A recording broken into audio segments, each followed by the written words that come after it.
Before we dive into this story, take a second to do the most imperial thing you can today. Hit that like button as if it were a golden seal, subscribe like you're securing your place in the Emperor's court, and ring the notification bell louder than the palace gongs. Trust me, it's far less dangerous than surviving in the Forbidden City, and way more fun. They were not called daughters anymore, not after the bargain was struck. They became commodities wrapped in silk, names erased, their laughter traded for coins and favors. Imagine being 13 and hearing your own mother whisper to a neighbor that you were finally valuable.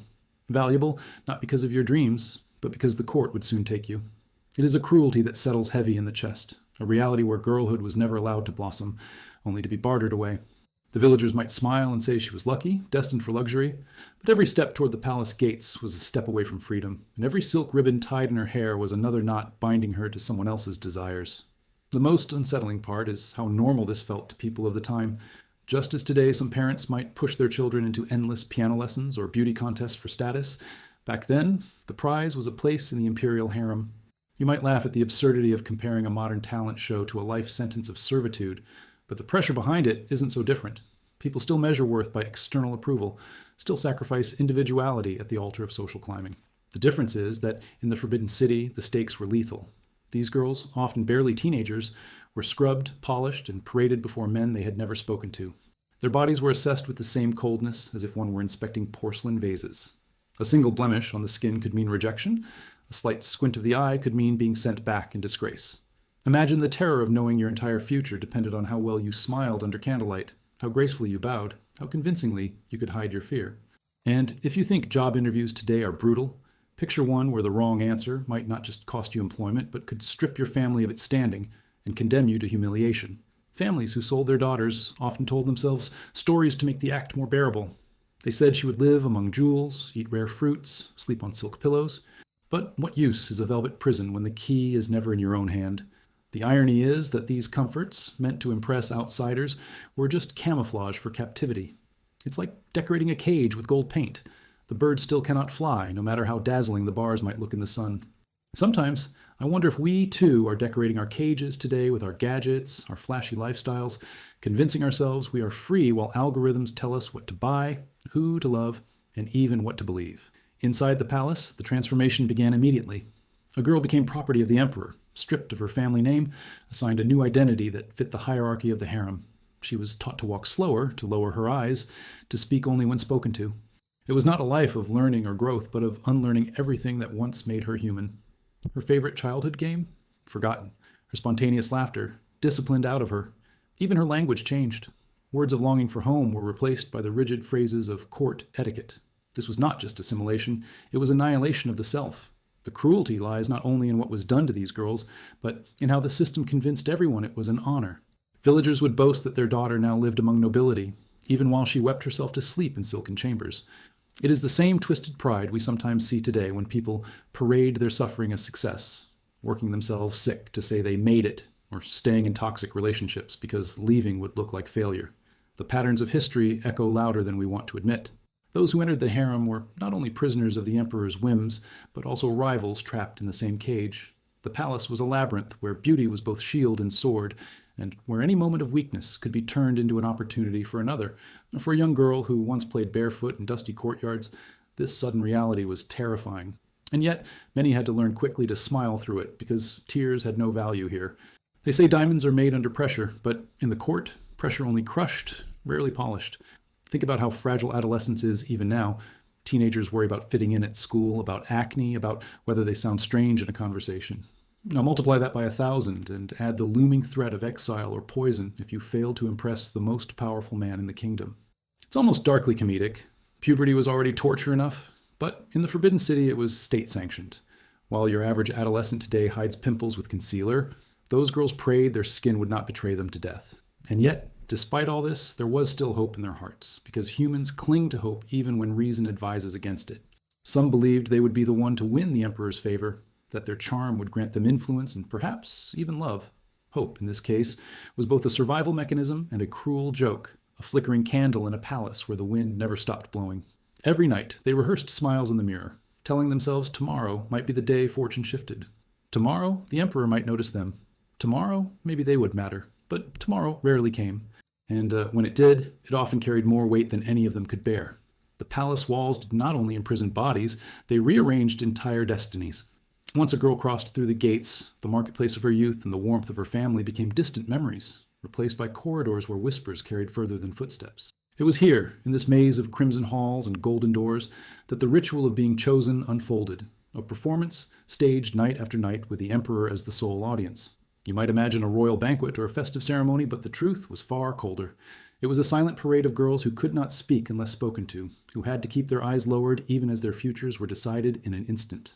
Imagine trying to express your worth without words, reduced to the tilt of your head, the smoothness of your skin, the exactness of your bow. Suddenly, silence wasn't dignity, it was strategy, and this silence bred a peculiar kind of theater. Every gesture was rehearsed endlessly. The way one held a teacup, the length of a smile, the softness of a laugh. One misstep could mean disgrace, yet too much perfection could spark jealousy among rivals. It was like walking a tightrope blindfolded, where falling to either side meant ruin. People today think reality TV shows like The Bachelor are dramatic, but those competitions end with roses, not poison in your tea. The court was the original arena of survival, and the stakes were as high as life itself. Those who managed to catch the emperor's eye were instantly elevated, showered with silks and jewels that made outsiders believe they had reached paradise. But in truth, this elevation was just another kind of chain. A favored concubine was not free to enjoy her fortune. She was monitored even more closely, for envy grew faster in luxury than in neglect. Every other woman in the palace became both the neighbor and a potential assassin. Trust was as rare as compassion, and friendships were fragile, easily shattered by ambition. The irony is deliciously cruel. The closer you stood to power, the less safe you became. It's not so different from modern offices, where the promotion everyone wants also makes you the target of endless gossip. Only difference. In the palace, gossip wasn't just annoying, it was lethal. Many concubines lived with the constant fear of being forgotten. The emperor's favor was fickle, like a candle flame flickering in the wind. One evening, a girl could be summoned with music and gifts, her name spoken with reverence, her chambers perfumed with incense. The very next day, silence could fall, and she would wait in vain for footsteps that never came. That silence was its own torture, a daily reminder that beauty had an expiration date. Women who had once been adored were left to rot in gilded rooms, surrounded by luxuries they no longer had the energy to touch. It's a cruel twist of fate. What use is silk when your soul feels like coarse rope? What use is gold when it cannot buy back a glance? And sometimes, the fall from grace was orchestrated with exquisite malice. A rival might slip a rumor into the ear of a eunuch, a whisper that spread like wildfire until it reached the wrong person. Suddenly, a concubine could be accused of arrogance, witchcraft, or betrayal, charges impossible to defend against because her voice had been stripped from her long ago. Even innocence became irrelevant, for the court thrived not on truth, but on perception. It's a reminder that the most dangerous poison is not always swallowed. Sometimes it is merely spoken. The punishments for disfavor were as creative as they were cruel. Some concubines were quietly banished to far-off palaces, condemned to live out their years in lonely isolation, surrounded by echoes instead of people. Others were kept inside but stripped of their titles, forced to serve those who once envied them. And for a few, the end came in the form of a cup of wine, laced with something bitter, offered with a bow that masked the sentence of death. It's darkly humorous in a way. Imagine being told your final drink was a gift, when in fact it was your farewell. History is full of such bitter ironies, and yet we continue to dress them in the language of honor. One cannot ignore the strange duality of their existence. They were at once elevated and erased, worshipped and disposable, queens for a night and ghosts by morning. They lived in a world where love was a weapon, beauty a liability, and silence the only form of speech. What makes it haunting is not only that this system existed, but that so many believed it to be natural. And perhaps the most uncomfortable reflection is this: are we really so different now? We still measure women by appearances, still pit them against each other, still treat affection as a prize to be won rather than a bond to be nurtured. We laugh at the cruelty of the past, yet scroll through our screens reinforcing the very same structures. And for the young concubines who once thought they were climbing toward fortune, the descent into despair came not with a dramatic scream, but with a quiet realization that their lives had never truly belonged to them at all. Within the walls of the Forbidden City, the first signs of decay were rarely visible to the outside world. To the villagers who had once envied them, these women lived in splendor. But inside the palace, the atmosphere was heavy with the scent of fear and suspicion.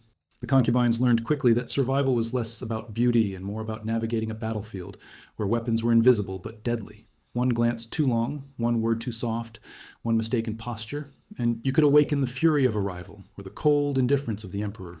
And it was here, in this fragile dance of appearances, that the seeds of poison were planted, not only in the cups of wine, but in the very fabric of their daily lives. Poison was everywhere, in forms both literal and symbolic. A dish of dumplings might conceal a bitter powder, but a whisper in the right ear could be just as lethal. It is fascinating, in a grim way, how humans invent so many creative ways to destroy one another. In the palace, women who had once braided each other's hair in childhood were now plotting to lace perfumes with toxins. And if you think office politics today is toxic, at least your coworker isn't slipping arsenic into your morning latte. Or at least, we hope not. The paranoia was so profound that some concubines refused to eat unless a trusted eunuch tasted their food first. Of course, trusted eunuch was an oxymoron in this world, since loyalty could always be purchased. The most tragic element was that the emperor himself, the one man they were supposed to please, often knew little of the struggles taking place beneath his own roof. He was busy with governance, battles, rituals, and the endless weight of ruling an empire. For the concubines, his absence did not mean freedom, it meant competition intensified. When the emperor was not watching, the women were left to devour each other with jealousy. A rival's beauty could suddenly become unbearable, her laughter intolerable, her very existence a reminder of your own fading relevance. It is no wonder that so many concubines ended their days in shadowed rooms, driven to madness by rivalry more than by neglect. Some of the cruelties were almost absurd in their pettiness. A woman might be sabotaged by something as trivial as a poorly folded robe, blamed on her by another with sharper wits. Or imagine being punished because the emperor's tea was too cold, even though it was never you who poured it. Blame was currency and scapegoats were plentiful. In a twisted sense, the concubines lived in a reality show where the rules were never explained, the host never appeared, and the prize was survival itself. Modern audiences would probably binge watch such a show, but for these women there was nothing entertaining about it. There were also darker punishments for those accused of stepping out of line. Some were confined to luxurious prisons, apartments filled with silks and carved screens but locked from the outside. The irony was excruciating. The more beautiful the chamber, the more suffocating it became. We might laugh today at how people decorate tiny apartments with plants and fairy lights, calling it cozy, but at least they can walk out the door whenever they please. These women lived in spaces that sparkled with treasures yet offered no window to the world. Their only company was the gnawing echo of their own thoughts. Even when not locked away, their lives were bound by layers of restrictions. They could not write freely, lest their words be read as coded messages. They could not meet their own families without permission, and even when granted, such reunions were often staged and stiff, watched closely by guards. Imagine seeing your mother again after years apart and not daring to cry, because a tear might be interpreted as dissatisfaction with palace life. Emotion itself was a crime. To survive, they had to become actresses of the highest order, performing contentment while their hearts silently cracked. The rivalry among concubines was not always limited to themselves. Their children, if they had any, became pawns in an even larger game. A son born to one concubine was a potential heir, which made him both a blessing and a target. Other women might conspire to ensure that child never reached adulthood. And here lies one of the most chilling truths of the palace. Motherhood, usually a source of warmth, became a battlefield. Some concubines went to bed every night praying their child would wake up the next morning, while others sharpened their plans to ensure the opposite. It sounds monstrous, but when survival is at stake, people often commit acts that would be unthinkable elsewhere. History is brutal proof of that. And yet, despite all this cruelty, hope did not vanish completely. There were always stories, half myth, half reality, of concubines who managed to rise above, who captured the emperor's heart so deeply that no rival could touch them. These tales kept the others going, the way lottery tickets keep dreamers believing they will be the one in a million. Most never tasted such fortune, but hope was as addictive as opium, dangerous, deceptive, and impossible to quit. It is almost comical to think how hope can chain us more effectively than fear, but it is true. Hope made them smile through terror, paint their faces while trembling, and rehearse dances in chambers where the floorboards still carried the stains of past tragedies. Every day, they balanced on the edge of despair, caught between glittering appearances and invisible threats. The cruelest part was not the poison in the cup or the chains on the door. It was the knowledge that their fates were decided not by their own choices, but by forces beyond their control. And in that truth, their humanity flickered both fragile and defiant, as if refusing to be extinguished even when the palace itself demanded silence. The descent into horror rarely announced itself with a scream. It came quietly, like the slow tightening of a knot, each day another loop pulling tighter until breath became a privilege. For many concubines, the escalation began not with open violence, but with small humiliations that carved deep wounds. A rival might spill ink on her robe, forcing her to kneel in shame before attendants. A eunuch might forget to bring her food until she was forced to beg. At first, these seemed like petty cruelties, the kind of childish pranks we laugh off in school, but here they weren't meant to tease. They were rehearsals for annihilation. When people discover they can break you with silence and subtlety, they no longer need whips. They only need time. Soon, the cruelty grew bolder. Women accused of jealousy or arrogance were sometimes stripped of their jewels and forced to serve at banquets, humiliated as they poured wine for the very rivals who orchestrated their fall. Imagine going from silk robes to carrying trays, while those who once envied you now sipped slowly from cups just to watch your hands shake. It was psychological torture disguised as ceremony, and what is most chilling is how ritualized it became. Cruelty was not chaos, but routine, polished into the daily rhythm of the palace. Physical torment was never far behind. Some concubines were locked in pitch-dark chambers for days, deprived of sleep until their minds fractured. Others were made to kneel on rice grains or sharp stones for hours, their knees swelling until they could barely stand. It's grotesque, but also revealing. The body was punished not for crimes, but for daring to exist in the wrong way. The court needed no legitimate reasons, only excuses. And when people live in a system where excuses hold more power than truth, fear becomes oxygen, impossible to escape, yet poisonous to inhale. One of the darkest methods of control came from the emperor's own favorites, who wielded power with terrifying precision. A woman elevated today could orchestrate the downfall of another tomorrow, sometimes just to test how far her influence reached. Power, after all, is addictive. Once you realize you can bend lives with a word, you begin to crave the rush of it. It's not unlike social media today, where a single viral post can ruin reputations overnight. Back then, the post was whispered gossip in a corridor. The likes were nods from eunuchs who spread the story faster than wildfire. The mechanics haven't changed. Only the platforms have. And then came the truly unspeakable acts, the ones designed not only to punish, but to erase. Women accused of betrayal were sometimes beaten in private chambers until their screams became background music for the palace walls. Others were branded as witches, forced to swallow concoctions so vile they burned from the inside. When they collapsed, it was reported as illness, the neat way history likes to sanitize its horrors. Think about how many times you've read the phrase died suddenly in a history book. Behind that tidy line often lies a room reeking of blood, bile, and despair. There was also the terror of being used as a message. A concubine who displeased the emperor could be paraded before others in disgrace, her hair hacked unevenly, her face smeared with ash, forced to crawl through the halls while everyone watched. This was not just about one woman's humiliation. It was theater meant to terrify the rest. Fear works best when it is communal, when you realize you're not just a prisoner, but an audience to someone else's punishment. And ironically, the spectators were as trapped as the victim, because their silence confirmed the system's power. Even food and beauty became twisted instruments of torment. A concubine might be forced to eat until she vomited, simply to destroy the body that had once enchanted. Others were denied access to cosmetics, their faces left bare in a world where appearance was survival. It's almost laughable in its cruelty. Imagine telling a woman whose worth has been reduced to eyeliner that she is no longer allowed to use it.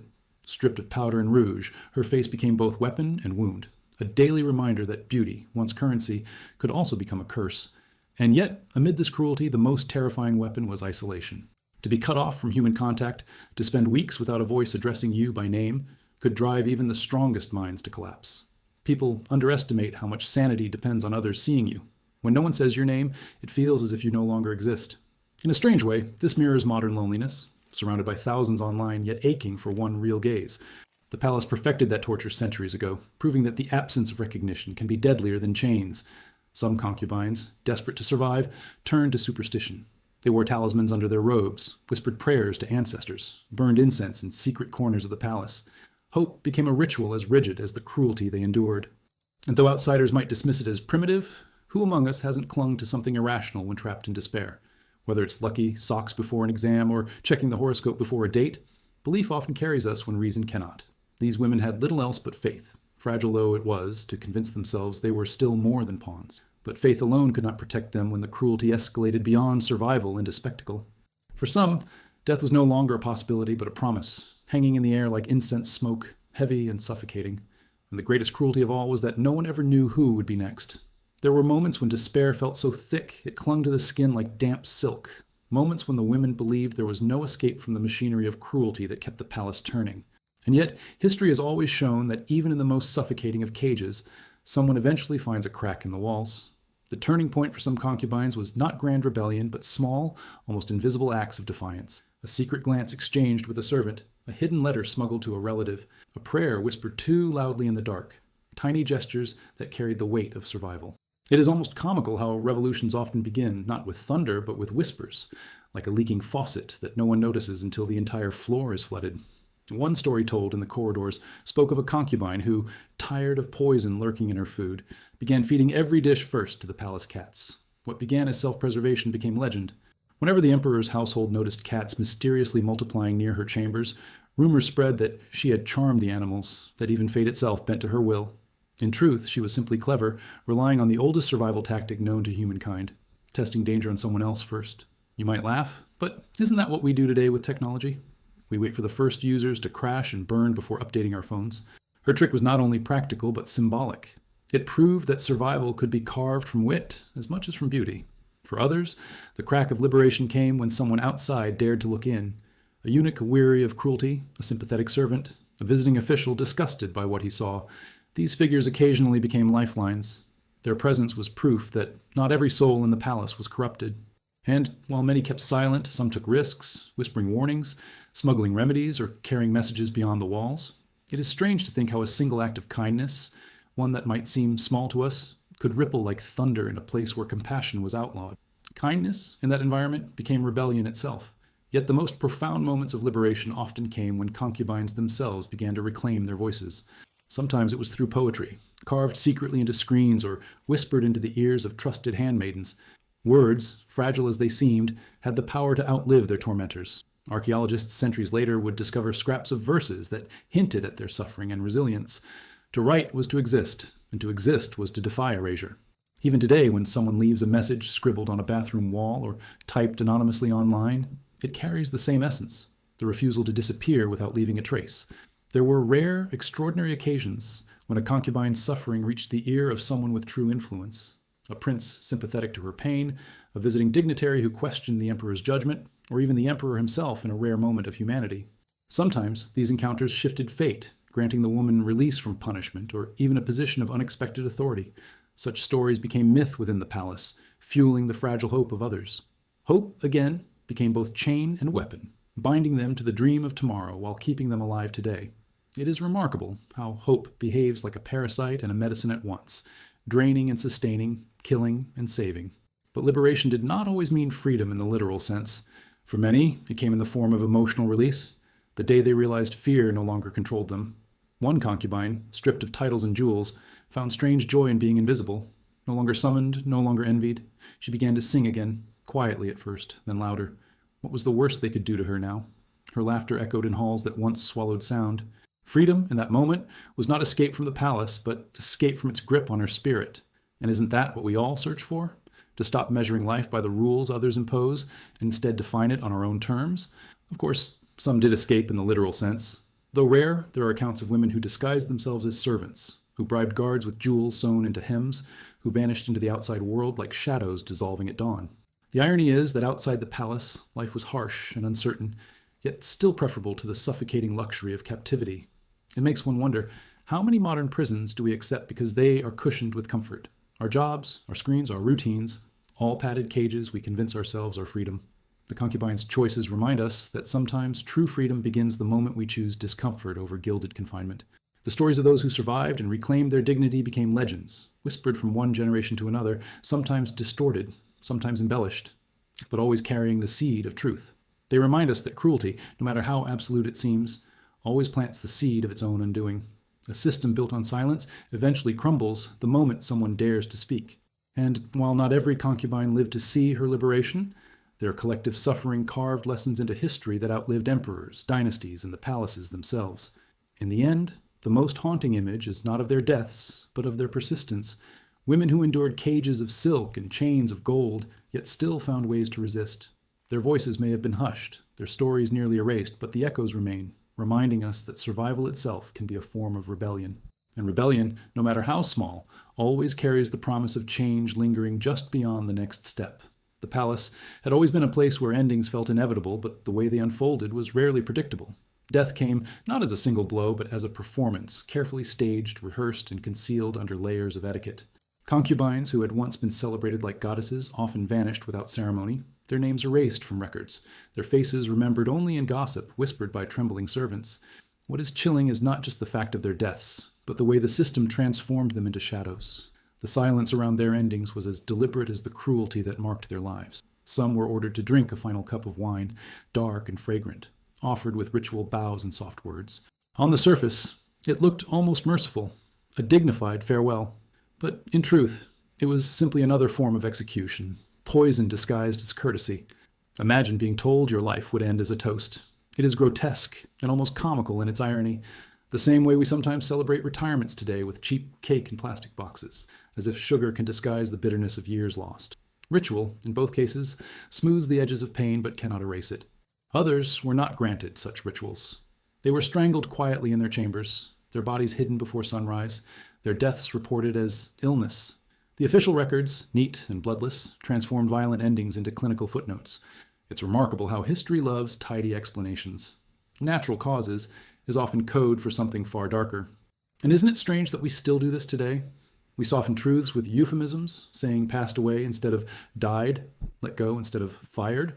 The palace was simply the masterclass in the art of covering cruelty with polite language. The most terrifying fate, however, awaited those who outlived the emperor. Tradition demanded that certain concubines be buried with him, their bodies sealed alive in the tomb to accompany him into the afterlife. Imagine the horror of hearing the stone doors close, realizing you were not only a prisoner in life, but in death as well. Archaeologists centuries later would uncover chambers where women had clawed at walls, desperate for air. It is a detail so haunting it lingers long after you hear it, a reminder that human fear does not respect time or stone. And yet, within the twisted logic of the court, this was seen as loyalty. One wonders if loyalty has always been humanity's most dangerous invention. Even those who escaped death found themselves erased in other ways. A concubine who fell from grace might live into old age but was confined to forgotten quarters, stripped of titles, forced to watch as her youth and influence dissolved into dust. Surrounded by silks that no longer felt soft, jewels that no longer glittered, she lived as a ghost among the living. The palace could kill with poison, but it could also kill with time. Loneliness became a slower, quieter execution, one no historian bothered to record. And perhaps that is worse, to be forgotten while still alive. The lives of their children often mirrored their mothers' fates. Sons who might have become heirs were smothered at birth to prevent future rivalries. Daughters sent away to repeat the same cycle of captivity. The palace was not just a prison for women, but a machine that recycled its cruelty through generations. It is unsettling how cruelty so often disguises itself as tradition. Even today, we cling to customs without questioning who suffers because of them. The Forbidden City was simply more honest in its brutality. Yet, in rare instances, stories of survival slipped through. Some concubines left behind fragments of poems hidden in walls or carved onto jade combs. These verses spoke of longing for rivers, for fields of wildflowers, for the laughter of childhood long gone. They remind us that even in cages, the human spirit resists. Writing was dangerous, but it was also immortal. Words have a way of surviving their authors, and perhaps that was their quiet revenge. It's funny in a tragic sense. The emperor thought he controlled their lives, yet centuries later it is their voices we hear, not his decrees. What lingers most is not the glitter of their chambers nor the weight of their jewels, but the absurd contrast between the grandeur of their surroundings and the fragility of their lives. They lived among painted dragons and golden roofs, yet their nights were filled with the fear of footsteps approaching too slowly or too quickly. Power is often an illusion dressed in architecture. We still do it. We build skyscrapers to convince ourselves of permanence, yet all it takes is a single storm to remind us how fragile we really are. And so the destiny of the concubines was written not in gold or silk, but in silence and shadows. Their stories force us to confront uncomfortable questions about power, about love, about the ways we still trap people in cages built of tradition, vanity, or fear. The palace has crumbled, the emperors have turned to dust, yet the echoes of those women remain, reminding us that no amount of splendor can disguise cruelty, and no empire is strong enough to silence memory forever. The strange thing about the palace was that even though it seemed eternal, it was constantly trembling under the weight of change. Dynasties rose and fell, emperors aged and died, rebellions brewed beyond the red walls, and with every shift in power, the fate of the concubines was rewritten. Some found themselves dragged into the turbulence, swept away like leaves in a storm, while others clung desperately to routines that had once protected them. But no amount of careful bowing or whispered prayers could shield them from the reality that every new emperor meant a new hierarchy, a new order of favorites, and a new set of dangers. It was not stability they lived with, but permanent instability, the kind that gnaws at your bones until even sleep feels unsafe. For some concubines, the death of an emperor was the moment when years of quiet dread crystallized into pure terror. Custom dictated that certain women, chosen by rank or favor, were to follow him into death. The thought alone was paralyzing, yet the palace treated it like ceremony, as if forcing women into tombs was just another box on a checklist. Imagine living in a place where love meant being buried alive. It is almost laughable in its absurdity, like giving someone flowers with thorns sharp enough to bleed them dry. And yet, for centuries, this was reality. normalized under the velvet curtains of tradition. Those who survived the death of an emperor often faced an equally grim fate. A concubine might be transferred to a new ruler, forced to become part of another harem, her body repurposed like furniture moved from one palace to another. Some were sent to remote temples where their heads were shaved, and they spent their remaining years chanting prayers they barely understood. It was meant to be redemption, but for many it felt like exile disguised as holiness. Perhaps that is the cruelest joke of all, calling punishment purity and expecting the victim to smile while carrying it. History loves these contradictions, and we still live with them. How often do we label exhaustion as dedication or call exploitation opportunity? The words have changed, but the disguises remain. Even in times of peace, the tension between the women never disappeared. Rivalries outlived emperors, jealousy fermented over decades, and grudges were passed down almost like heirlooms. A concubine who had once triumphed over her rivals in youth might find herself targeted in old age, mocked for her wrinkles, or sidelined as irrelevant.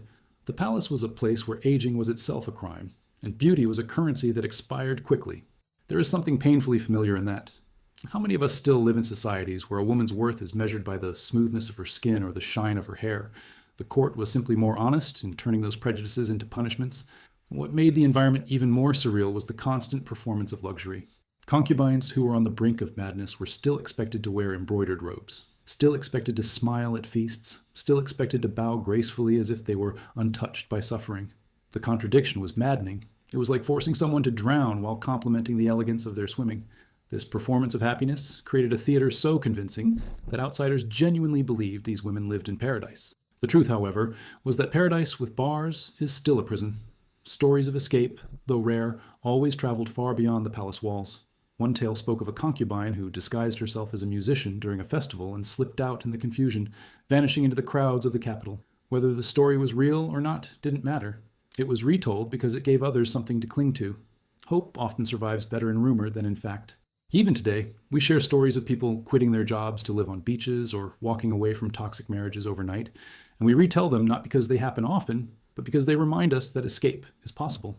For those who never managed to flee, survival often meant finding small victories in unlikely places. Some learned to manipulate the system, forging alliances with eunuchs or cultivating skills like painting, poetry, or calligraphy that earned them rare moments of recognition.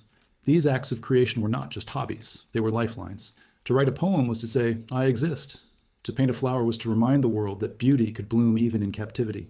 And centuries later, when fragments of their art were discovered, it was as if the women themselves reached out of the grave to whisper, you cannot erase me. But perhaps the greatest paradox of all was how the concubines, despite their suffering, became symbols of power for the emperors themselves. Their existence was proof of his dominance, their beauty trophies of his wealth, their silence the foundation of his authority. And yet, in the cracks of their silence, their resilience endured. Their whispered poems, their quiet rebellions, their desperate escapes, all of these were seeds planted in history. Seeds that remind us power is never absolute, that no matter how tight the chains, someone will always find a way to loosen them. And it is in those quiet seeds, scattered across centuries, that their legacy still lingers, a haunting reminder that cruelty cannot last forever, but memory always does. The palace was never silent, even when its corridors appeared empty. Every space hummed with stories that refused to die, echoes of footsteps, whispers of broken promises, and the faint rustle of silk against stone. By the time concubines reached the later stages of their lives, those sounds became less a backdrop and more a haunting chorus. Age in the Forbidden City was not a gentle slope into wisdom, but a steep cliff. A concubine's value was tethered to her youth, and once beauty faded, so did protection. The irony is bitter. In a place that demanded absolute devotion, loyalty was never returned. When a wrinkle appeared or laughter no longer sounded light enough, she became invisible, and invisibility in the palace was a form of slow execution, crueler than the swiftest blade. Older concubines were often moved into distant chambers, stripped of influence and rarely visited. Surrounded by walls once gilded with power, they watched as younger women took their place in the emperor's gaze. It is unsettling to imagine someone who once shaped the mood of the court reduced to a figure no one even remembered to feed. Some died surrounded by luxuries, but starved of attention, jewels still sparkling on their wrists while their stomachs ached. There's something darkly humorous about this contradiction, like owning a golden spoon, but having no food to eat with it. Comfort without care has always been history's most elaborate joke, yet neglect was not the only fate. Some older concubines were used as pawns in politics, pushed forward as advisors or scapegoats depending on convenience. Their experience, which should have been a source of respect, became ammunition for accusations. A single rumor of disloyalty could transform decades of service into ashes. And unlike their younger rivals, they had no beauty left to bargain with, no charms to weaponize. Their voices grew weaker while their enemies grew sharper. It is a chilling reminder that power is rarely earned permanently. It must be borrowed, and the lender always comes to collect.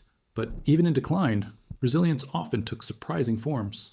Some concubines used their invisibility to their advantage, moving through the palace unnoticed, overhearing conversations that younger, more visible rivals could not. Secrets became their last currency, traded like hidden jewels to secure scraps of dignity. One might smuggle information to an ambitious eunuch, another might quietly advise a prince in the shadows. It was survival reimagined, proof that influence is not always about being seen, but about knowing when to remain unseen. And perhaps that lesson still lingers today. The quiet person in the meeting, the one no one pays attention to, may be the only one truly listening. Loneliness, however, was relentless. Days stretched into months where no laughter entered their chambers. Some concubines filled the silence with prayers, others with compulsive habits, embroidering until their fingers bled, polishing the same jade hairpin over and over, whispering names of children long dead. It is both tragic and deeply human. When stripped of recognition, people invent rituals to remind themselves they still exist. Even now, don't we do the same? Checking notifications compulsively, counting likes as proof of visibility. The palace had no screens, but it had the same hunger, the need to be seen. The cruelty of age in the harem was amplified by comparison. Every wrinkle on one woman's face highlighted the flawless skin of another. Youth and age were placed side by side like a cruel before and after portrait. Banquets became theaters of contrast, with the young dazzling in pearls, while the old tried to hide trembling hands behind embroidered sleeves. It's impossible not to notice how society still indulges in this same cruelty. We put anti-aging creams on billboards, sell illusions of eternal youth, and punish women more harshly than men for the simple act of existing in time. The Forbidden City was not just a palace, it was a mirror that still reflects us. Despite their invisibility, some concubines found strange liberation in being forgotten. With no emperor's gaze to worry about, no rivals watching every gesture, they reclaimed small freedoms. They could laugh without fear of judgment, eat without worrying about poisoned cups, or whisper forbidden stories late at night. Their irrelevance became their shield. It's almost funny to think that irrelevance, feared so much in youth, could later become a sanctuary. Sometimes losing importance is the only way to find peace, and yet peace was rare. The constant threat of purges never vanished. A new emperor might decide that old concubines were liabilities, relics of the past who knew too much. They could be sent to monasteries, locked away, or quietly eliminated. Survival was always provisional, even in old age. Life in the palace had no retirement plan, no guaranteed dignity in decline. It was a system designed to consume, not to nurture. And that is perhaps the most disturbing truth. The palace did not just steal youth, it devoured entire lifetimes. Still, the stories of these women endure, carried through fragments of poetry, half-forgotten songs, and the legends that flickered from mouth to mouth long after the walls of the Forbidden City turned to dust. Their endurance is not measured in crowns or titles, but in the persistence of their humanity. They remind us that even in the most merciless of prisons, people still find ways to love, to hope, to resist.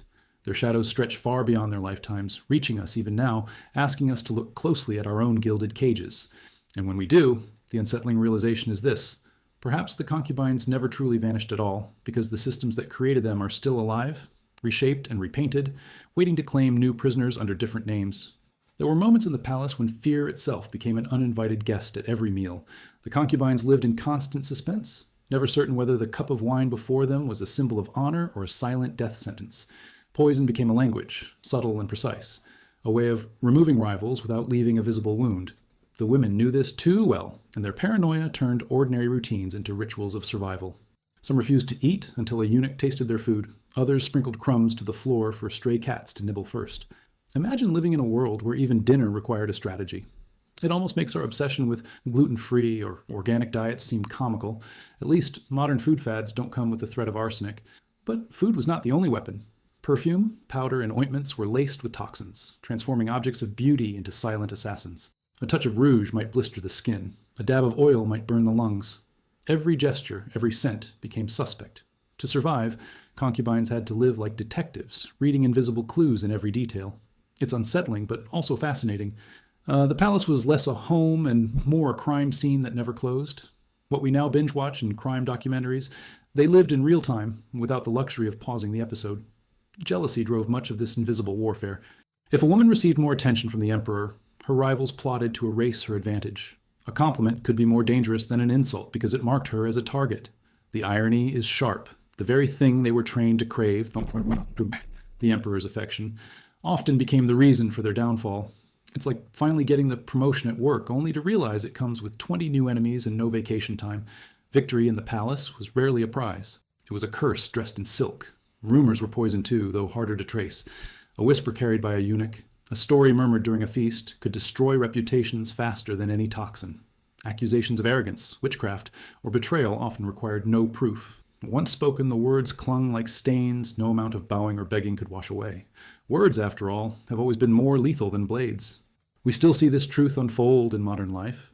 Reputations ruined overnight by a single post online, careers crumbling from accusations that spread faster than facts.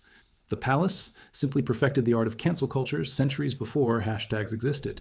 When suspicion thickened, some concubines were locked in gilded rooms, their freedom taken under the pretense of protection. The doors were carved with dragons, the cushions embroidered with golden thread, but the air inside was heavy and stale. These women were not allowed to leave, not allowed to speak freely, and sometimes not even allowed to see the sun. It was luxury weaponized as imprisonment, proof that comfort means nothing when choice is stolen. Think about it. A velvet prison is still a prison. We decorate our own cages today with gadgets, cars, and endless entertainment, pretending we're free, when sometimes we're simply too distracted to notice the locks. The cruelty of this system thrived because it was disguised as order. Eunuchs enforced rules with cold precision, and every movement of the concubines was documented like items in an inventory. They were not women in the eyes of the court, but resources. Assets to be controlled, evaluated, and discarded when inconvenient. There is something terrifying in that reduction, and yet it echoes in the way modern institutions often treat people as numbers on spreadsheets. Strip away the robes and incense, and the machinery of dehumanization looks eerily familiar. What made survival even more impossible was the unpredictability of the emperor's moods. One day, he might shower a woman with jewels, and the next he might ignore her completely, or worse, believe a rumor whispered against her. His favor was both shield and sword. To be noticed was to live under a magnifying glass where every flaw was magnified until it became a weapon. To be forgotten was to vanish, trapped in silence, abandoned in chambers where echoes replaced voices. Both fates were unbearable, yet both were inevitable. And amid all this danger, the concubines learned to adapt in ways that bordered on absurd. They developed coded signals with servants, rehearsed smiles in mirrors until they no longer recognized their own faces, and perfected the art of saying nothing while appearing graceful. Survival required performance, and every day was a stage. It's funny, in a bleak way. They invented reality television centuries before cameras were born, forced to entertain, compete, and betray for the approval of a single man. Except in this version, there was no prize money, only the possibility of living another day. Still, for every death hidden behind perfumed screens, for every life erased with poison or rumor, there were women who endured. Their resilience was not loud, but steady, woven into the fabric of daily survival. They carved tiny victories from moments of laughter, from songs hummed under their breath, from friendships that flickered like candles in the dark. And it was in these small acts that defiance lived, quiet, unrecorded, yet powerful enough to echo long after the palace walls crumbled. And so the story of their suffering was never just about death, but about endurance, about the stubborn refusal to disappear completely. Even as poison seeped through their cups and rumors burned through their names, they clung to fragments of humanity. It is those fragments, fragile yet unyielding, that remind us the human spirit does not vanish easily, not even when the world itself seems determined to erase it. The palace, for all its grandeur, was a place where memory itself was fragile. Concubines who had once commanded the emperor's attention, who had shaped feasts and whispered secrets into his ear, often ended their lives with nothing but silence to testify they had ever existed. The most disturbing truth is not that they suffered, but that many of them vanished without names, buried in unmarked graves, their lives reduced to rumors and half-forgotten stories. History, as written by the victors, preferred to remember emperors and battles, not the women who endured quietly behind red walls. Their absence in the records is not an accident. It was a deliberate act of erasure. To control memory is to control power, and the palace excelled at both. Some were denied even the dignity of being mourned. When a concubine fell from favor or died under suspicious circumstances, her name might be struck from official documents, her portrait destroyed, her belongings burned as though she had never lived. This wasn't just punishment, it was annihilation of identity. Imagine devoting your entire existence to pleasing a system, only to be erased from it as if you were a smudge on parchment. It's strangely similar to the way modern companies offboard employees. One day your email works, the next it doesn't, and suddenly it's as if you were never there. The cruelty lies not only in the dismissal, but in the refusal to acknowledge your contribution. The irony is that while the court tried to silence their stories, whispers of these women often outlived the decrees of emperors. Servants carried tales outside the palace, and common people, hungry for drama, turned them into legends. Some were remembered as tragic heroines, others as cunning villains, though most were probably neither. In that sense, gossip became their immortality. It's amusing to think about. Emperors built stone monuments to be remembered forever. But centuries later, tourists wander those ruins hearing the legends of concubines instead. Memory is unpredictable, and sometimes what survives is not what was planned, but what was whispered. Those who were fortunate enough to be buried received elaborate funerals, but even these were laced with cruelty. Coffins carved with dragons and phoenixes might look majestic, but they also carried the eerie silence of women who had never been allowed to live freely. Some concubines were forced to accompany their emperor into death, entombed alive in chambers sealed with stone. Archaeologists later found bones twisted in desperate postures, claw marks etched into walls where fingernails broke in futile resistance. Death was not release, but a continuation of captivity. The thought alone unsettles, and yet it was presented as loyalty. Tradition has always had a way of dressing horror in ceremonial robes. For those who survived into old age, the punishment was slower, but no less cruel. Many were moved into remote wings of the palace or dispatched to monasteries, stripped of their silks, their hair shorn, expected to live out their final days in endless prayers. Some found solace in chants, others sank into despair, their voices fading until even the walls forgot them. They became shadows in temples, invisible to history, their bodies surviving, but their identities erased.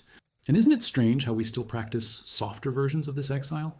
We tuck the elderly away in quiet institutions, praising it as care, while the world forgets to listen to their stories. But even in this silence, the women found ways to leave traces. Poems scratched into wooden beams, embroidery that concealed coded messages, songs hummed in dialects forbidden by the court. All of these became vessels of memory, small, fragile acts of rebellion against a system determined to erase them. Some of these fragments survive today in museums, their beauty undeniable, their pain still echoing. The emperor may have had the power to dictate their lives, but centuries later, it is their words and their craft that reach us, not his decrees. There is a dark comedy in this reversal. The women meant to be forgotten became the ones we still remember. Their legacy is also carried in the legends of hauntings. Palace guards told stories of ghostly figures drifting through empty halls, voices crying in the night, the smell of incense burning without flame. These tales blurred the line between superstition and truth, but they also ensured that the concubines were not forgotten. Fear kept their presence alive, where history tried to bury them, and maybe that is fitting. If they could not command respect in life, they claimed it in death through terror. It's almost poetic justice, the kind you'd expect in a horror story rather than a history book. The most haunting part of their story is that their pain was not wasted. Their endurance, their silence, their resilience, all carved lessons into the memory of a civilization. They remind us that power, no matter how absolute it seems, is temporary. Palaces crumble, emperors die, but suffering leaves an imprint too deep to erase. Their lives are a mirror held up to us, forcing reflection. How many gilded cages do we still build today? How many voices do we silence because listening to them would make us uncomfortable? The answers are rarely pleasant, but they are necessary. And so the concubines of China remain suspended between myth and memory, their faces blurred, their names lost, but their presence undeniable. They haunt not only the ruins of the Forbidden City, but the collective conscience of anyone who dares to look closely at history's contradictions. They prove that silence can echo louder than words, and that even when erased, the human spirit has a way of writing itself back into the story. Their shadows are still with us, stretching across centuries, reminding us that cruelty dressed in silk is still cruelty, and that forgetting is never as permanent as those in power might hope. The story of the concubines did not end with the fall of a dynasty or the sealing of a tomb. In many ways, their shadows stretched far beyond the palace walls, shaping how entire societies thought about women, power, and loyalty. Even in exile or obscurity, the echoes of their existence continued to haunt. Some were forced into temples, where their days were consumed by chants, stripped of names and silks until they were little more than moving statues. Others were given to generals as tokens of gratitude, passed from hand to hand like ceremonial gifts. Survival was reduced to transaction, and a woman who had once adorned golden chambers could suddenly find herself pouring wine in a soldier's tent. It was not freedom, not really, but a different shade of captivity. The contradiction of their lives becomes even sharper when we realize that outside the palace, peasants often imagined them as living in endless luxury. To the poor, the Forbidden City was a glittering heaven on earth, and the concubines were the chosen. The irony is bitter. Those who looked in from the outside envied what those inside would have given anything to escape. Isn't it strange how we still do this? We scroll through glossy images on social media, envying lives we don't realize are crumbling behind the filter. The palace was simply an ancient version of Instagram, built of stone instead of pixels, curated to dazzle, designed to deceive. For those who aged within the system, their legacy was often reduced to teaching the new arrivals how to behave. Older concubines, stripped of beauty but rich in experience, became mentors, though their guidance was less about nurturing and more about survival. Do not drink first, one might warn. Do not speak unless spoken to. Do not trust the smile of another woman. These lessons were whispered like sacred scripture, survival manuals passed hand to trembling hand. And yet, even these warnings could not guarantee safety. The palace thrived on unpredictability, and rules shifted with the emperor's moods. It is almost laughable to think of how humans crave certainty in places where certainty doesn't exist. We still write self-help books promising 10 steps to happiness, ignoring the fact that life, like the palace, rewrites the rules every morning. Religion was another tool woven into their fate. Some concubines embraced rituals, burning incense and praying to deities for protection or forgiveness. Others rejected faith entirely, convinced that no god would allow such suffering. Temples echoed with their chants, but also with their silences, the sound of women who mouthed prayers while secretly thinking of lost families and stolen childhoods. Spirituality, in this sense, became both comfort and mockery. When you are forced to kneel for hours, repeating mantras you don't believe in, faith begins to taste like ash. And yet, even false rituals gave them rhythm, something to anchor the endless days. People today might laugh at superstitions, but who hasn't carried a lucky coin, knocked on wood, or crossed fingers before a risky decision? In desperation, we all cling to whatever makes the darkness seem less endless. The fate of their children was equally tangled in cruelty. Sons were seen as potential heirs, which made them both valuable and dangerous. Some were smothered at birth, others poisoned in adolescence, all in the name of protecting the throne. Daughters, meanwhile, often inherited their mother's cages, sent to serve in new harems, or traded in marriages that were nothing more than alliances wrapped in silk. The cycle repeated, generation after generation, a wheel of suffering that rarely paused. It is a grim reminder of how power eats not just individuals but families, reshaping entire bloodlines into tools. And isn't it unsettling how echoes of this remain today, when parents still push children into roles designed to uphold status rather than nurture happiness? Yet through all this, fragments of resistance kept flickering. Some concubines carved poetry into the wood of their chambers, hiding verses beneath lacquer where only the most curious would find them centuries later. Others embroidered tiny symbols into robes, coded messages stitched in silk that looked decorative but whispered rebellion. These fragments are proof that silence was never absolute, that even when voices were stolen, expression found another way. It's almost comical how stubborn the human spirit can be. Like weeds growing through concrete, it finds cracks even in the hardest walls. The court tried endlessly to polish away their pain with ceremony, but ceremony itself often exposed the absurdity of it all. At lavish feasts, women were forced to dance gracefully even when their hearts were breaking, to smile while balancing cups of wine that might hold death. The more one studies these rituals, the more they feel like theater designed not for joy, but for control. And perhaps this is why their stories remain so gripping. They lived in a world where life itself was performance. Every breath a rehearsed line, every glance a gamble. In that sense, their tragedy still resonates, because we too perform every day, at work and relationships online, masking cracks with carefully practiced smiles. What lingers most, however, is the sense that these women refuse to disappear completely. Despite centuries of attempts to erase them, their shadows continue to stretch across history. They survive in rumors, in ghost stories, in the faint lines of poetry scratched into forgotten beams. They survive in the way we still flinch when we hear of lives reduced to cages, in the way we instinctively know luxury without freedom is nothing more than gilded suffering. And perhaps that is their final act of defiance. They endure, not as silent victims, but as voices that history could not silence, no matter how hard it tried. And in that endurance, there is an uncomfortable truth that refuses to let us go, that cruelty, dressed in silk or masked in ceremony, is still cruelty, and that cages, no matter how beautifully decorated, are still cages waiting to be broken. Power in the palace was rarely straightforward. It was not the emperors alone, but a complicated web of influence spun by the women closest to him, particularly the empress and her circle. For the concubines, survival meant learning how to navigate not just the desires of one man, but the jealousies, ambitions, and strategies of an entire hierarchy of women who often wielded sharper daggers than any general. The empress, at least in theory, was supposed to embody balance and order, but in practice, she often acted like the gatekeeper of both fortune and doom. A raised eyebrow from her could elevate a concubine into favor, or banish her into obscurity. Imagine living in a world where your entire future depended on whether your boss's wife happened to like the color of your robe. It sounds ridiculous, but that was the scale of vulnerability inside the Forbidden City. The Empress herself lived in paradox. She was the highest-ranking woman, draped in silk embroidered with dragons, treated with reverence by outsiders. Yet she, too, was trapped. Her role demanded loyalty to the Emperor, and vigilance against the concubines who might threaten her position. She was queen and jailer, exalted and expendable all at once. Many empresses directed cruelty toward concubines, not because they enjoyed it, but because fear made it necessary. A single mistake, a single failure to control the harem, and her own survival could be jeopardized.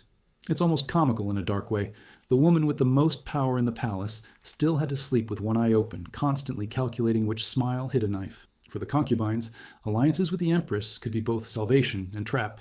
Some won her favor by offering loyalty, becoming her eyes and ears in the labyrinth of intrigue. Others flattered her endlessly, weaving compliments as carefully as they arranged their hair.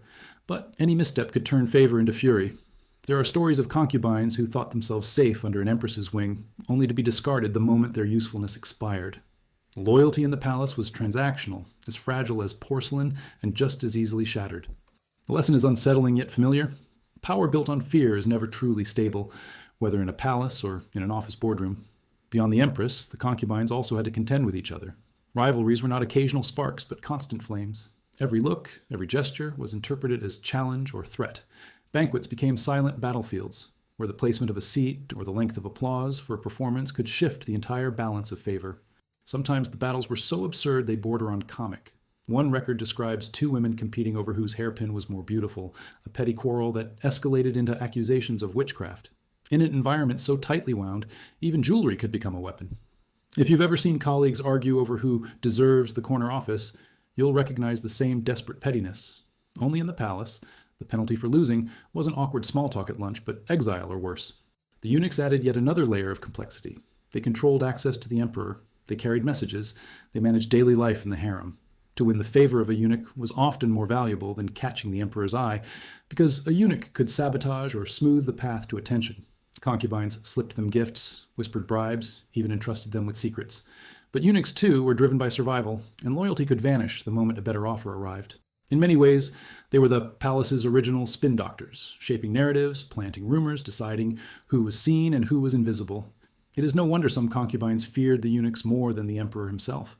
Amid all this maneuvering, some concubines discovered the art of invisibility. They learned that fading into the background, offering neither beauty to provoke jealousy nor wit to spark suspicion, could sometimes ensure survival. These women lived in the palace for decades, never rising high, never falling low, existing in the quiet margins. There is a strange wisdom in that choice, the understanding that safety lies not in climbing, but in staying out of sight. It makes you wonder how often in life the real winners are not those at the center of the stage, but those who quietly manage to avoid the spotlight altogether. Yet invisibility came at a cost. To live unnoticed was to live unacknowledged, to fade even before death came. Many concubines wrestled with this paradox. To be noticed was dangerous, but to be ignored was unbearable. They spent nights wondering if their names would survive, if their lives would mean anything once the palace swallowed them whole.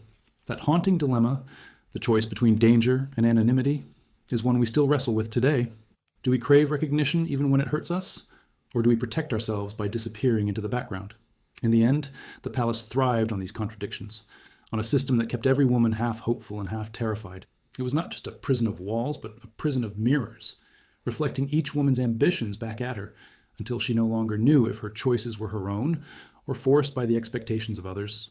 And in those reflections, the concubines saw not only their own faces, but the faces of rivals, allies, and enemies, all blurred together in the endless performance of survival. And perhaps that is why their stories endure, because beneath the silks and ceremonies, their struggles look uncomfortably familiar. They remind us that power always comes with a price, that loyalty is rarely as pure as it seems, and that survival often demands sacrifices no one wants to admit.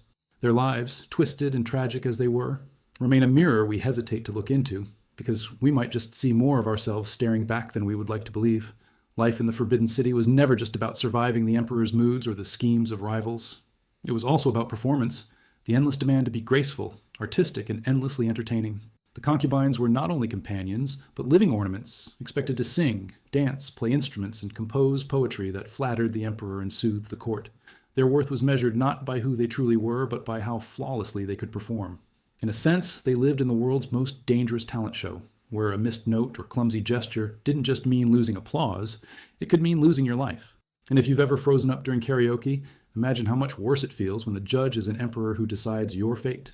The training began almost immediately upon entering the palace. Girls were taught how to walk slowly and elegantly, how to bow with perfect angles, how to play zithers until their fingers blistered. They memorized entire volumes of poetry, not because the emperor wanted scholars, but because he wanted women who could echo culture back to him like polished mirrors. It's ironic. For men, knowledge was power, but for women, knowledge had to be disguised as charm. Too much wit could be dangerous, yet too little made them disposable. So they walked a narrow line where brilliance had to sparkle just enough to amuse, but never enough to threaten. That kind of balance is exhausting. But then again, how different is it from modern workplaces where women are expected to be competent but not too intimidating? Performances took place during grand banquets or private evenings, staged like miniature theaters. The halls glowed with lantern light, silk banners swayed, and the air was thick with incense. Concubines would play music, their delicate notes echoing through the chamber, while others danced with movements so precise they looked almost inhuman. To the emperor and his guests, it was a display of refinement, proof of the empire's wealth and power. But behind the curtains, the women trembled, knowing one misstep could bring shame or punishment. It's a little like watching Olympic athletes. We marvel at the beauty of their routines, forgetting the bruises and injuries hidden beneath their costumes. Even beauty itself was performance. The cosmetics they wore were often dangerous, mixed with lead and mercury to create dazzling white faces or ruby red lips. The irony is sharp. In trying to embody perfection, they poisoned themselves slowly. Some concubines developed sores and illnesses from these mixtures, yet continued applying them because looking flawless was not optional. It's almost comical in a dark way. They were literally dying to look beautiful. And before we laugh too hard, maybe glance at today's shelves of creams and surgeries promising eternal youth. The tools have changed, but the obsession feels eerily familiar. The rituals of beauty extended far beyond makeup. Their hair was styled into elaborate sculptures, weighted down with ornaments so heavy some women suffered headaches for days. Their clothes were layered in silks embroidered with dragons and phoenixes, symbols of status that also served as cages of cloth. The weight of these garments made it nearly impossible to move freely, but grace demanded they glide as though floating. Imagine wearing an outfit so suffocating it feels like armor, yet being told to move like a swan. It was both comedy and cruelty stitched into every seam. Music and poetry often carried hidden meanings. Some concubines wove secret messages into their verses, subtle laments disguised as art. A love poem might actually be a cry of loneliness. A graceful dance might encode frustration. In this way, performance became their only language of rebellion. To outsiders, they appeared obedient, entertaining, radiant. But between the lines and within the steps, they whispered their truth. It's astonishing to think that while emperors collected their songs as tokens of loyalty, the women were actually leaving behind coded diaries of despair. And isn't that what art still does today? Reveal truths that can't be spoken outright? Yet the cruelty of performance was not only in its demands, but in its futility. No matter how well they played or danced, no matter how many poems they composed, it rarely guaranteed safety. A single rival's whisper could undo years of careful perfection. Their performances, however beautiful, were always fragile currency, as unstable as the emperor's whims. Imagine studying your entire life for a job interview, delivering every answer flawlessly, only to be rejected because the boss had a headache that day. That was the reality of their art, brilliance that could vanish into nothingness overnight. And so, the stage of the Forbidden City was more than entertainment. It was a battlefield disguised as elegance, where music and beauty became weapons as sharp as daggers. The concubines performed not just to please, but to survive, pouring their souls into songs that might never be remembered, dances that dissolved into smoke, verses lost in the dust of archive. Their performances lived and died in the same breath, like sparks flickering in darkness, fragile yet unforgettable for those who witnessed them. What remains haunting is the paradox of it all, that the very things meant to display their grace also consumed their freedom. They became masterpieces of performance, but in doing so, they lost the right to simply exist as themselves. And perhaps that is the thread tying their world to ours. How often do we perform, smile, and polish ourselves into roles, not because we want to, but because the world demands it? The concubines remind us that beneath the silks and the makeup, there is always a person longing to breathe without an audience, waiting for the moment the stage finally goes dark. The weight of silence in the Forbidden City was not empty. It was heavy with calculation, because every relationship a concubine formed could mean her survival or her destruction. Life inside those red walls was not just about pleasing the emperor, but about understanding the intricate chessboard of alliances, betrayals, and subtle bargains that shaped every corridor. The harem was less a household and more a battlefield dressed in silk, and the weapons were not swords, but whispers, glances, and gifts delivered at just the right time. Concubines who rose in influence rarely did so alone. They cultivated networks of servants, eunuchs, and even guards who could be bribed with trinkets or favors. A single eunuch holding a lamp at night might also be carrying a message, shifting the tide of rivalry with a well-placed rumor. These small relationships mattered because in the palace, information was worth more than jewels. Secrets were currency, and those who knew how to trade them survived longest. It's funny when you think about it. The emperor technically ruled an empire, yet often his own household was ruled by whichever woman had the best gossip network. But influence came at a cost. The closer a concubine drew to power, the more vulnerable she became to jealousy. Rivals would invent stories, planting seeds of suspicion in the emperor's mind. A headache might be blamed on a concubine's supposed curse, a military loss on her bad fortune. It sounds absurd, but superstition often carried more weight than logic. And if you think about it, have we really moved past this? People today still blame unlucky numbers or Mercury in retrograde for things they cannot control. In the palace, such beliefs were deadly excuses, providing convenient reasons to dispose of inconvenient women.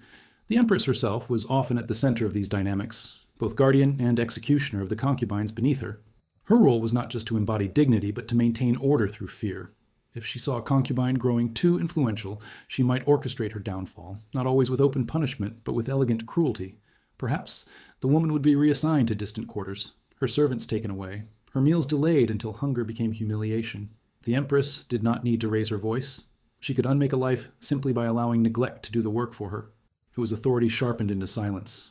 Concubines quickly learned that survival was about mastering performance not only on the stage but in daily interactions.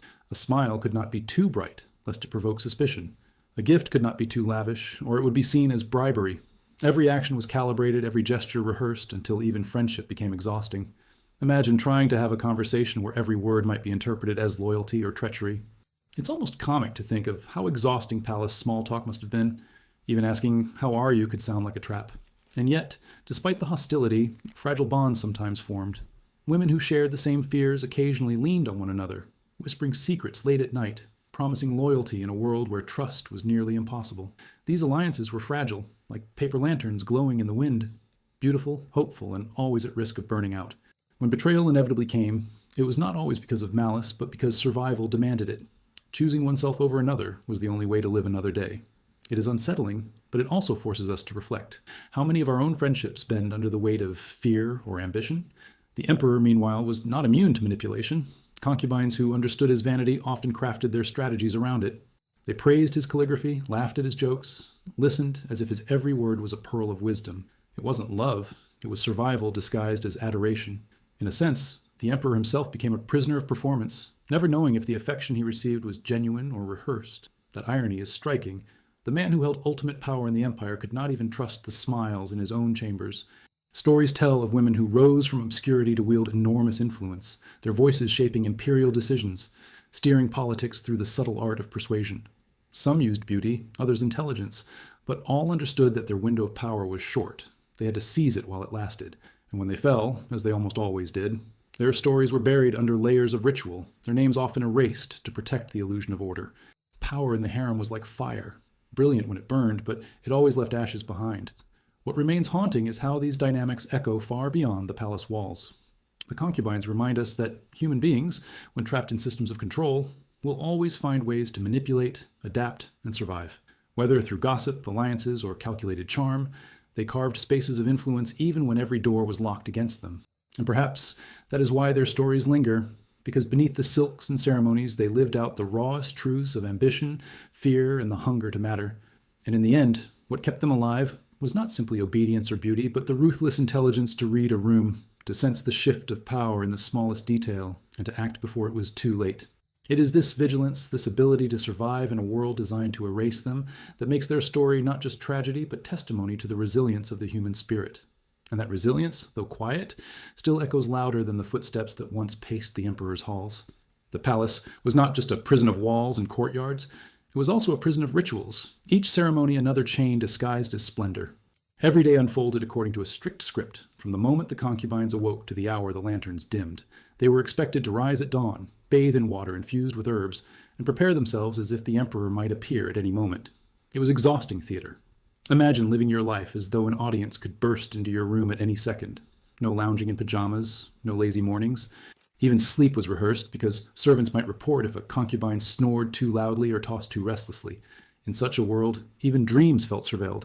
The ceremonies reached their height in the emperor's audiences, where concubines were summoned like treasures displayed in a gallery. They had to walk with such precision that a misstep could be interpreted as disrespect, bow with exact depth, and speak only when permitted. Some women trained for weeks just to perfect the art of handing a teacup gracefully, fingers positioned at delicate angles. It sounds absurd, but The palace turned basic actions into life or death performances. We might laugh at the idea of failing because you held a teacup wrong, but then again, how different is it from someone today being passed over for a promotion because they didn't look professional enough on Zoom? The rules have changed, but the pettiness of judgment remains constant. Banquets were another theater of cruelty. To the outside world, they were celebrations, music, feasting, silk banners fluttering under candlelight. But to the concubines, they were battlefields. Every seat at the table was a statement of rank, every dish a declaration of favor. A woman placed too far from the emperor felt the chill of neglect, while another seated close enough to refill his cup risked jealous glares sharp enough to pierce silk. Performances filled the air, but underneath the music lingered the silent calculations of women measuring their own worth against the emperor's passing glance. The food itself was laced with paranoia. Each bite might carry poison, each sip a gamble. What should have been a celebration became a constant reminder that pleasure was only another mask for danger. Seasonal rituals brought their own torments. On festivals, concubines were expected to present gifts to the emperor, tokens of loyalty disguised as artistry. Some embroidered poems into silk scrolls, others carved delicate figurines. The irony was that too much brilliance could backfire, making a woman appear arrogant or threatening. The safest gift was one that impressed just enough to show devotion, but not enough to inspire envy. It's the same tightrope people still walk when buying presents for bosses. Too cheap and it looks careless, too expensive and it looks desperate. Except in the palace, the wrong gift didn't just cost you a bad performance review, it could cost your life. The rituals of grooming were no less suffocating. Hours were spent painting faces with dangerous powders, arranging hair into elaborate sculptures that could take half a day to complete. Heavy ornaments tugged at their scalps, robes stitched with jewels restricted their movements, yet they had to glide like swans. Beauty was agony, and yet agony was mandatory. It's almost comical to imagine a concubine trying to scratch an itch under 30 pounds of silk while still appearing elegant. The palace demanded perfection even when the body begged for relief, proof that suffering could be disguised as refinement if wrapped in enough embroidery. Religion, too, became part of the theater. Concubines were marched into temples within the palace grounds to bow before altars, not because faith was encouraged, but because devotion itself was another performance for the emperor's eyes. Some whispered prayers with genuine desperation, others mouthed words while their minds plotted strategies. The temple bells rang with the sound of faith, but also with the quiet echo of survival instincts. There is something haunting about a prayer recited not to heaven, but to the ears of a man who sat in judgment of every soul around him. And yet, despite the suffocating weight of ceremony, there were cracks where humanity slipped through. Some concubines found ways to inject humor into rituals, mocking the absurdity of rules behind closed doors. Stories tell of women who, in private, exaggerated their bows until they collapsed in laughter, ridiculing the stiffness expected of them. These moments were small rebellions, a reminder that even under the heaviest chains, laughter can survive. It's a lesson still true today. Sometimes humor is the only weapon left when everything else has been stripped away. But the cruelest ritual of all was not the bows, the feasts, or the gifts. It was the constant reminder that no matter how perfectly a concubine performed, her fate was still not in her hands. The rituals were never truly about devotion to the emperor or reverence for tradition. They were about control. They existed to remind each woman that her body, her time, even her breath belonged to the system. Perfection was demanded not as an ideal, but as proof of obedience. And obedience, once perfected, became the deepest prison of all. In the end, the palace thrived, not because its rituals were beautiful, but because they kept everyone trapped in their roles, unable to question, unable to resist. The concubines danced, bowed, painted, and prayed, each gesture tying them tighter into a performance that consumed their lives. And behind every graceful movement, there lingered the unspoken truth that once the music stopped, once the candles dimmed, the silence would reveal the cost of all that beauty. It was not splendor, but suffering, painted over so carefully that the world outside believed it was paradise. The palace was a world where even silence had a hierarchy. Every corridor echoed with layers of voices, but not all of them belonged to the living. The eunuchs, those strange figures who had surrendered their bodies for proximity to power, shaped the rhythms of the harem just as much as the emperor himself. They were keepers of secrets, masters of logistics, and the quiet hands that turned the machinery of palace life. For the concubines, eunuchs could be both salvation and ruin. One whisper from a eunuch could grant access to the emperor's chambers, and another whisper could erase a name forever. It's unsettling to think that the fate of women who lived in halls lined with gold often rested in the hands of men who had been deliberately mutilated to serve. The eunuchs wielded influence precisely because they were seen as safe, men without heirs, and capable of founding families that might challenge imperial bloodlines. But safety is a funny word in history. It usually means safe for the powerful, not for the vulnerable. Eunuchs learned quickly that the only way to maintain their positions was to manipulate information, They became human newspapers, distributing rumors and collecting bribes, turning knowledge into currency.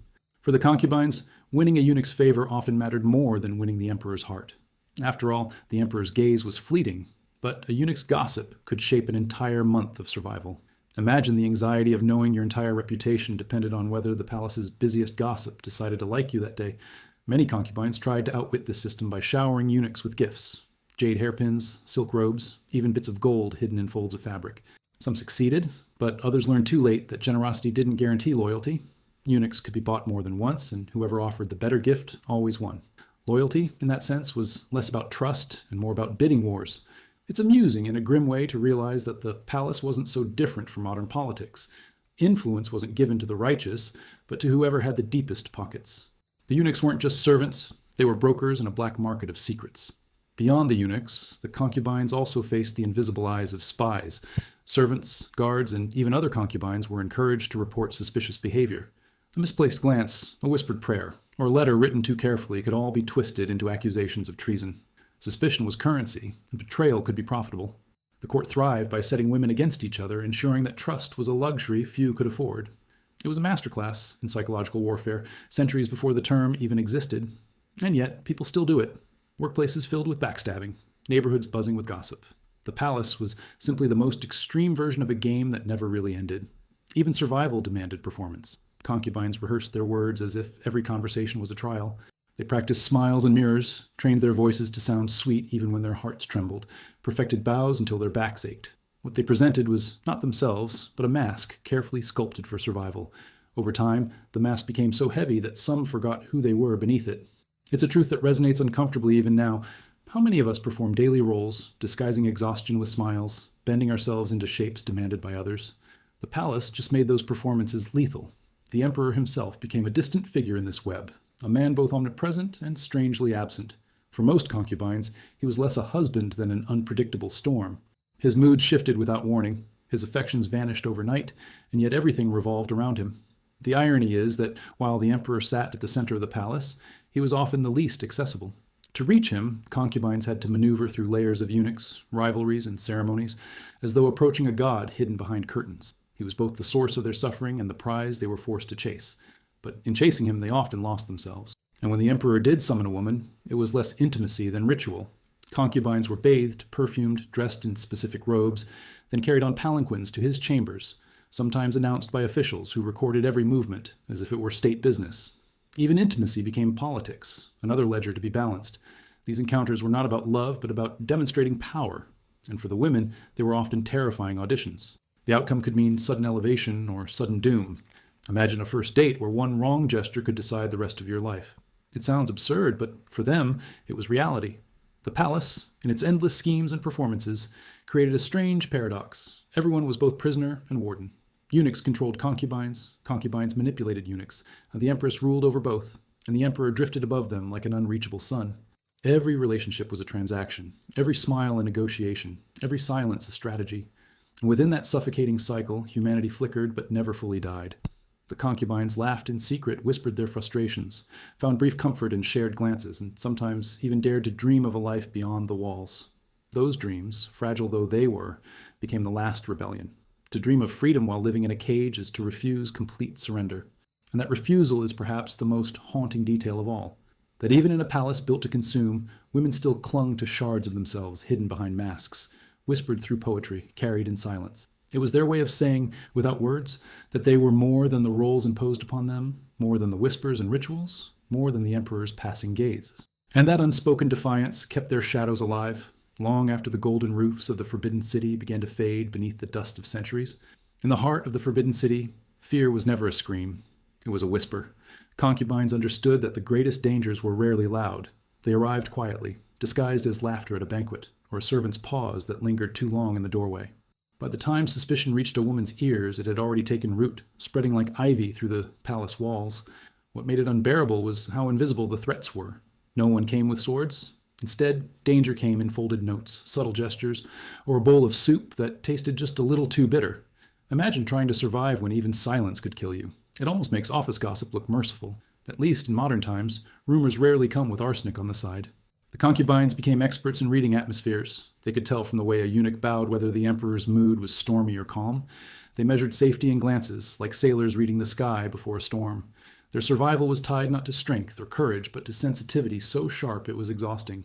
Think about how tiring it is to overthink a single awkward text message.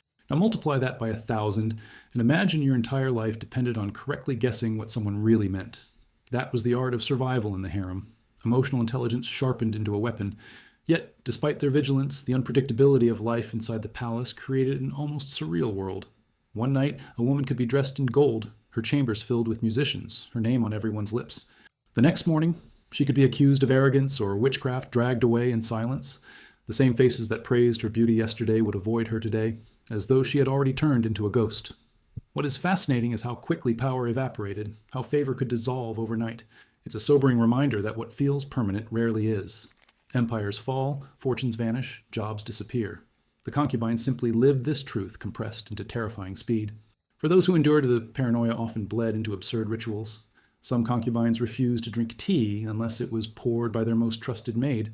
Others hid charms sewn into their robes, convinced that jade amulets or strands of hair tied into knots would protect them. Even animals became guardians. Cats, dogs, and even birds were kept close to taste food or serve as omens. It may sound comical, but isn't it what we still do? We wear lucky socks, avoid walking under ladders, or obsessively check horoscopes before big decisions. Desperation makes even the irrational feel logical. And in the palace, logic was less useful than superstition when the line between life and death was so thin. The cruelty was not always physical. Sometimes it was the slow erosion of dignity. A concubine might be ignored for months, her name never spoken, her chamber falling into silence so heavy it pressed against her chest. Neglect became torture, stripping her of identity more effectively than chains ever could. The palace had a way of convincing women that to be unseen was worse than to be dead. And isn't that fear universal? The fear of vanishing, of not being remembered, of being erased from the stories people tell? Loneliness, after all, has always been one of humanity's sharpest poisons. What made the atmosphere even more oppressive was how the palace turned women against one another. Friendships existed, but they were fragile, constantly threatened by suspicion. A confidant one day could become an enemy the next, if aligning with a rival meant a better chance of survival. It wasn't always malice. Sometimes it was necessity. Betrayal in the palace wasn't a question of morality, but of timing. To survive, you had to know when to smile and when to stab, even if the stab was only with words. It was a world that made hypocrisy a survival skill and authenticity a liability. And yet, through this endless cycle of paranoia, there were sparks of defiance. Some concubines mocked the absurdity of their situation, whispering jokes late at night, laughing at the ridiculous rituals that dictated their lives. Humor became rebellion, a reminder that even in cages, the human spirit could refuse to bow completely. It is strangely beautiful to imagine a group of women, dressed in silk, heads weighed down with gold ornaments, quietly giggling at how pompous the emperor looked when he sneezed. Laughter, fragile though it was, became proof they had not been entirely consumed by fear.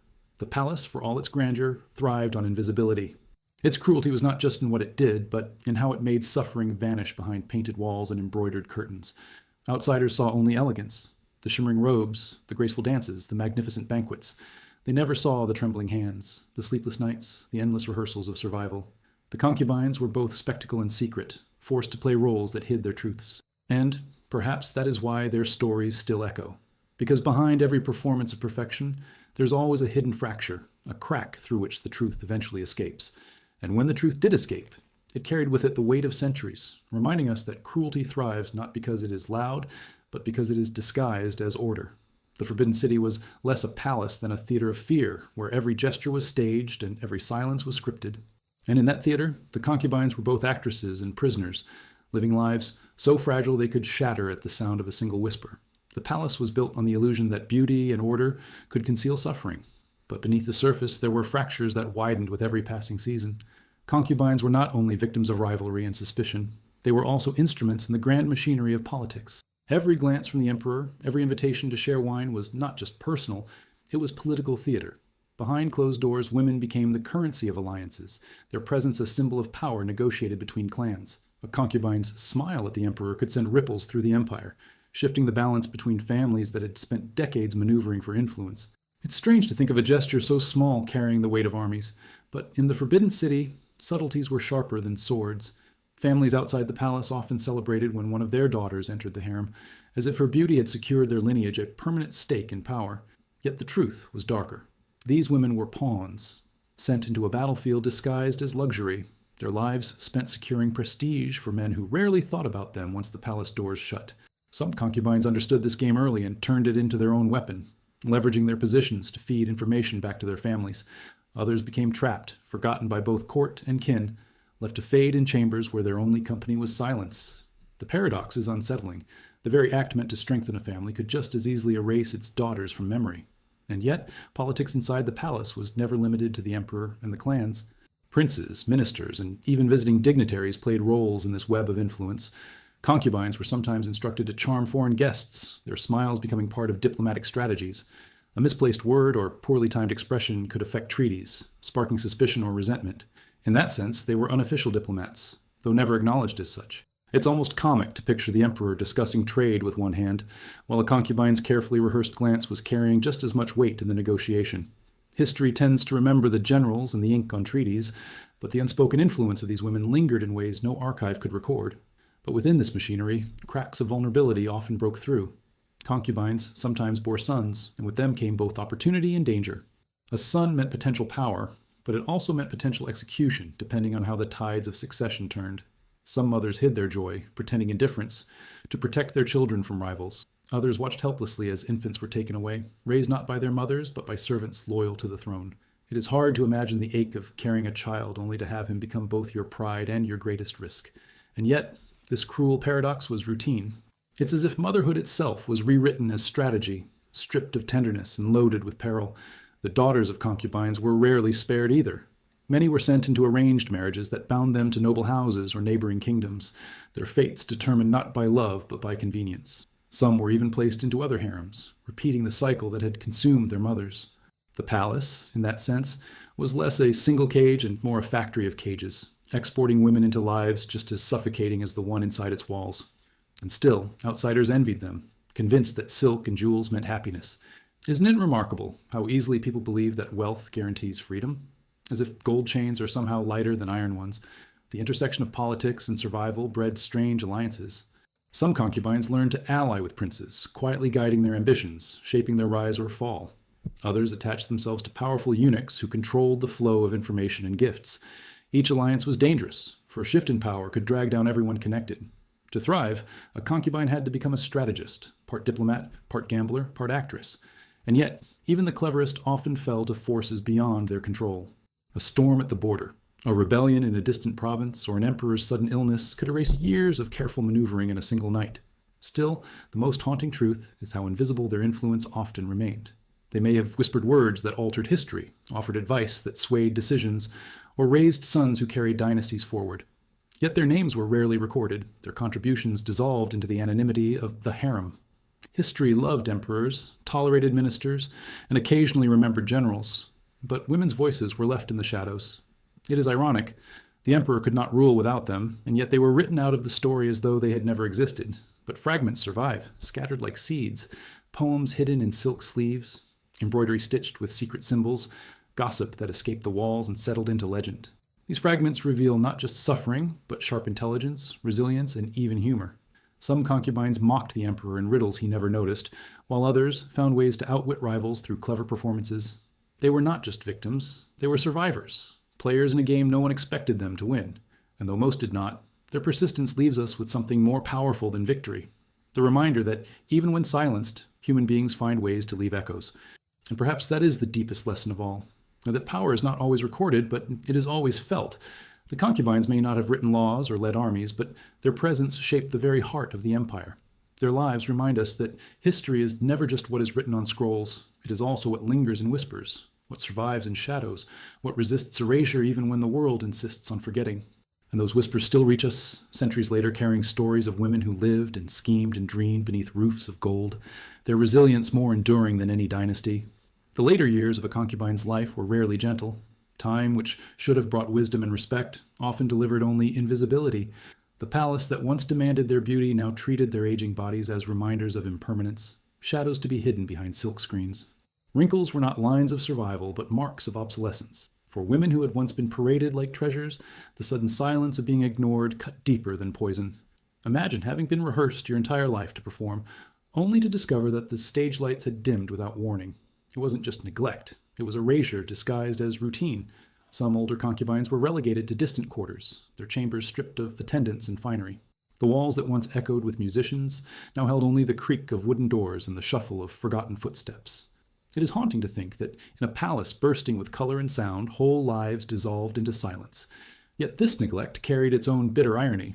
Sometimes being forgotten was safer than being noticed. A rival concubine at the peak of her beauty could draw dangerous jealousy, but an old woman? She was no longer worth the effort. Invisibility became both prison and shield, a reminder that sometimes obscurity is the closest thing to freedom. But obscurity was not always peaceful. When emperors died, some older concubines were forced into mourning rituals that lasted years, their lives consumed by ceremonies for men who no longer remembered their names. Heads were shaved, robes turned plain, and laughter forbidden. Their existence became a living shrine, proof of loyalty to a dynasty that offered nothing in return. There is something grotesque in the idea of spending your last years rehearsing grief for someone who once discarded you, and yet many did, because the palace demanded not only youth, but also the performance of eternal devotion. It makes one wonder how often in our own lives we spend energy performing grief, devotion, or happiness for appearances rather than truth. Others were dispatched to temples, stripped of silk and jewels, condemned to endless chants in echoing halls. To outsiders it looked like spiritual refuge, a noble retreat from worldly vanities. In reality, it was exile. Some concubines found solace in prayer, but many whispered that the gods felt as absent as the emperor. Religion, in that sense, was both comfort and cage, a repetition that dulled thought instead of setting it free. The temple bells, which to villagers sounded holy, were to them reminders of days they could never reclaim. Even faith can become tyranny when it is imposed, and yet within those chants a few managed to slip in their own prayers, not for emperors or dynasties, but for freedom, a word rarely spoken aloud in their lifetimes. There were also the crueler fates, concubines entombed alive alongside emperors, sealed in chambers where air ran out before hope did.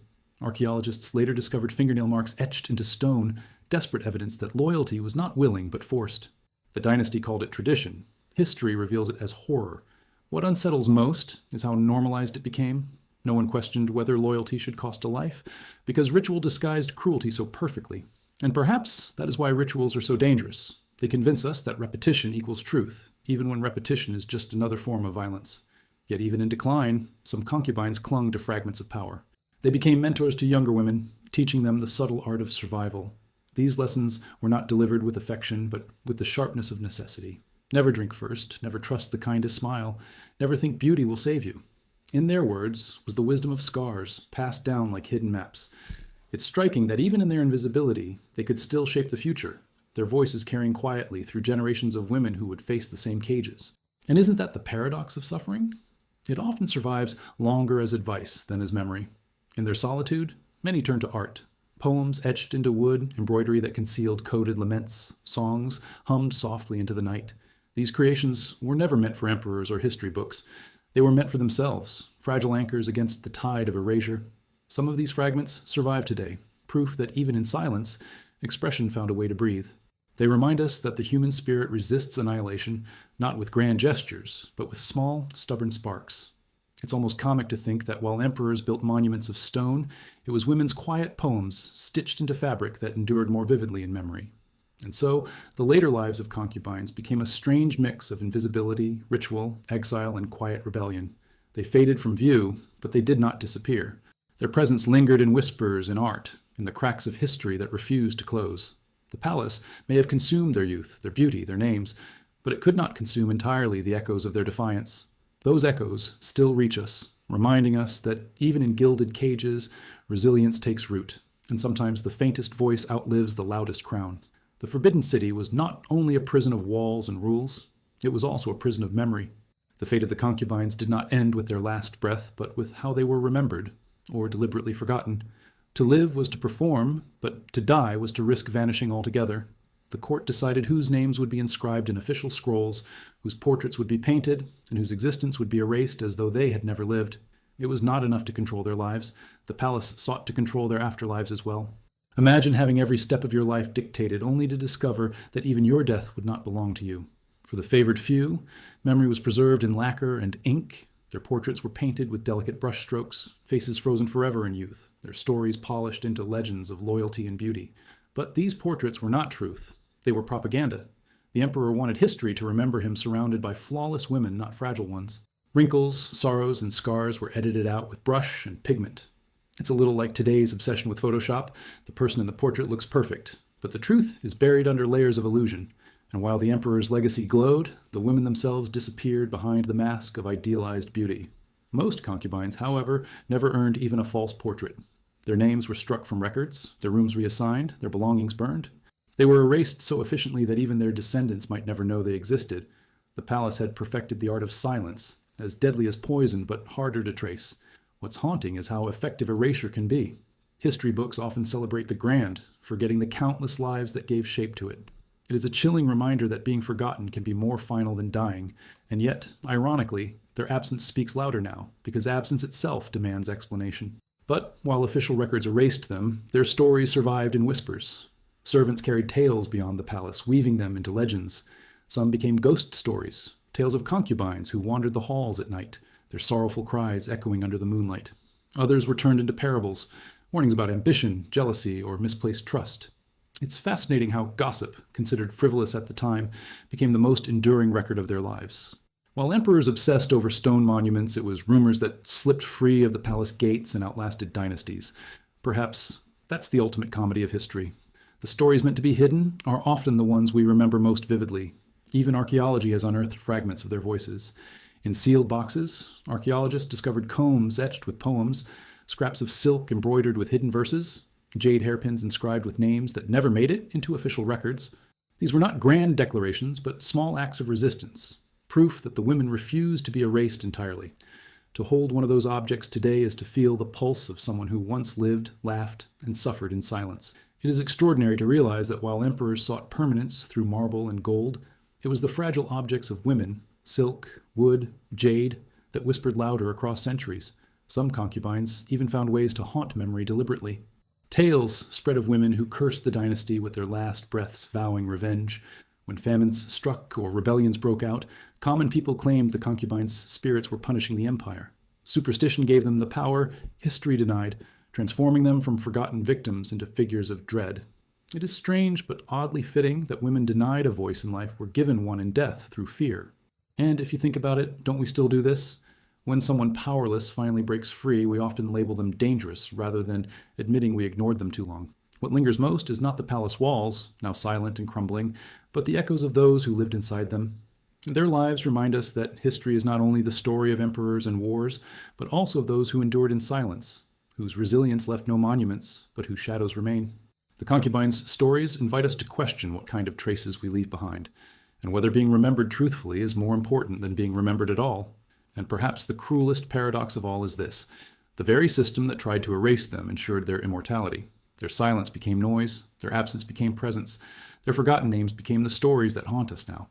And in that haunting, they remind us that power is fragile, memory is unpredictable, and even the quietest voices can outlast the loudest crowns.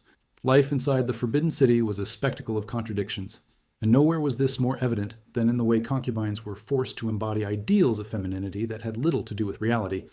They were supposed to be delicate yet resilient, obedient yet captivating, silent yet endlessly entertaining. The court demanded women who could laugh on command, cry on cue, and hold a pose of serenity even when their stomachs churned with dread. In many ways, they were living theater masks, expected to project perfection while hiding every trace of fear. The irony is that the closer they came to embodying these impossible ideals, the further they drifted from their own humanity. It's almost comical when you think about it. The emperor didn't really want a wife or companion. He wanted a flawless porcelain doll who could move. The palace rituals of femininity extended into every corner of their lives. Their hair alone was a battlefield. Elaborate coiffures could take hours to construct, pinned into shapes so stiff that sleeping without ruining them became an art form in itself. Some concubines reportedly slept sitting upright, necks aching, just to preserve their hairstyles for the next day. Beauty, it seemed, wasn't simply worn, it was endured. And yet, the absurdity was never questioned. Imagine living in a place where lying down was considered an act of rebellion against fashion. It sounds ridiculous. But in the palace, pain was often the hidden foundation of elegance. Cosmetics, too, carried their own dangers. White powders laced with lead created a ghostly pallor admired at court, while rouge made from toxic minerals brought the illusion of vitality. The cruelest irony was that, in chasing beauty, many concubines slowly poisoned themselves. Their skin grew blotchy, their health deteriorated, and yet the demand for flawless appearance never waned. It's hard not to laugh bitterly at this. Women literally died to look alive. And before we mock the past too much, maybe we should remember that modern society still sells beauty creams promising miracles in tiny jars, often with just as little concern for long-term consequence. But femininity in the palace wasn't just about appearance, it was also about performance. Concubines were expected to be graceful dancers, skilled musicians, witty conversationalists, and poets who could recite verses at a moment's notice. Every skill was rehearsed, every gesture calculated. Yet none of this guaranteed safety, because talent could inspire jealousy just as much as it could secure admiration. A concubine who played the zither too beautifully risked drawing suspicion from rivals. A poem that sparkled too brightly might be twisted into arrogance. Success was always double-edged, a spotlight that revealed brilliance and painted a target on your back at the same time. The palace also demanded emotional obedience. Concubines were expected to show joy when chosen, sorrow when dismissed, and gratitude even when punished. They had to embody the emotions others wished to see, not the ones they actually felt. To cry at the wrong moment, to laugh too loudly, even to sigh audibly could be interpreted as rebellion. In time, many forgot how to feel naturally, their emotions blurred into performance. Isn't it chilling to think about living in a world where even your tears have to be rehearsed? And yet, we still do this in subtler ways. How often do we fake smiles in photos or swallow anger to keep the peace? The palace simply turned this everyday pretense into law. Femininity, as enforced by the court, was also profoundly contradictory. Women were told to be pure and modest, yet also alluring enough to capture the emperor's desire. They had to be submissive yet clever, restrained yet captivating. It was like being given a riddle with no solution, one that shifted every day depending on the emperor's mood. Some concubines mastered the art of walking this tightrope, while others stumbled, undone not by malice, but by the impossible demands of a role that could never truly be fulfilled. This paradox wasn't just cruelty, it was control. By demanding the impossible, the palace ensured the women would always feel inadequate, always desperate to try harder, always trapped in pursuit of an ideal that did not exist. And yet, even within these suffocating expectations, concubines found ways to resist. Some mocked the rituals behind closed doors, laughing at how ridiculous the rules of elegance were. Others carved secret verses into wooden beams, confessing their exhaustion, their anger, their humanity. These were small rebellions, fragile as whispers, but they mattered. They proved that no amount of powder or silk could erase the truth of what it meant to be human. The palace could demand masks, but behind every mask there was still a face, bruised perhaps, but unbroken. What endures from their stories is not the image of flawless women gliding through gilded halls, but the cracks in that image, the aching necks, the poisoned skin, the whispered laughter in the dark. Their lives force us to question how much of femininity, even today, is performance demanded by others rather than expression chosen freely. And it is in that question that their shadows continue to walk beside us, reminding us that cages are not always made of iron, and prisons are not always marked by walls. Sometimes they are painted on the face with powder, stitched into robes or spoken in rules disguised as elegance. And yet, even within those prisons, the human spirit keeps searching for cracks through which to breathe. Inside the Forbidden City, the body itself became a battlefield, shaped, controlled, and judged with ruthless precision. Concubines were not seen as full human beings, but as vessels of beauty, expected to maintain appearances at any cost. Their diets were regulated, their movements restricted, their very posture monitored. Even sitting too casually could be read as laziness, while walking too quickly might be seen as unfeminine. It was as though their flesh and bones were not their own, but state property, polished and displayed like jade ornaments. The irony is sharp. Women dressed in silk embroidered with dragons were treated with less respect than the symbols sewn onto their robes. Food, which should have been comfort, was instead a tool of control. Concubines were given lavish banquets, but they often ate cautiously, afraid of poisoning or of being mocked for gluttony.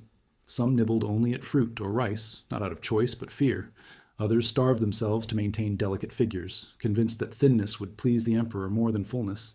Yet this, too, was a dangerous gamble, because an emperor who preferred plump beauty could discard a thin concubine overnight. Imagine the stress of living in a world where even your body type had to match a ruler's passing whim. We complain today about fashion trends changing too quickly, but at least they don't come with execution notices. Clothing also played its part in reshaping their bodies. Robes were layered so heavily that they restricted breathing, corset-like sashes pulled tight across ribs, and ornamental jewelry weighed them down until elegance itself became painful. To glide gracefully under such constraints required not just training, but endurance. Many concubines suffered back pain, bruised shoulders, and constant headaches from their attire. Yet the expectation was to move like swans across marble floors. There's something both tragic and comical in this. Beauty was measured not by freedom, but by how convincingly they could suffer without showing it. The obsession with beauty extended into bizarre and often dangerous practices. Some concubines used herbal concoctions to lighten their skin, while others painted their lips with cinnabar, slowly poisoning themselves with mercury. Pearls were ground into powders and swallowed as elixirs of youth, though in reality they damaged the stomach. The cruel irony is that while emperors wanted women to embody eternal youth, the very methods demanded to achieve it often shortened their lives. And before we laugh too much, perhaps we should remember that modern society still sells miracle detox teas that do little more than keep bathrooms busy. The tools have changed, but the desperation looks the same. Pregnancy, which in most cultures was a source of joy, became a treacherous burden in the palace. A concubine who bore a son could rise in influence, but she also became a target. Rivals plotted miscarriages, slipping powders into teas or arranging accidental falls. Some women were kept under constant watch during pregnancy, isolated in chambers where paranoia grew alongside their swelling bellies. And even if the child was born safely, survival was never guaranteed. Infant deaths were common, sometimes natural, sometimes engineered. Motherhood, instead of liberation, became another form of captivity, chaining women to hopes that could be stolen overnight. The daughters of concubines faced their own complicated legacies. Many were married off as political pawns, sent far from the palace into unions that were less about love and more about alliances. Others were drawn back into the harem system, repeating their mother's fate. For these girls, childhood was brief, innocence shorter still, as they were groomed to serve roles designed centuries before they were born. It's unsettling how cycles of control perpetuate themselves. And if we reflect honestly, don't we still see echoes of this? Families pushing daughters into careers or marriages, not for love, but for reputation. The stage is different, but the script feels familiar. Even health itself was manipulated for appearances. Illness was concealed to avoid seeming weak, and medical care was often reserved for those still favored. Concubines who lost the emperor's interest could waste away in silence, untreated, their suffering hidden behind palace walls. Some turned to folk remedies or charms, desperate for any form of relief. Others pretended to be healthier than they were, painting their faces to hide fever or exhaustion, because showing weakness was more dangerous than the illness itself. Survival depended not on strength, but on convincing the world you were unbreakable. The most haunting part of this bodily control was how it erased individuality. Every concubine's body was reshaped, polished, adorned, and disciplined to fit ideals that were never her own. Her figure, her skin, her movements all belonged to the system, not to herself. Yet within this cage, sparks of defiance remained. Some women secretly indulged in forbidden foods, laughed too loudly in private, or scratched away at makeup until their own faces stared back in the mirror. Small rebellions, yes, but rebellions nonetheless. They proved that even when bodies are treated as property, identity resists erasure.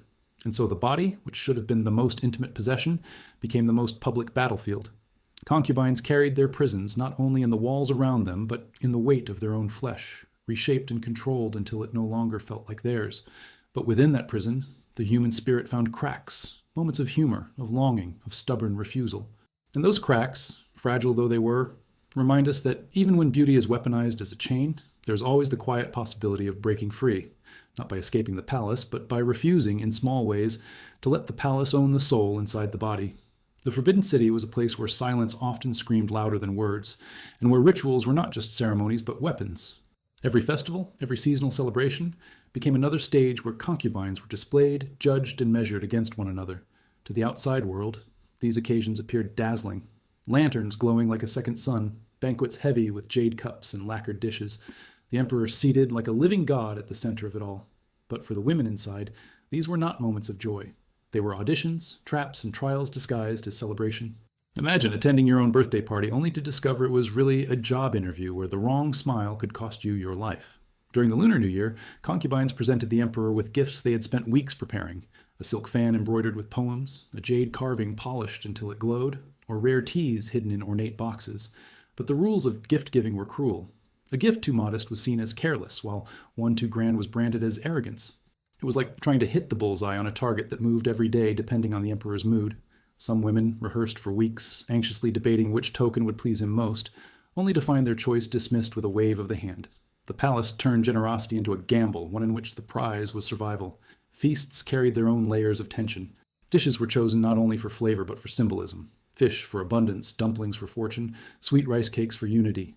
Concubines had to taste these dishes with grace, smiling as though each bite was the finest they had ever eaten. Yet each swallow came with fear. Was the food safe, or had a rival laced it with something fatal? Poison did not announce itself with fan. It slipped silently into soups and sauces, turning meals into minefields. What should have been celebration became suspicion, served on porcelain plates. It's almost comical in hindsight. We stress about food allergies ruining dinner parties, but in the palace, the problem wasn't gluten, it was arsenic. Music and dance filled these occasions, but even art was sharpened into competition. Concubines performed songs and choreographies, each trying to catch the emperor's attention without appearing desperate. One dance too graceful could spark envy, while one wrong note could brand a woman as talentless. The performances looked effortless, but beneath the silk sleeves were trembling hands and pounding hearts. Audiences outside the palace might have thought they were watching elegance.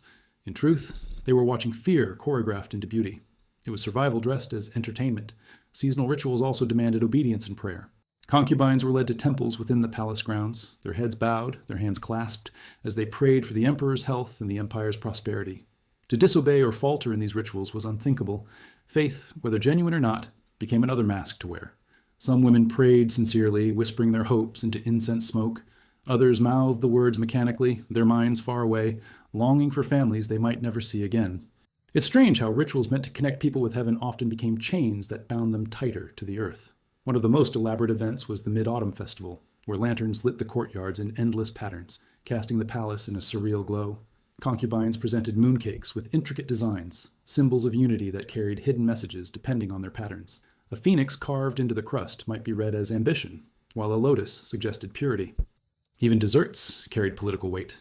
Imagine cutting into a pastry, knowing its decoration might determine whether people saw you as loyal or scheming. It turns a sweet treat into a gamble sweeter than any card game. But perhaps the most cruelly beautiful ritual was the emperor's birthday. The palace prepared endless spectacles, fireworks that painted the sky, acrobatics that defied gravity, poetry recitals that praised his supposed divinity. Concubines dressed in their finest silks, jewels so heavy they strained their necks, smiles stretched until their jaws ached. Outwardly, it looked like paradise. Inwardly, it was theater designed to remind them of their place. They existed not as individuals, but as ornaments in his celebration, part of the stage set rather than the story. And yet, within these suffocating rituals, sparks of humanity still flickered. Some concubines found ways to slip humor into their performances, mocking the absurdity of the rules when they thought no one was listening. Others shared secret glances during ceremonies, silent acknowledgement of the exhaustion they all endured. These moments were small, fragile, but they mattered. They were proof that even under the crushing weight of ritual, the women remained human, capable of laughter, longing, and quiet rebellion. The tragedy of these rituals is not only that they controlled every movement of the concubines, but that they disguised cruelty as beauty. Outsiders saw lanterns and silk, heard music and laughter, and believed they were witnessing paradise. In truth, they were watching chains polished until they glittered. And perhaps that is the most dangerous kind of prison, the one that convinces the world it is a palace. The Forbidden City was not simply a palace. It was a stage where life and death were constantly performed for an audience that rarely admitted it was watching. Punishment was not hidden in shadows. It was woven into the fabric of daily life, an ever-present reminder that obedience was survival. Concubines lived in a world where the smallest misstep could be transformed into a crime, and the punishment was always designed to humiliate as much as it was to control. To live under that kind of scrutiny was like walking across a frozen lake, never knowing which step would crack the surface. And when it did, the fall was swift and merciless. Some punishments were deceptively quiet. A concubine might be banished to a remote wing of the palace, stripped of attendance and left to rot in silence. At first it sounded like leniency. No whips, no chains, just isolation. But solitude became its own kind of torture, eating away at the mind until shadows seemed to whisper from the corners. Days blurred into nights, nights into weeks, until she wondered if she had already died and been forgotten. What makes this chilling is how familiar it still feels. Isolation can break the spirit more effectively than blows. And yet, isn't it ironic how people today pay money to disconnect in silent retreats, when silence in the palace was a punishment nobody wanted? Other punishments were crafted to be spectacles. A woman might be forced to kneel for hours on cold stone, jewels still dangling from her ears, her silks dragging through the dust. Servants walked past as if she were invisible. Eunuchs reported her disgrace in clipped tones, while rivals watched with hidden smiles. Her suffering became part of the palace's entertainment, a warning dressed as theater. It's hard not to laugh bitterly at the absurdity. Imagine punishing someone with luxury still clinging to their body, as if humiliation was sharper when painted with gold. The palace understood something cruel. Pain hurts, but public shame lingers. Beatings were not uncommon, though they were rarely delivered in the chaos of rage. Instead, they were calculated, measured, designed to bruise the body without destroying the outward image of elegance. A concubine could be struck until her skin burned with welts, then powdered and dressed in silk for the next feast. forced to smile as though nothing had happened. It is disturbing to think that violence could be disguised as beauty, but that was the paradox of the palace, to show perfection while hiding decay. Isn't that still how we live today? Smiling for pictures while silently crumbling, covering bruises with filters instead of powder. Accusations of witchcraft or treachery brought even harsher punishments. A concubine might be strangled with silk cords, her death made elegant so it could be recorded as a ritual rather than a crime. The choice of silk was symbolic, soft, luxurious, and yet deadly, the perfect weapon for a system that thrived on contradictions. To kill with silk was to remind everyone that even beauty could suffocate. It's a metaphor so powerful it feels like a warning. The things we treasure most often carry the seeds of our undoing. Poison, too, became an instrument of discipline. A cup of wine, laced with invisible toxins, might be presented as a farewell, offered with bows and polite words. To drink was to die, but to refuse was to admit guilt. It was a punishment disguised as courtesy, one final performance in a life full of them. What's remarkable is how normalized this became, as if everyone agreed to pretend that execution was just another ceremony. And perhaps that's the scariest truth of all, that people can be trained to accept cruelty as tradition if it is dressed up with enough ritual. Yet some punishments aimed not to kill but to erase. A disgraced concubine might have her name struck from records, her belongings burned, her face removed from portraits. She was made to vanish, as though she had never existed. This kind of punishment was more permanent than death, because it denied her the dignity of memory. In a world obsessed with legacy, to be forgotten was the deepest wound. And it makes us reflect. What do we fear more? Pain, or the possibility that no one will ever remember we were here? Still, within this machinery of cruelty, concubines found ways to endure.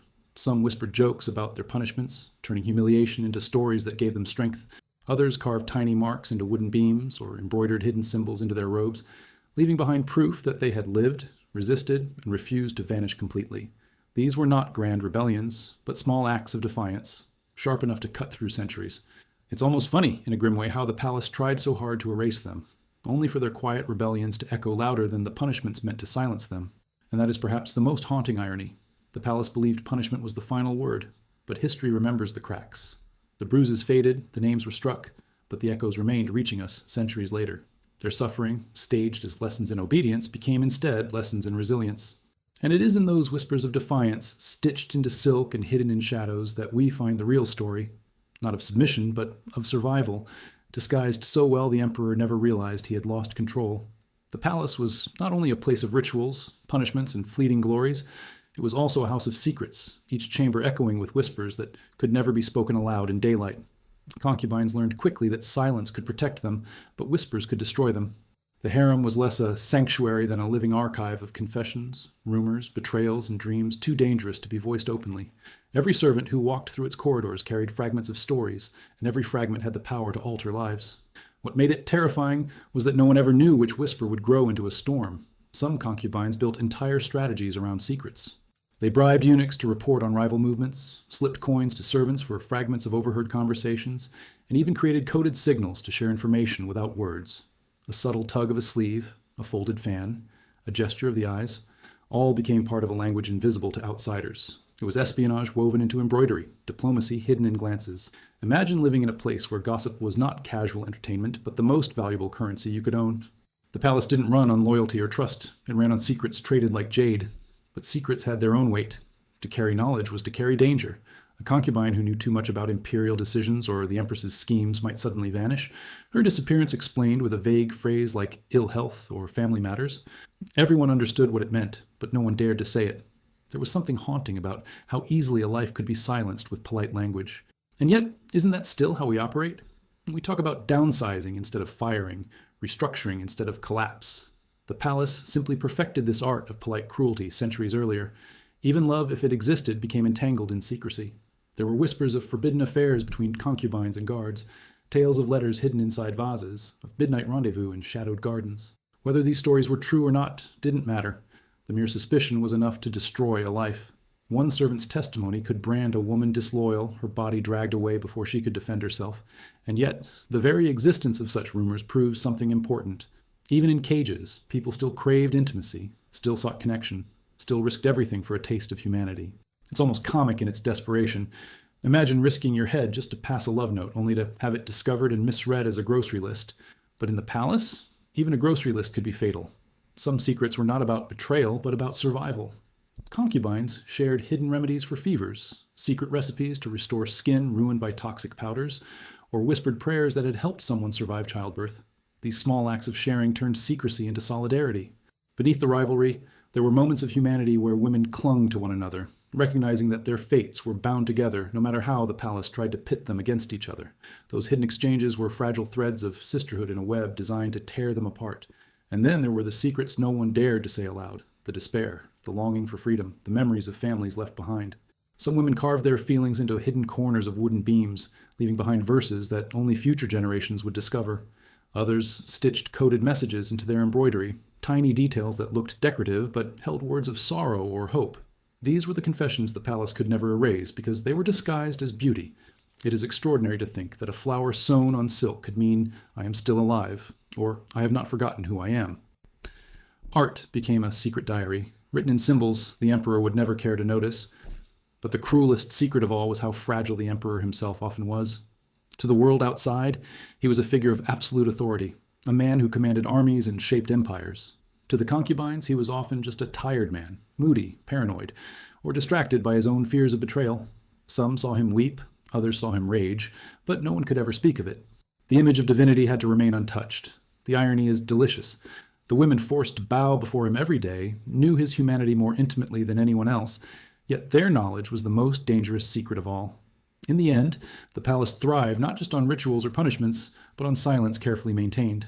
What people outside saw was harmony, elegance, order.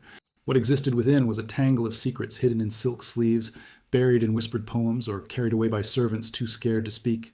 And perhaps that is why the stories of the concubines still captivate us today, because we understand instinctively that behind every polished surface lies something hidden, and behind every silence, there is always something waiting to be told.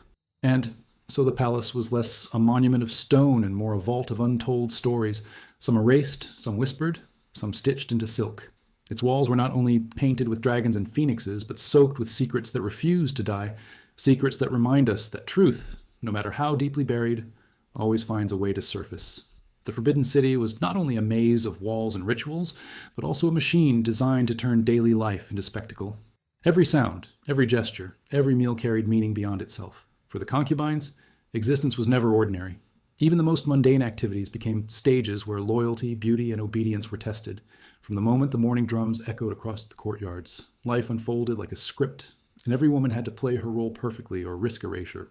What made it unbearable was not just the weight of the rules, but the knowledge that they were always being watched, not just by the emperor, but by rivals, eunuchs, and servants whose whispers traveled faster than footsteps. Morning routines were exercises in discipline. Concubines rose before dawn, bathed in herbal waters, and were dressed by attendants who layered robe upon robe until their bodies resembled walking sculptures. Breakfast was not a casual affair. It was another demonstration of refinement. To eat too quickly was vulgar. To eat too little suggested sickness. To show too much enjoyment risked being mocked as greedy. Even lifting chopsticks was a calculated act. Imagine starting your day knowing that the angle at which you pick up a dumpling could be interpreted as a political statement.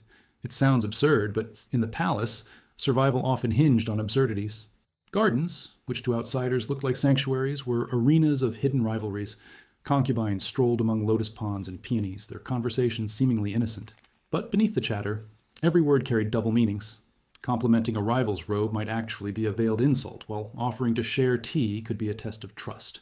The fragrance of blossoms masked the stench of suspicion. It is strangely comical. The same gardens that poets praised as symbols of peace were, in reality, battlefields paved with pebbles and perfumed with strategy. The afternoons were filled with rehearsed entertainments. Some women played instruments, fingers moving across strings with precision sharpened by fear. Others danced, their movements as delicate as dragonflies hovering above water. These performances were not hobbies, but obligations, endless auditions for favor. A sour note or trembling step could invite ridicule, while brilliance risked attracting jealousy. It was a lose-lose game, one that demanded perfection while punishing it at the same time. The irony is that art, which should have been an escape, became another cage, and perhaps that's why some concubines infused hidden meanings into their songs and dances, turning obedience into secret rebellion. Even rest was not truly rest. Afternoons sometimes brought visits from the emperor announced suddenly, giving concubines little time to prepare. They had to glide into his presence, smiles flawless, eyes bright, voices soft. Their chambers were inspected, their clothes scrutinized, their gestures noted. What appeared to be casual encounters were in truth examinations. where the grading system was life or death. Imagine having surprise inspections at home, not from parents or bosses, but from the ruler of an empire who could destroy you with a frown. It makes our modern panic over unannounced guests seem laughably mild. Evenings were often dominated by banquets, elaborate feasts where dishes arrived like troops in formation, each carrying symbolic meaning. Duck for loyalty, lotus roots for purity, fish for prosperity. Concubines were seated according to rank, and every movement was dissected. Who was close to the emperor? Who poured his wine? Who dared to meet his eyes, and who lowered her gaze too quickly? To eat at these feasts was not nourishment, but performance, another layer of theater where poison might be served with the same hand as delicacy. It was both dazzling and terrifying, luxury sharpened into a blade. When night fell, the palace did not sleep. Lanterns flickered against carved beams, and concubines lay awake in chambers heavy with incense. For some, the night brought summonses to the emperor's quarters, carried on palanquins like processions of fate. For others, the night brought only silence, which could feel more punishing than rejection. They waited in robes prepared, hair still pinned, faces painted, only to realize the summons would not come. The darkness pressed in, heavy with thoughts of rivals, fears of plots, and the ache of longing for families left behind. Sleep, when it came, was shallow, haunted by dreams of freedom that vanished with the morning drums. And yet, within this rigid rhythm, there were sparks of rebellion disguised as ordinary acts. Some concubines secretly shared jokes with attendants, laughed too loudly in gardens, or sneaked forbidden bites of food at banquets. Others carved tiny messages into furniture, invisible confessions left for no one in particular but themselves. These small acts of defiance may seem trivial, but in a world where everything was controlled, even a laugh at the wrong time could feel revolutionary. It is both heartbreaking and oddly inspiring, proof that even within cages, people find ways to live, however quietly. The daily rhythm of the Forbidden City reveals its greatest paradox, a world obsessed with perfection that thrived on fear, a system that turned life into theater while consuming the very people forced to perform. The concubines lived their lives as endless rehearsals, knowing the stage lights could vanish at any moment, leaving them in silence. But within those rehearsals, within the rigid choreography, fragments of truth slipped through, in whispered jokes, in hidden verses, in stolen moments of humanity. And those fragments, fragile yet enduring, are what survived long after the palace's golden roofs began to crumble. Inside the Forbidden City, time itself was another weapon. Days passed in rigid cycles of rituals, but years brought transformations that no amount of silk or cosmetics could conceal. For concubines, aging was not simply natural, it was dangerous. Youth was the currency of survival, beauty the fragile shield that kept jealousy at bay, and once time began to carve its marks across a face, the shield cracked. Every wrinkle was a whisper of mortality, every gray hair a reminder that favor was fleeting. What made it crueler was that the palace demanded eternal youth while offering no mercy for its impossibility. It was like being asked to hold water in your hands forever. The harder you tried, the faster it slipped away. The struggle against age began long before the first line appeared. Concubines consumed herbal concoctions, bathed in strange infusions, and swallowed powders made of pearl or jade. These remedies promised eternal youth, but often ruined their health instead. Skin turned sallow, stomachs twisted in pain. Yet they persisted because the alternative, to show age, was more terrifying. Imagine drinking chalky, bitter brews every morning, knowing it might slowly kill you, but believing wrinkles would kill you faster. It's almost comical in a tragic way, like buying miracle diet teas today and pretending to believe they work. As their beauty waned, so too did their place in the palace hierarchy. Concubines who had once sparkled in silk-lined chambers were quietly reassigned to smaller quarters, their attendance reduced, their names spoken less often. It wasn't exile in the dramatic sense, but a slow fade into irrelevance. They became shadows in corridors they once commanded, watching younger women glide past in robes that had once been theirs. The most bitter irony was that their experience, the wisdom earned from surviving years of intrigue, was rarely valued. What the court wanted was not wisdom, but freshness, as if intelligence could not possibly live in a face touched by time. Some tried to fight irrelevance through motherhood. A concubine with a surviving son might maintain influence, if only as a mother to a potential heir, but even this path was fraught with peril. Sons could be targeted, poisoned, or stripped of status if they threatened rivals. To pin one's hopes on children was to gamble with lives that could be extinguished overnight. Others turned to mentoring younger concubines, passing down survival strategies, warnings, and coded advice. These women became ghostly teachers in a living school of cruelty, where every lesson was paid for in scars. Religion also became a refuge for many who had slipped into the margins of the palace. They prayed longer, bowed more often, whispered their sorrows into incense smoke that curled upward toward the heavens. But faith, like beauty, carried contradictions. To some, it brought comfort. To others, it deepened despair. They wondered if the gods truly heard them, or if their prayers evaporated like steam into the cold night. The irony of kneeling for hours before wooden statues while emperors ignored their living cries was not lost on them. Still, it gave rhythm to lives that had lost purpose, a structure to cling to when everything else had been taken away.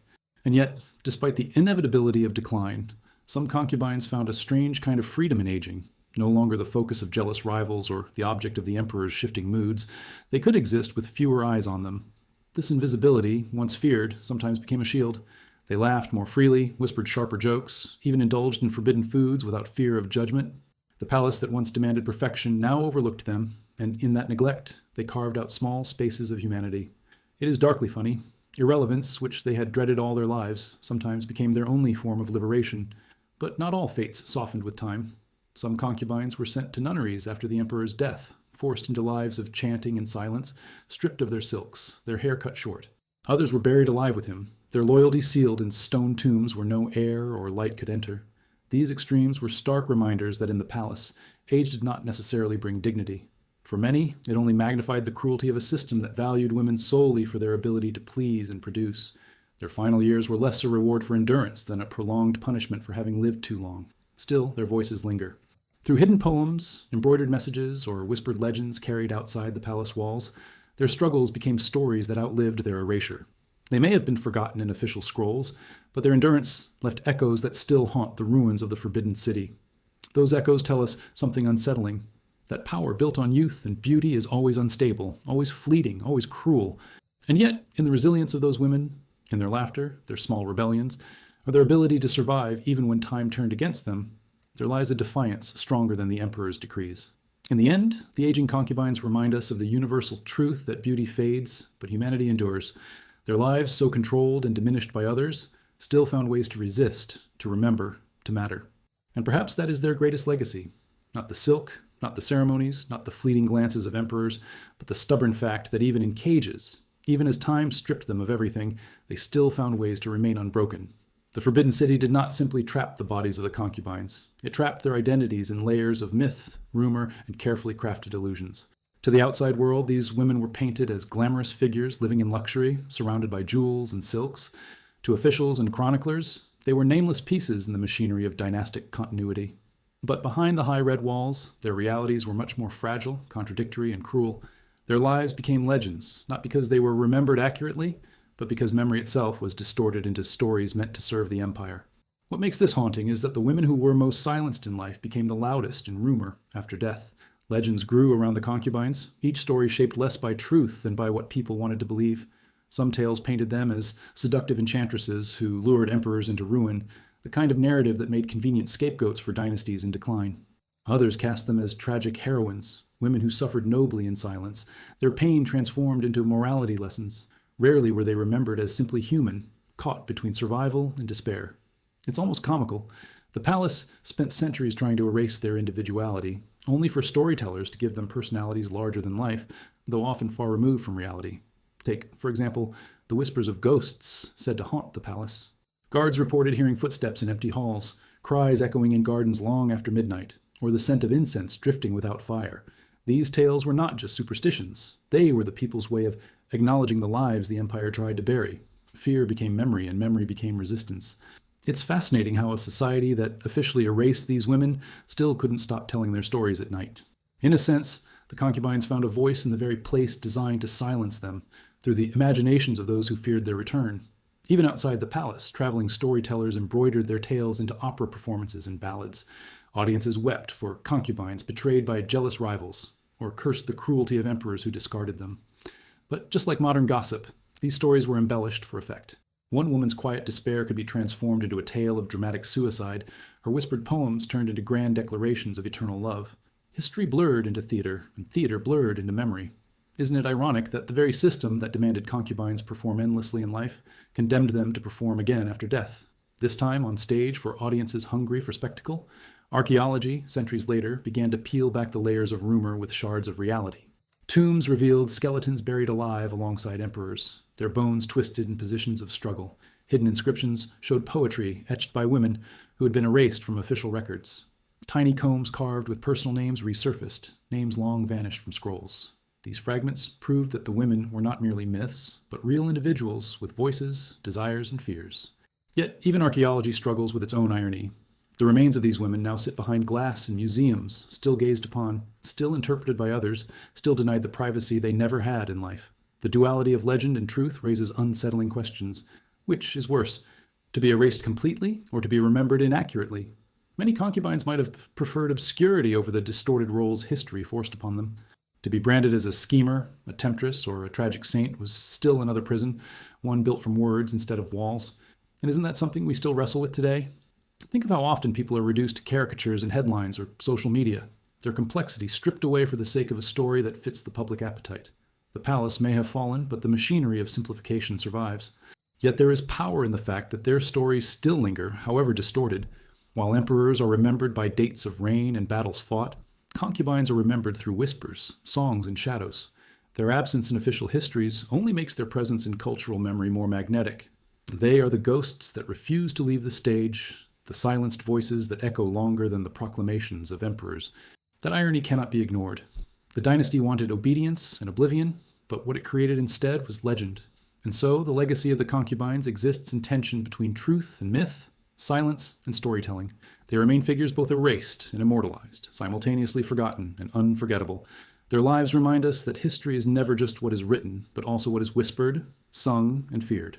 And perhaps that is their final rebellion, that even centuries later we lean closer, listening not to the emperors who ruled, but to the women who endured, their shadows still flickering in the stories we cannot stop telling. The Forbidden City was a world obsessed with appearances, but beneath its golden roofs, the deepest struggles were not against rivals or rituals. They were against the self. Concubines, no matter how beautiful or skilled, had to wrestle daily with the erosion of their identities. Who were they beyond the roles the palace demanded? Were they daughters, sisters, dreamers? Or had they been completely swallowed by titles like Lady of Elegance or Noble Consort? Identity in the palace was not something they owned. It was something constantly rewritten by others. To survive, many women wore so many masks that by the time they looked in the mirror, they weren't sure which face was truly theirs. Imagine performing every day for years until you forgot what your real laugh sounded like. That was life in the emperor's cage. From the moment they entered, concubines were renamed, their family ties severed, their individuality stripped away like old garments. They were given titles instead of names, ranks instead of identities. It was a bureaucratic way of turning human beings into functions. You were no longer May, the girl who once picked wildflowers in her village. You were the honored lady of bright virtue, a title designed more for decoration than humanity. It's oddly similar to how modern workplaces hand out grand job titles. Executive Assistant of Interdepartmental Operations, as if fancy words make up for the fact that no one remembers your actual name. Yet, even stripped of names, the women clung to fragments of selfhood. Some found it in secret hobbies, embroidery that reflected not just palace-approved patterns, but images of their hometowns, landscapes only they would recognize. Others found it in hidden diaries, where words scratched on paper reminded them they still had voices, even if no one else could hear them. One concubine might stitch a bird that looked ordinary to others, but secretly symbolized the sparrows that used to perch outside her childhood window. These tiny acts of remembering became lifelines, proof that beneath the silks and cosmetics, there was still a person no title could erase. But identity was fragile, constantly under attack by comparison. Every new concubine brought into the harem was a mirror reflecting insecurity. Was her hair shinier? Was her laugh sweeter? Did the emperor's gaze linger a second longer on her? The palace turned women into competitors, not only for survival, but for self-worth. A concubine's value was never internal. It was always measured through someone else's eyes. This dependency bred a kind of quiet madness, where one's sense of self expanded or collapsed according to a passing glance. It's unsettling how much this echoes modern obsessions with social media likes, where validation is outsourced to others and silence feels like rejection. Some concubines responded by reinventing themselves. If beauty waned, they cultivated wisdom. If charm faded, they leaned on humor or storytelling. They reshaped their identities like clay, adapting to whatever role might keep them alive another season. This flexibility was a kind of brilliance, proof that identity, while fragile, could also be weaponized. Yet the tragedy was that these transformations were always reactive. They were not free to become who they wanted. They became what the palace demanded. To dream of selfhood outside that system was dangerous, perhaps even impossible. And yet, in rare moments, individuality broke through the suffocating order. There are stories of concubines who dared to sing songs from their childhood instead of palace-approved hymns, or who whispered jokes that mocked the emperor's rituals.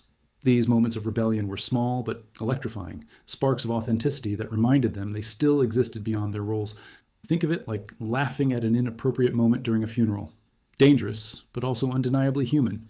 The palace could choreograph their days, but it could not fully choreograph their souls. The deeper tragedy lay in how identity itself became conditional. A concubine's sense of self could vanish overnight with a shift in rank. One day she was beloved, the next she was disgraced. And both labels were accepted as though they defined her completely. To live like this was to exist in fragments, never whole, always rewritten. Many must have wondered whether they had ever been real, or if their true selves had been swallowed the moment they walked through the vermilion gates. And this is perhaps the most haunting reflection. How many of us, even today, feel like our worth depends on the roles we perform rather than the people we truly are? Yet despite the crushing weight of performance and erasure, identity survived in hidden ways. It lived in the coded verses scratched into walls and the laughter shared after lanterns were extinguished, in the stubborn memory of a name that no decree could take away. These fragments remind us that identity, though fragile, is also resilient. It bends, it hides, it adapts, but it never disappears entirely. The concubines may have been forced into masks, but behind them were women who remembered, who resisted, and who refused in small and stubborn ways to be defined only by the roles others wrote for them. And that is why their stories still resonate. Because when we strip away the silks and titles, what remains is a very human struggle. The battle to hold onto ourselves in a world that insists on telling us who we must be. Their whispers from centuries past remind us that identity is not something granted by emperors, jobs, or titles. It is something we guard fiercely, in laughter, in memory, in the quiet moments when we dare to be ourselves, even if no one is watching. The Forbidden City, for all its grandeur, was not only a palace of politics and power, but also a laboratory of silence. Generations of concubines passed through its gates, and though their names were often erased, their influence seeped into the very structure of the empire. What lingers most about them is not just the tragedy of their suffering, but the paradox of their survival. They lived in a world designed to consume them, yet their shadows stretch into the present, forcing us to remember what was supposed to be forgotten. Their legacy is not carved on monuments, but in whispers, in legends, in the way history itself cannot resist telling their stories. Their presence shaped dynasties in ways that official records refuse to admit. A concubine's advice, whispered at the right moment, could shift military campaigns, alter trade routes, or determine which minister rose or fell. Yet her name would rarely appear in scrolls, as if her existence were shameful to acknowledge. This invisibility was intentional. The empire wanted the illusion that emperors ruled alone, untouched by feminine influence. And yet, when you trace the threads, you see the handprints everywhere. It's ironic. The history books glorified emperors as lions, but often the lions were steered by women who were never even allowed to sign their own letters. Cultural memory transformed concubines into symbols long after their bodies turned to dust. Opera stages carried their voices, embroidered costumes carried their images, and ghost stories carried their pain. One play might portray a concubine as a cunning manipulator, while another painted her as a tragic saint. The truth didn't matter. What mattered was the resonance. They became vessels for society's anxieties about loyalty, desire, and power. It's funny in a way. Emperors who built entire empires are now footnotes to casual viewers of historical dramas, while concubines, who were meant to be invisible, command center stage centuries later. And beyond art, their lives ripple into modern reflections. The pressures they faced, to remain beautiful, obedient, and ever-pleasing, are not relics of the past, but echoes we still hear today. The cosmetics may no longer contain lead, and no one is forcing women to sleep upright to preserve hairstyles, but the demand for impossible perfection has survived remarkably well. Social media filters, curated images, the endless hunger for youth and flawlessness, these are just new silks in the same old cage. The palace may be gone, but the stage it created is still very much alive. Only the audience has changed. There is also a lesson in resilience that refuses to fade. Despite the crushing machinery of control, concubines carved out humanity where none was allowed. They found laughter in whispered jokes, solace in secret poems, rebellion in small acts of defiance that seemed meaningless but were, in fact, monumental. They remind us that survival is not always loud or heroic. Sometimes it is stubbornly quiet, a refusal to let the system own every part of you. And isn't that what survival often looks like, even now? Not grand revolutions, but the small ways people refuse to be erased. A diary, a laugh, a memory passed on in secret. Even their erasure is part of their legacy.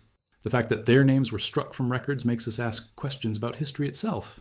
Who gets remembered? Who gets silenced? And why?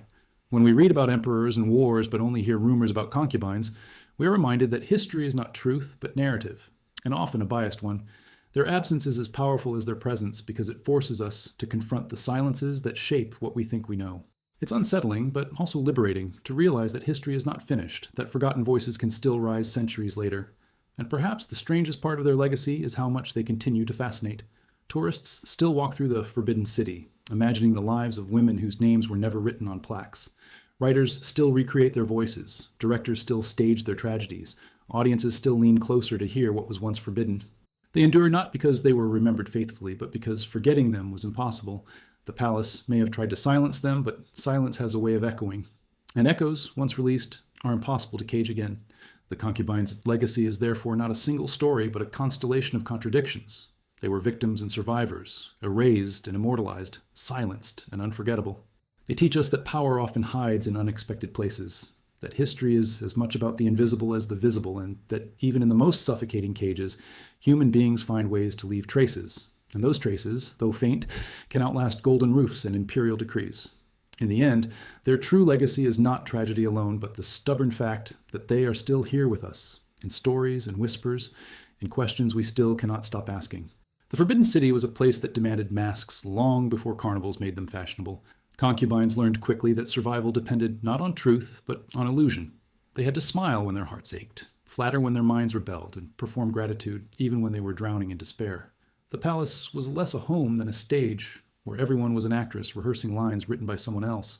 And yet, behind every flawless bow or carefully chosen word, there lingered the quiet question: what happens when you play so many roles that you forget which one is truly yours? The art of deception was not always sinister. Sometimes it was playful, a way for concubines to test the boundaries of power. A woman might pretend to be fragile to win sympathy or feign disinterest to provoke attention. Others exaggerated their illnesses, lying on couches with handkerchiefs pressed dramatically to their foreheads. Knowing the emperor often found delicacy alluring. The palace practically turned everyday life into an improv performance, where feigned weakness could be just as powerful as genuine strength. It's strangely funny to imagine women competing not only in beauty, but also in who could cough the most elegantly. But illusions cut both ways. Just as concubines crafted masks, they were also forced to navigate the masks worn by others. Eunuchs who appeared loyal might be selling secrets for silver. Rivals who smiled sweetly might already be plotting disgrace. Even the emperor himself was an illusion, projected as a divine figure above human flaws. Behind closed doors, he might be moody, insecure, even foolish, but no one could acknowledge it. To live in the palace was to live inside a hall of mirrors, where every reflection might be a trap. The disorientation of never knowing what was real became a kind of slow poison, and yet these illusions were necessary. Truth in the palace was not a currency anyone wanted to trade, because truth could destroy faster than lies. To say you were lonely, to admit you longed for home, to confess fear, these were vulnerabilities that could be weaponized against you. Better to bury them under layers of performance. It is unsettling, but also familiar. Because don't we all do the same to some degree? We post smiling photographs while silently breaking. We say, "I'm fine," when we are not. We laugh at jokes we don't find funny to keep the peace. The palace was simply the extreme version of this performance that life already demands. Illusions were also painted onto the very walls of the palace. Outsiders who glimpsed its golden roofs imagined paradise, a world of refinement and bliss. They never saw the bruises hidden beneath embroidered sleeves, the tears swallowed before banquets, the exhaustion carved into quiet moments. The empire wanted the palace to embody harmony and glory, and so the women inside became unwilling actresses in a national propaganda play. Their suffering was concealed behind silk screens and censored scrolls, as if elegance could erase cruelty. It is a reminder of how often power survives by disguising ugliness as beauty, oppression as order, suffering as spectacle. But deception was not always a cage, sometimes it became a weapon. Clever concubines turned the palace's obsession with appearances against itself. They crafted rumors, manipulated perceptions, and staged performances that shifted the emperor's attention or destroyed rivals. One woman might drop a handkerchief embroidered with suggestive poems, knowing it would ignite suspicion. Another might fake loyalty to an enemy, only to betray her at the crucial moment. Survival required theater, and some concubines became virtuosos. The cruel irony was that the better they played the game, the less of themselves remained outside the roles. The psychological cost was immense. To lie daily, to perform endlessly, to never reveal one's real feelings, was to lose the boundary between mask and face. Some women forgot the sound of their genuine laughter. Others could no longer cry without wondering if they were faking it. Identity blurred into illusion until they no longer knew if love, jealousy, or sorrow were authentic or just another performance. Imagine waking each morning and rehearsing emotions like lines in a play, until the play consumed the player entirely. That was the quiet madness of the Forbidden City. And yet, in the strangest twist, the concubines' illusions outlived them. Long after their deaths, their stories became the legends we still tell. Tales of seduction, betrayal, and tragedy. Many of these were exaggerations or inventions, more fantasy than fact, but they shaped how generations remembered the palace. The women who had been forced to live behind masks were remembered only through the masks others painted for them. Their illusions became their legacies, whether they wished it or not. What lingers then is not only the cruelty of deception, but its paradox. The masks that destroyed their sense of self also preserved their voices in legend. The illusions that suffocated them also fascinated the world beyond the walls. And that is perhaps the most haunting lesson. Illusions are not only lies, they are survival strategies, prisons, and sometimes even bridges into immortality. In trying to erase themselves to endure, the concubines became unforgettable, their masks still staring back at us centuries later, daring us to wonder what truth lay hidden underneath. The Forbidden City may have been a palace of golden roofs and jade corridors, but beneath its dazzling exterior, it was also a crucible of fear, where every emotion was sharpened until it cut into the soul. For the concubines, fear was not a fleeting sensation. It was a permanent companion, woven into their daily existence. It crept into their chambers at night, disguised itself in polite smiles at banquets, and whispered from behind the flutter of silk sleeves. Fear was not just the threat of punishment, it was the uncertainty of never knowing when punishment might strike. Living in such a state was like holding your breath indefinitely, waiting for a signal that never came. The fear of falling from favor was perhaps the sharpest of all. One day, the emperor's eyes might linger on you, his laughter sparked by your words, his hand reaching for yours. The next day, he might not even remember your name. That sudden shift could unravel years of effort in an instant. Concubines often describe this fear as standing on thin ice, hearing it crack beneath them, but never knowing which step would plunge them into freezing water. And isn't that something we still feel in milder ways when we worry about being replaced in jobs, relationships, or even friendships? The palace simply magnified an insecurity that humanity has never fully escaped. But fear in the palace had many layers, some darkly comic in their absurdity. A woman might fear her rival's smile more than her rival's insults because the smile meant a plot was already unfolding. She might fear an unexpected gift because gifts could be poisoned with more than powder. They carried obligations, traps disguised as kindness. She might even fear compliments because too much praise could stir envy in others. Imagine living in a world where even hearing "you look beautiful" could send a shiver down your spine, because beauty itself was a curse. It's the kind of irony that would make a modern compliment at the office feel like an ambush. The paranoia extended to the smallest details of daily life. Concubines checked their food for strange tastes, their robes for hidden powders, their chambers for listening ears. Some slept lightly, trained to wake at the faintest creak of a floorboard. Others avoided writing letters for fear they would be intercepted and twisted into accusations. Trust became an extinct species in the palace, replaced by constant vigilance. The women lived like chess players, anticipating every possible move, except the board was enormous and the rules changed daily. To survive required not just cleverness, but a sixth sense sharpened by terror. And yet, fear did not always silence them. It sometimes drove creativity. Women developed elaborate codes to communicate, hiding messages in embroidery patterns or in the arrangements of flowers placed on tables. A lotus might symbolize purity, a plum blossom resilience, a peony ambition.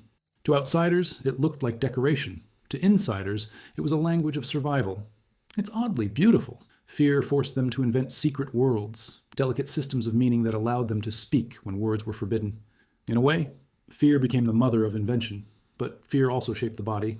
Chronic anxiety left many concubines frail, with insomnia, trembling hands, and weakened health. Physicians within the palace prescribed herbs, but no medicine could cure a life of constant dread. Some women's hair turned gray before their time, others lost weight until their robes hung loose, their beauty fading under the invisible hand of worry. The body, unable to escape, simply carried the burden until it broke. What is striking is how the palace valued beauty above all, yet created conditions that destroyed it. It's a reminder of how often systems demand what they themselves make impossible. Even laughter carried traces of fear. A joke shared too loudly could be overheard and twisted into mockery of the emperor. A laugh at the wrong time could suggest arrogance. Yet, ironically, humor often became the only way to endure. Concubines sometimes whispered satirical verses in private, poking fun at the absurd rituals or mocking the emperor's vanity when no one else could hear. These moments of laughter were acts of rebellion, small flames against the suffocating darkness. They reveal something important. Fear may dominate, but it cannot completely extinguish the human instinct to resist, even if resistance is disguised as comedy. The most profound fear, however, was the fear of being forgotten. Death was not the ultimate punishment in the palace, erasure was. To die quietly, with your name struck from records, your belongings burned, your existence denied, was the fate many dreaded most. Survival was not just about living another day, it was about leaving behind a trace that proved you had been there at all. This fear fueled secret writings, hidden poems, coded embroideries, desperate attempts to carve identity into a system that wanted to erase it. And perhaps that is why their stories still linger today, because fear pushed them to leave whispers we are still straining to hear centuries later. In the end, fear in the Forbidden City was not simply terror of punishment, but a constant reminder of fragility. It turned women into strategists, performers, and survivors, forcing them to navigate a world where one wrong step could cost everything.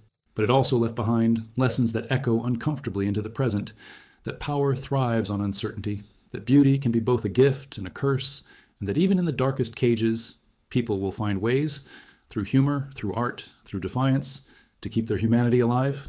And that perhaps is the most enduring defiance of all. The Forbidden City was a palace of power, but it was also a palace of loneliness. For the concubines, the greatest battles were not always fought against rivals, but against the silence that filled their chambers when the candles burned low. Imagine being surrounded by luxury, silk cushions, jade ornaments, golden screens, and yet having no one you could truly confide in. It is the cruelest paradox. The more splendid the surroundings, the more hollow the echo of solitude. For many women, the loneliness was not an occasional visitor, but a permanent resident, sitting quietly at the edge of their beds like an unwelcome companion. Family ties, once anchors of identity, were severed the moment a concubine entered the palace. Visits were rare, letters censored or forbidden. The young women who once laughed with siblings or shared meals with parents now found themselves speaking into the emptiness of echoing halls. Homesickness gnawed at them, but it had to be swallowed in silence. To speak too often of family was to risk accusations of disloyalty, as if loving your parents could be twisted into treason. It is strange how power systems always seem to demand that love for them outweigh love for everything else. Some women tried to fill this void by forming friendships with other concubines, fragile connections built in stolen moments of honesty. But friendships inside the harem were dangerous. A confidant one day could become a betrayer the next if circumstances shifted. And so conversations were layered with hesitation, trust offered only in fragments. Yet, even under these conditions, women found ways to bond. They exchanged poems written on fans, whispered stories from their villages, or laughed together at the absurdity of court rituals. These friendships were bittersweet, tender in their humanity, yet haunted by the knowledge that betrayal was never far away. It is almost comic to think of women giggling over tea while secretly wondering if the other would report their laughter as a crime. Loneliness became more than emotional. It was physical. Nights stretched endlessly for concubines not summoned by the emperor, their chambers heavy with silence. They lay awake, staring at painted ceilings, wondering if they would ever be called again, or if they were already forgotten. The silence pressed so heavily that some women began talking to objects. Porcelain figurines, embroidered pillows, even their own reflections.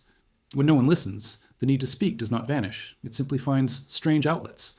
And in truth, who among us has not spoken to a mirror or a pet when loneliness grew too heavy? The palace merely magnified this very human habit into something heartbreaking. To cope, concubines often turned to art. Writing poetry, painting, or embroidering became not only hobbies, but lifelines. In delicate stitches and inked verses, they poured out their loneliness in forms that felt safe, disguised as beauty. A plum blossom drawn on silk might not look like despair, but to its creator it was a silent cry for endurance in the winter of her life. Creativity became a secret companion, a way to keep parts of themselves alive when the palace sought to reduce them to roles. It's remarkable how art, born out of isolation, often outlives empires. The emperors are gone, but the poems and embroideries still whisper. Religion also became a refuge for many. Some concubines prayed endlessly, their whispered chants echoing through the corridors at night. They begged the gods for comfort, for protection, for the strength to endure. For some, faith provided solace. For others, it deepened the sense of abandonment when answers never came. Yet, prayer itself became a form of conversation, a way of speaking into the void and believing someone, anyone, what might be listening. Loneliness, after all, is not only the absence of people, it is the absence of being heard. And in the Forbidden City, sometimes the only listener was heaven. The loneliness was not without its ironies. While the palace brimmed with people, servants, guards, eunuchs, attendants, concubines were among the most isolated. They lived in a crowded world where intimacy was scarce, a community where everyone was present, but no one was truly there. It's the same paradox we face in modern cities, surrounded by thousands of faces, yet starving for connection. The palace was simply an earlier version of this modern loneliness, a reminder that abundance of bodies does not equal abundance of companionship. And yet, out of this loneliness came resilience. Concubines learned to endure in silence, to carry themselves with dignity even when their hearts ached. Some discovered strength they never knew they possessed, finding independence within captivity. Their solitude forced them to look inward, to discover voices that could not be silenced even if no one else heard them. Loneliness, in that sense, was both wound and teacher, painful yet transformative. It stripped away illusions and left behind raw truths, which the women carried with them like hidden treasures. The echoes of their loneliness still resonate in the empty halls of the Forbidden City today. Visitors walk through its courtyards, marveling at its grandeur, yet many describe a strange chill, a sense of absence lingering in the air. Perhaps It is not the architecture that moves us, but the silence that was once filled with unheard voices. The concubine's loneliness was not wasted. It became a presence so powerful that even centuries later it can still be felt. And that is, perhaps, the most haunting irony of all. The very women who were silenced in life have filled the palace with a silence so profound that it continues to speak. In the Forbidden City, jealousy was more than an emotion. It was a weapon, sharp and silent, drawn not with swords, but with glances and whispers. Concubines lived in a system that thrived on comparison, where the rise of one meant the fall of another. Every smile from the emperor was a spark that could ignite envy, every gift of silk or jade a reminder that someone else was left empty-handed. Jealousy spread like smoke through the corridors, seeping into conversations, meals, and even prayers.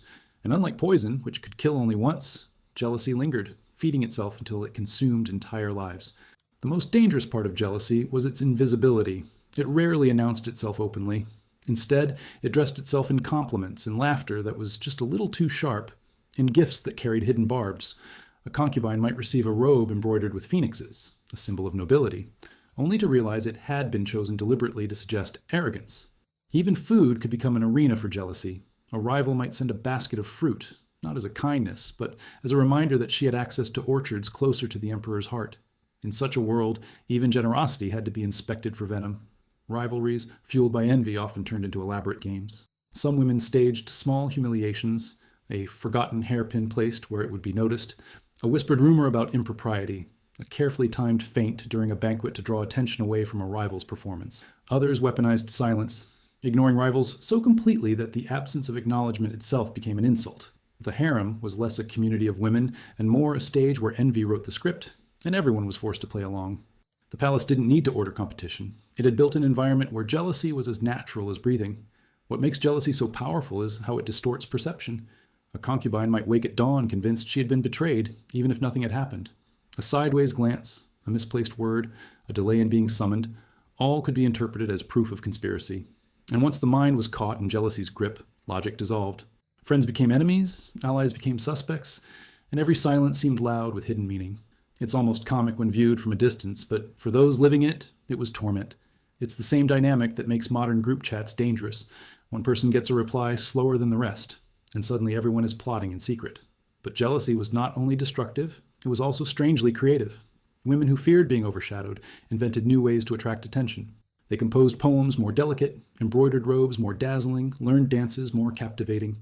The drive to outshine rivals kept art, fashion, and performance alive in the palace, though at the cost of endless exhaustion. It was an arms race of beauty and talent fueled by envy.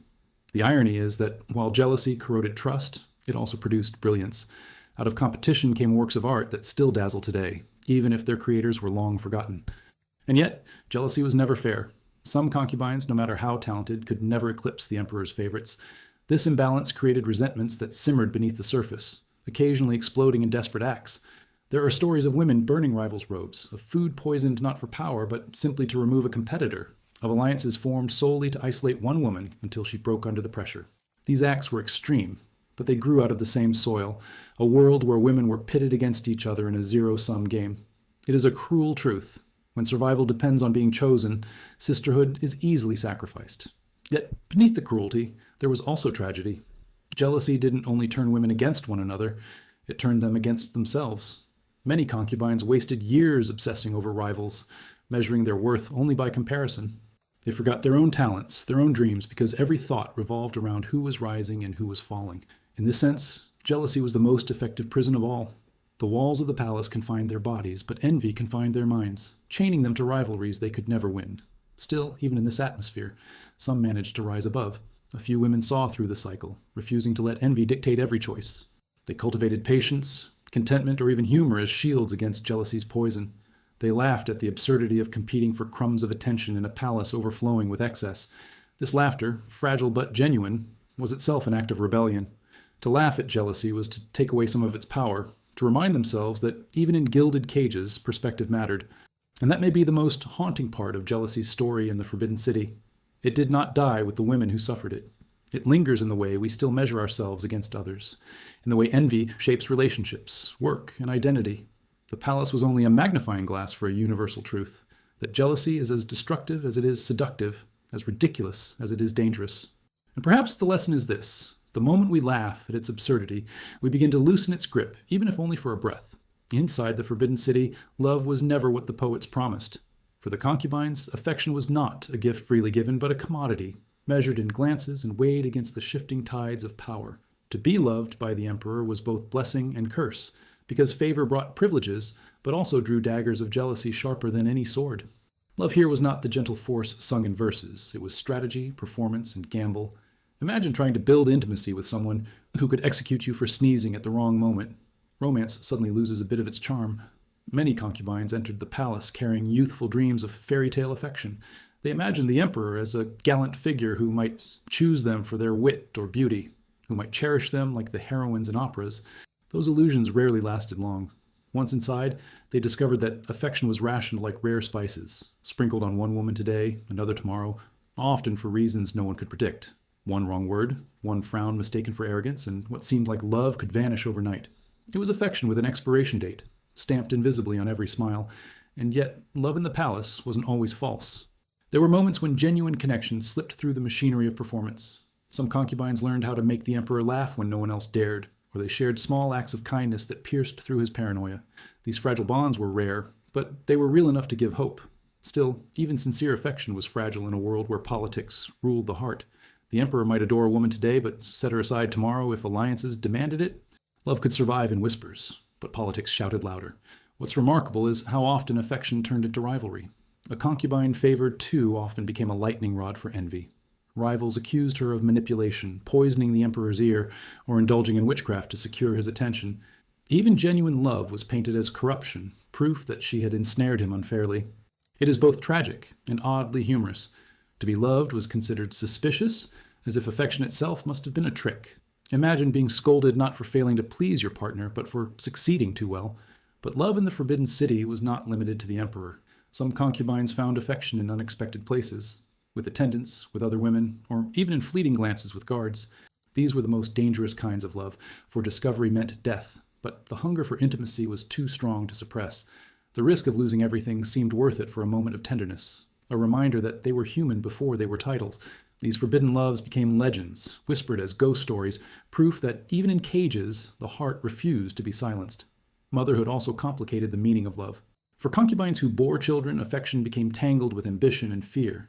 They loved their sons deeply, but also understood that those sons were pawns in the dangerous game of succession.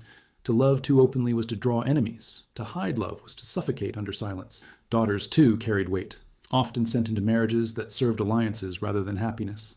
In such a world, love for a child was both sanctuary and torment. It gave meaning, but also multiplied risk.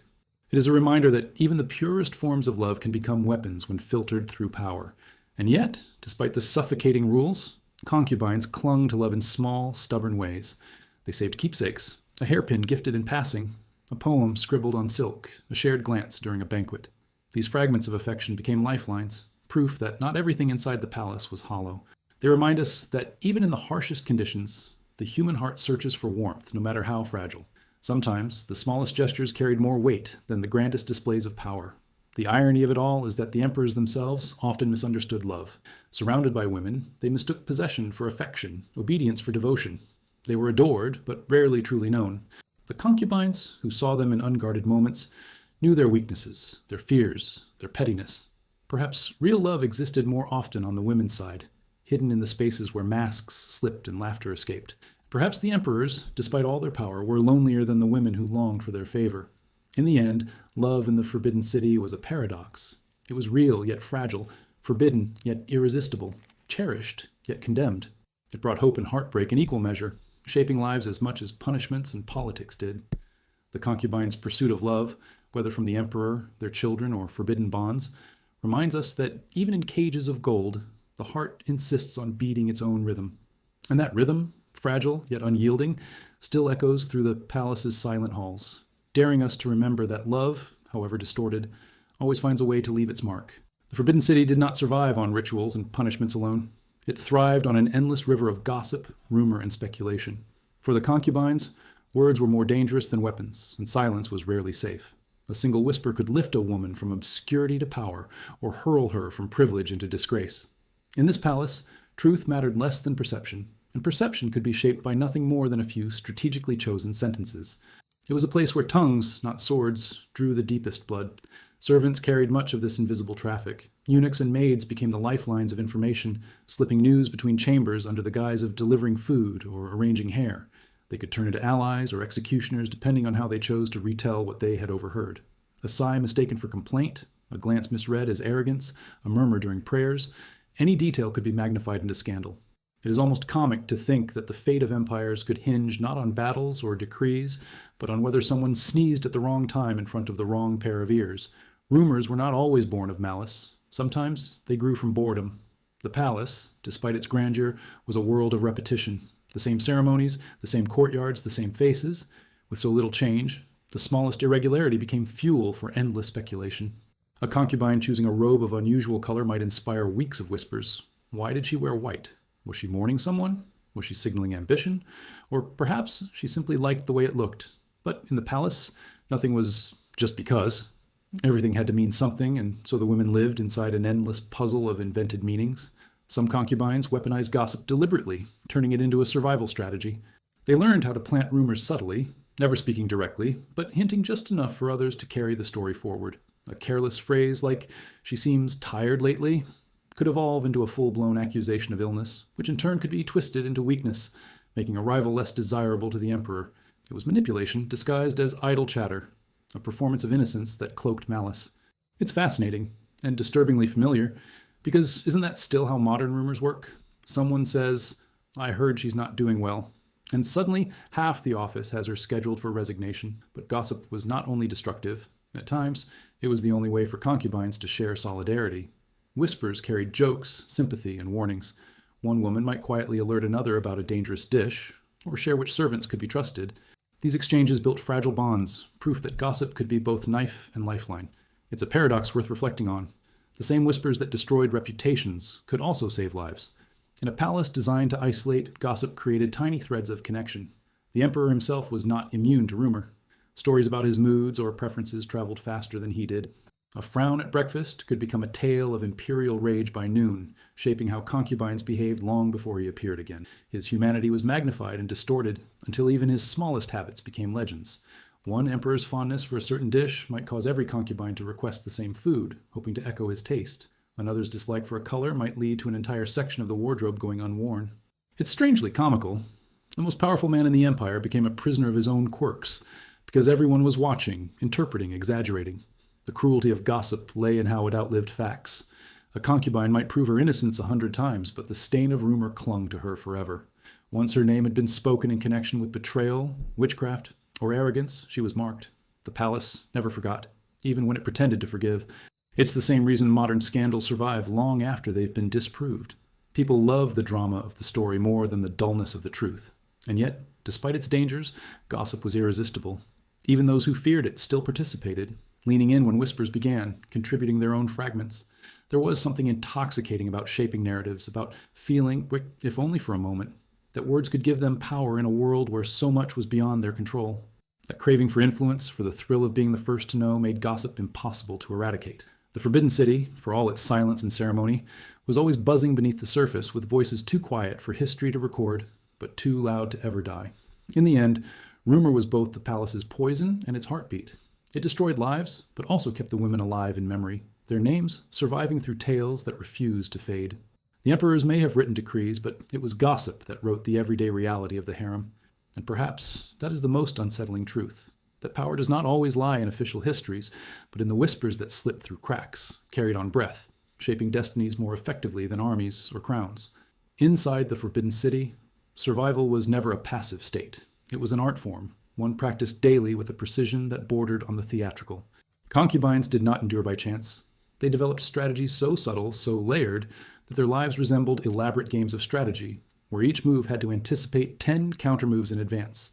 They were expected to glide across marble floors as if their beauty alone guaranteed their place, but the truth was that every smile, every bow, every silence was a calculation. It was a kind of living chessboard, except the pieces could talk, plot, and occasionally poison one another. One of the most common strategies was invisibility. Some concubines discovered that blending into the background was safer than standing out. They avoided extravagant clothing, spoke only when spoken to, and cultivated the image of harmless obedience. At first glance, It looked like weakness, but in reality it was a clever form of camouflage. In a world where the brightest stars were often the first to be extinguished, dimming one's own light became a shield. It's not so different from modern workplaces, where sometimes the best way to avoid unnecessary conflict is to stay out of the spotlight while chaos unfolds around you. Others adopted the opposite approach, dazzling displays of talent and charm designed to capture attention and hold it. These women turned every banquet into a performance, every conversation into theater. They composed verses so delicate they seemed woven from moonlight, played instruments until tears welled in the emperor's eyes, or danced with a grace that silenced entire rooms. But brilliance was dangerous too. Jealous rivals sharpened their knives with every note, every step. Survival in this case meant learning how to shine brightly enough to be noticed, but not so brightly that you blinded everyone else. It was an exhausting balance, like trying to stand in the sun without casting a shadow.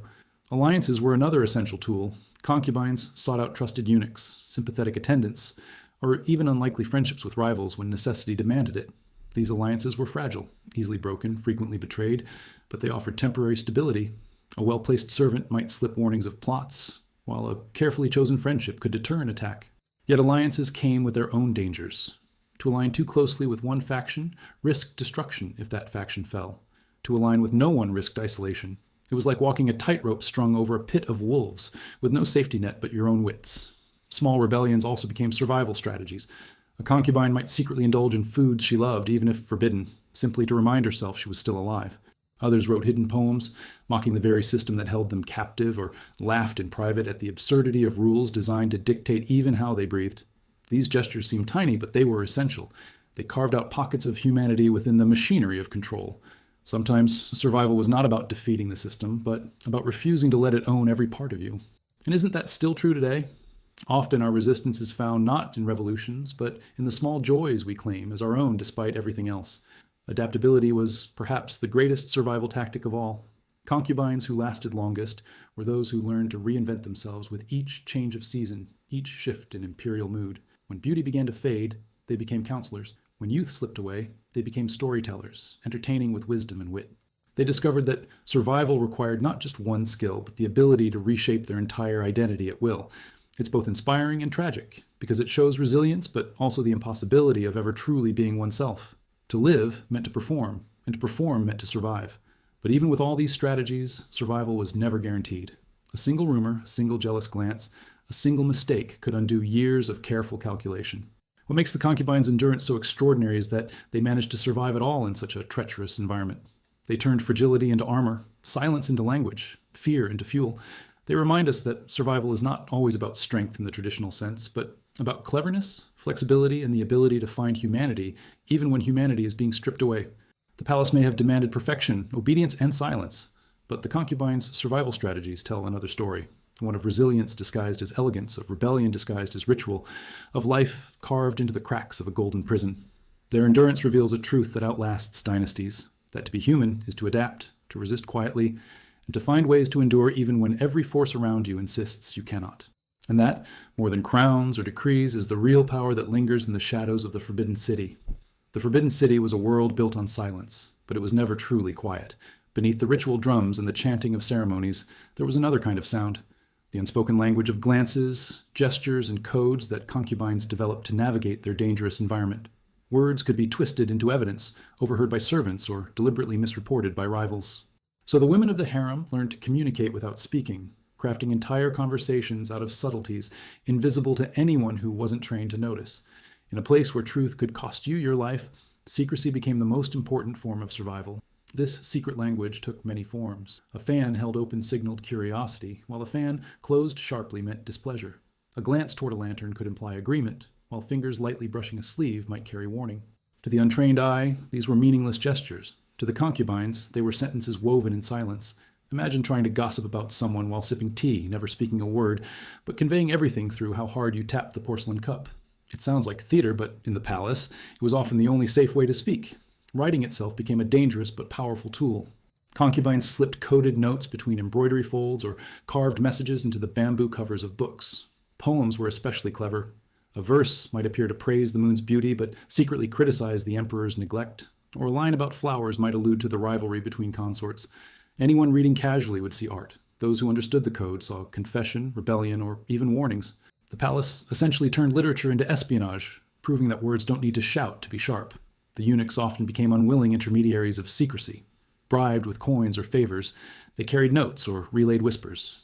Some turned this into a business, charging concubines for every fragment of information.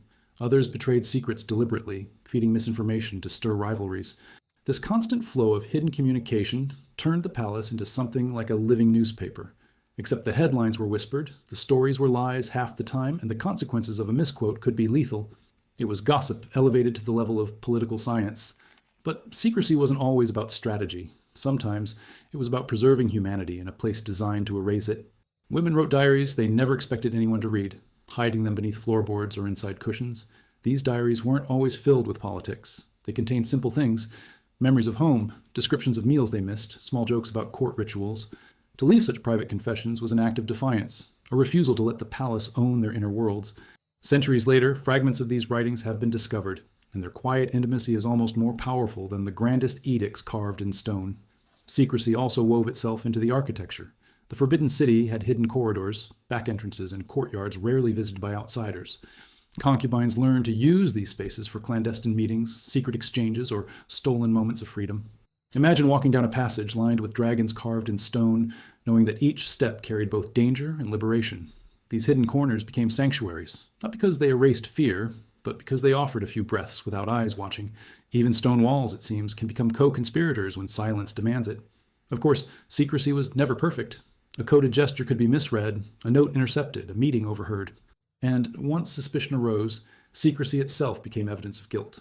To be caught whispering too long, to be seen passing an object, to be found writing late at night. All could be twisted into accusations of treachery. The irony is sharp. The palace forced women into secrecy by punishing honesty, then punished them again for being secretive. It was a trap with no exit, a game designed so no one could win. Yet, within this suffocating cycle, secrecy became a form of empowerment. It allowed concubines to create invisible networks of knowledge, to share solidarity, to preserve parts of themselves the emperor could never touch. What history remembers are the grand ceremonies and decrees, but what truly shaped daily survival were the whispers behind the curtains, the poems with double meanings, the coded glances across crowded banquets. It was the hidden world that kept the palace alive, even as it tried to smother its own humanity. And perhaps that is why secrecy lingers as one of the most fascinating legacies of the concubines. It reminds us that even in environments of absolute control, people invent ways to resist, to speak, to connect. The Forbidden City may have thrived on silence, but the women inside it filled that silence with voices disguised as gestures, art, and hidden words. They proved that secrecy was not just a survival tactic. It was a declaration that even in captivity, the soul refuses to remain voiceless. The Forbidden City was a fortress of ritual, but it was also a fortress of control, and nowhere was that control more suffocating than in how concubines were watched. Surveillance was not simply about keeping order. It was about stripping women of the illusion that they owned even a moment of privacy. Every movement, every word, every expression could be observed, reported, or twisted into suspicion. The women lived in chambers gilded with gold, but filled with invisible eyes. And in a strange way, this makes the palace feel eerily modern. Long before security cameras and tracking apps, the concubines already lived in a prototype of constant surveillance. The first layer of this surveillance was the eunuchs. They were not only attendants, but also informants, their loyalties tied to whoever paid them most generously, or whoever held the most power. A concubine might think a eunuch was folding her robes or preparing her tea, but in reality, he was noting her mood, memorizing her words and relaying them upward. Information was his currency and her privacy his trade. This forced women into endless performance, even in their own chambers, smiling when they wanted to cry, feigning calm when they wanted to scream. It's the same instinct that makes people lower their voices when speaking near smart speakers today. That quiet paranoia that someone, somewhere is listening. But surveillance in the palace was not only vertical, it was also horizontal. Rivals spied on each other constantly, using servants as informants or pretending to offer friendship in order to gather secrets. A casual visit could become an investigation, a shared meal an interrogation. One concubine's maid might slip bribes to another's maid for gossip, while the mistress herself smiled sweetly across the table. It turned the harem into a strange parody of friendship, where everyone's curiosity came laced with calculation. Imagine trying to bond with your neighbors while knowing they might be measuring the curtains just to report whether you'd changed your taste in fabric. Absurd, and yet lethally serious. Architecture itself was complicit in this surveillance. The Forbidden City was designed with long corridors, latticed windows, and echoing courtyards where sound traveled further than intended. Whispers carried on the wind, footsteps revealed more than words. Shadows stretched across paper screens in ways that betrayed movements. Even the layout of the gardens encouraged observation, with pathways intersecting, so that chance encounters could never truly be accidental. The palace was not just a home, it was a panopticon of stone and wood, designed to remind its inhabitants that nothing was unseen. Yet what's most chilling is how surveillance turned inward. Over time, many concubines became their own watchers, policing their own thoughts and behaviors even when no one else was present. They rehearsed smiles in mirrors, corrected the angle of their bows, and even moderated their size. Privacy was not stolen. It was surrendered because fear taught them that the safest way to live was to act as though someone was always watching. It's the same strange instinct that makes us fix our posture when we walk past a security camera, even if no one is monitoring. The body, trained by fear, becomes its own guard. Of course, surveillance was not flawless. Some women found cracks in the system, using noise, distraction, or complicity to carve out slivers of privacy. A maid could be bribed to look the other way, a corridor chosen for its shadows, a fan held strategically to shield a whispered word. These small acts of subversion were not just about rebellion, but about survival. To have even one moment of unobserved life was to remember that you were still human. And perhaps that is the strangest irony. The more the system watched them, the more ingenious they became at hiding. But the cost of being caught was devastating. A hidden letter discovered, a clandestine meeting exposed, a gesture misinterpreted as conspiracy, all could end with exile or death. The system thrived on making examples, reminding every woman that no secret was safe, no life beyond the emperor's gaze permissible. Surveillance, in this sense, was not just about knowledge, it was about control through fear. The message was clear. The emperor might not always be present, but his shadow always was. Still, surveillance produced consequences its architects never intended. The constant watching bred paranoia, not only in the women, but in the emperor himself. Surrounded by reports, rumors, and accusations, he could no longer tell truth from deception. Every glance became suspicious, every gesture a potential plot. The man who ruled an empire became imprisoned in the very system meant to protect him. Surveillance, meant to create order, instead created chaos by flooding him with more suspicion than clarity. And here lies a paradox that still echoes today. The more we watch, the less we trust. In the end, the surveillance of the Forbidden City was less about protecting the emperor and more about breaking the spirit of those who lived under its gaze. It turned life into theater, privacy into fantasy, and trust into impossibility. Yet, in the hidden glances, in the coded laughter, in the quiet rebellions of the concubines, we see proof that no amount of watching can erase humanity.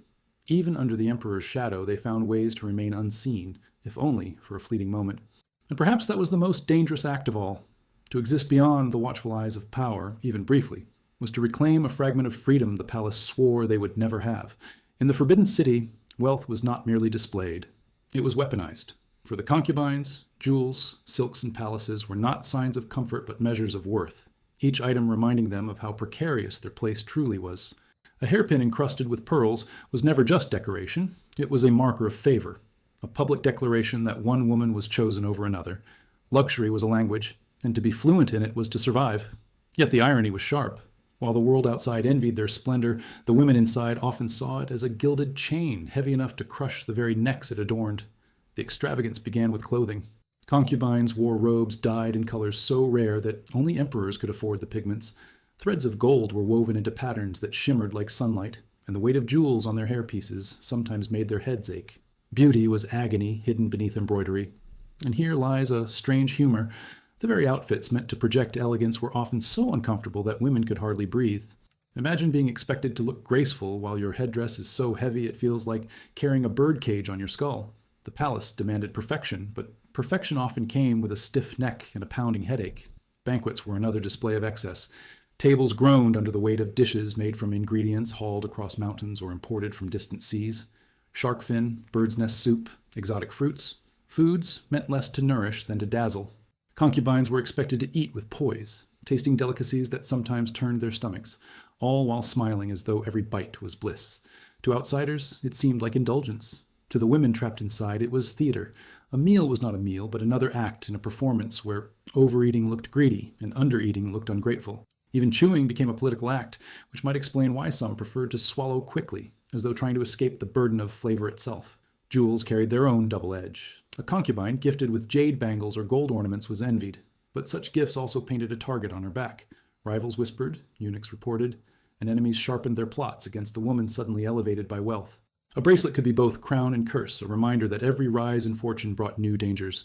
In that sense, luxury was less reward than bait, dangling in plain sight, daring others to strike. It is not so different from modern times when flaunting wealth online can invite admiration and resentment in equal measure. The palace was simply an earlier, deadlier version of social media. Even the architecture spoke of control through grandeur.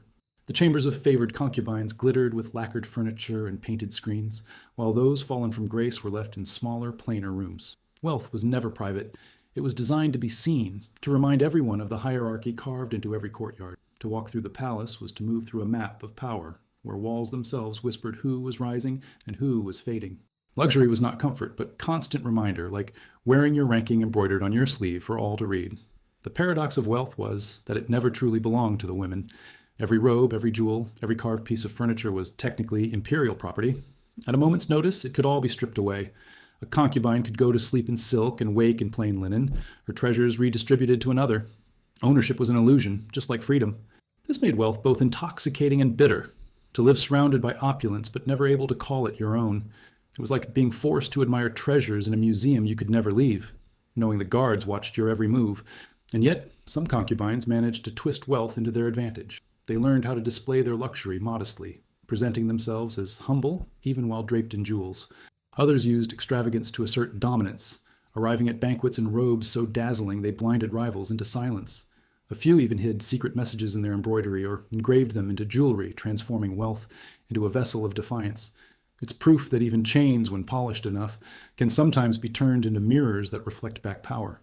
Still, the most striking truth is that wealth never erased suffering. Beneath the silks were bruises. Behind the jade ornaments were tears. Luxury became a mask, one that dazzled outsiders while concealing the hunger, fear, and loneliness inside. And perhaps that is why the story of the concubines continues to haunt us. It forces us to ask what luxury really means. Is it comfort, or is it another cage, one whose bars are simply gilded to distract from their weight? The Forbidden City teaches us that wealth, when bound to power, is rarely freedom. It is performance, burden, and sometimes even punishment. The concubines lived in a world where jewels could strangle more effectively than ropes, and banquets could starve the soul more than famine. Their story is a reminder that opulence without choice is not abundance. It is captivity dressed in gold. And that golden captivity, glittering but suffocating, still echoes in the silence of their chambers today. The Forbidden City was more than a palace. It was a theater of rituals where even the smallest actions carried layers of meaning. For the concubines, life unfolded not as a series of private choices, but as a constant performance of ceremonial obligations. These rituals were meant to display order, harmony, and divine rule, but for the women inside, they often became chains disguised as choreography. Every bow, every meal, every prayer was carefully rehearsed, leaving little space for spontaneity. It was a life that demanded perfection not once or twice a year, but every single day. One of the most rigid rituals was the morning greeting. Concubines were required to rise at dawn, dress in their finest, and present themselves before the empress or the highest-ranking consort. They had to bow in precise order, recite formal greetings, and maintain smiles that betrayed no exhaustion. The ceremony was supposed to symbolize unity, but in reality, it was a parade of hierarchy, a daily reminder of who mattered and who did not. The irony is that while it was designed to display harmony, it often fueled resentment. Imagine starting your day by bowing to rivals you secretly despised. Not exactly the recipe for inner peace. Banquets carried their own elaborate ceremonies. Before eating, women had to wait for the emperor to taste his food, and every dish was loaded with symbolic meaning. Lotus root symbolized purity, fish symbolized abundance, dumplings prosperity. To eat incorrectly, too quickly, too slowly, or in the wrong sequence was to risk humiliation. Even lifting chopsticks required etiquette lessons. What was meant to be nourishment became another stage, where hunger had to be masked by elegance. The palace turned dinner into performance art, and every bite was watched as closely as if it carried state secrets. Religious rituals added another layer of weight. Concubines were expected to participate in offerings to ancestors and deities, bowing in patterns so exact that a misplaced gesture could draw criticism. Incense had to be lit at specific times, prayers recited in a prescribed tone. Faith, which in other lives might have offered comfort, here became duty. Some women undoubtedly prayed sincerely, but many whispered words by rote, their minds elsewhere, trapped in the monotony of rituals stripped of meaning. It's a reminder of how even sacred acts can become burdens when they are enforced rather than chosen. Even beauty itself became ritualized. Makeup was not simply adornment, but part of ceremonial preparation. The application of powders, the arrangement of hair, the selection of jewelry all followed rules tied to rank and occasion. A low-ranking concubine could not wear the same style as one higher up, and violation was seen as arrogance. This turned daily grooming into yet another test of obedience. Imagine needing a manual just to get dressed in the morning. knowing that a misplaced hairpin could ruin your day. The modern frustration of dress codes at work feels almost laughably mild in comparison. What made these rituals particularly suffocating was their endless repetition. Days blurred into one another, ceremonies looping like a song stuck on repeat.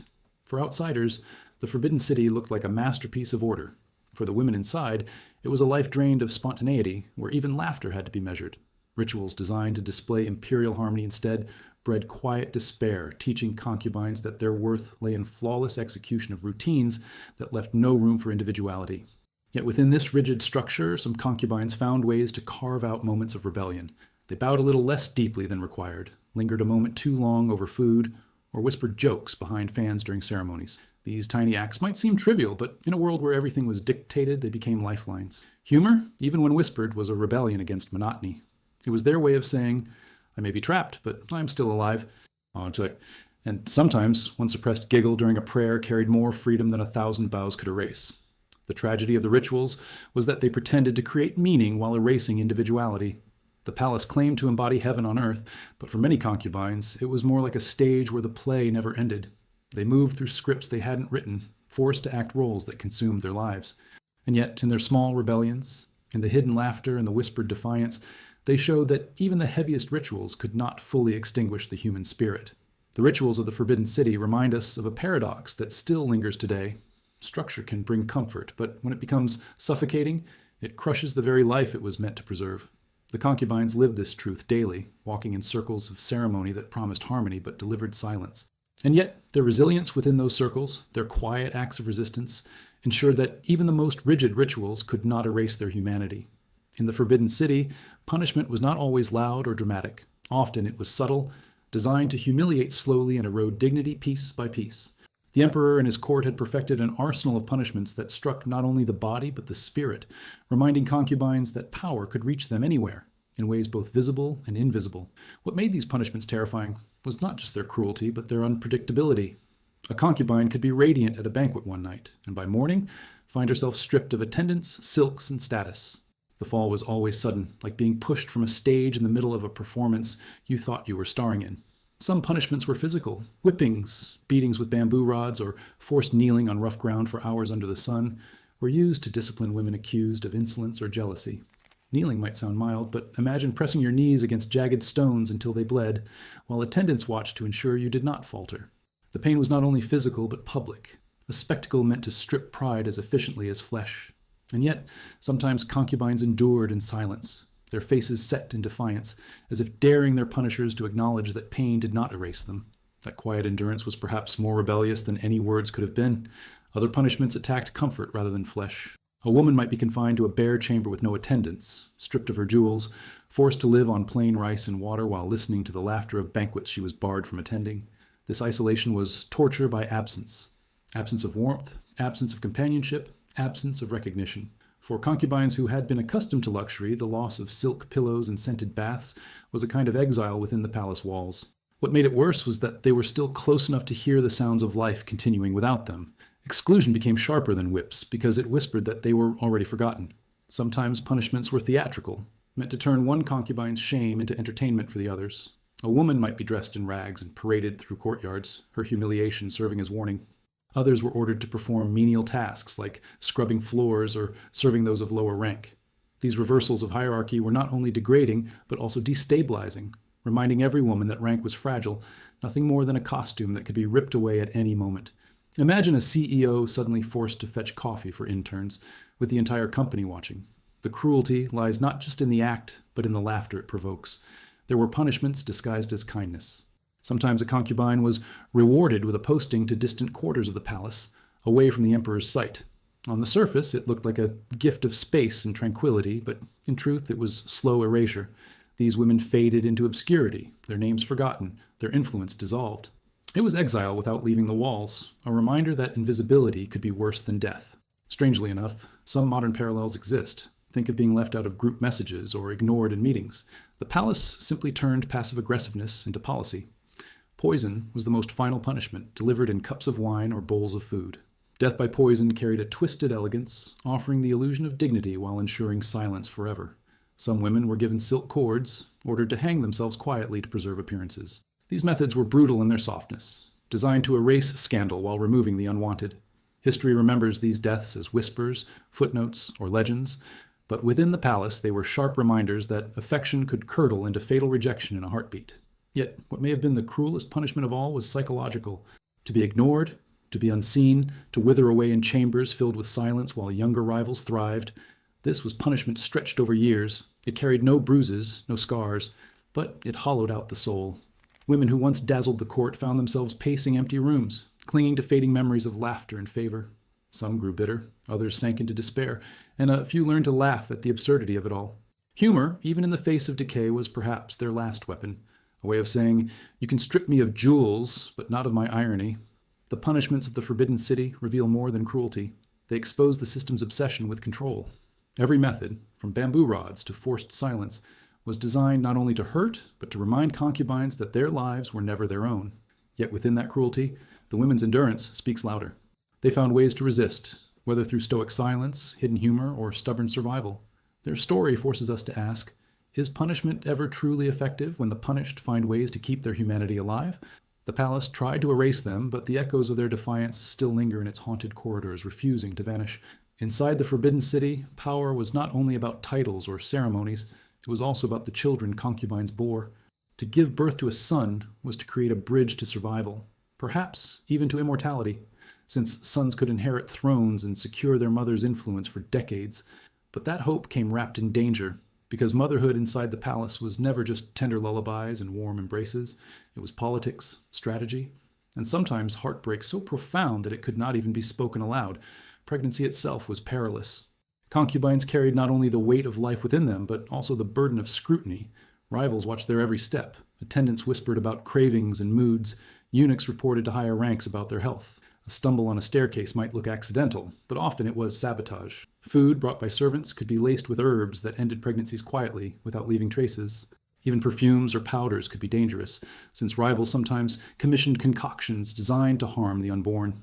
It turned the most natural experience into a battlefield where every bite, every scent, every movement was suspect. When a child was born, the danger only deepened. Sons, in particular, were both blessings and targets. A boy could one day become emperor, which meant his existence threatened every other potential heir. Infants were sometimes smothered in their sleep, poisoned with milk, or declared ill by physicians, bribed to shorten their lives. Mothers lived in constant fear, sleeping lightly, guarding cradles with their own bodies, and yet still knowing that their love was not enough to shield their children. The irony is painful. In the palace, the safest place in the empire, babies were perhaps the least safe of all. Daughters, though less threatening, carried their own burdens. They could be used as pawns in alliances, married off to secure loyalties or strengthen ties with powerful families. For a concubine, a daughter's marriage was bittersweet. It offered her child a life beyond the walls, but it also meant sending her into another cage, one gilded differently but still heavy. The concubines who saw their daughters leave sometimes consoled themselves with the thought that, at least outside the Forbidden City, the world held more possibilities than inside it. Still, many must have wondered whether they had rescued their children or simply passed along their chains. Motherhood also determined status. A concubine without children often faded into irrelevance, her influence evaporating as youth left her. One with a son could rise to power, but that rise painted targets on her back. The rivalry between mothers was just as fierce, if not fiercer, than between the women themselves. One mother's success meant another's despair, and alliances formed and dissolved based on whose child posed the greatest threat. It created a world where even lullabies carried tension, each woman singing softly to her baby, while glancing nervously at the doors, waiting for betrayal. And yet, despite the fear and the politics, motherhood in the palace was not devoid of genuine tenderness. Concubines adored their children, held them close, whispered stories of the world beyond the walls, and tried to give them fragments of love in a place designed to smother it. Some embroidered tiny garments with personal symbols, tokens of individuality in a system that demanded conformity. Others composed poems to their children, hiding them away in case those children survived long enough to read them one day. These small acts of love became their legacy, proof that even in the cruelest environment, the maternal instinct could not be crushed. Still, the cruelty of palace motherhood lay in its uncertainty. To love too much was dangerous, to love too little unthinkable. Concubines had to balance affection with strategy, protecting their children without drawing too much attention. Some women even pretended indifference, distancing themselves to shield their children from rivals' eyes. Imagine having to fake coldness toward your own son so that he might live. A performance more brutal than any ceremony. It shows how twisted survival had become when love itself had to be disguised.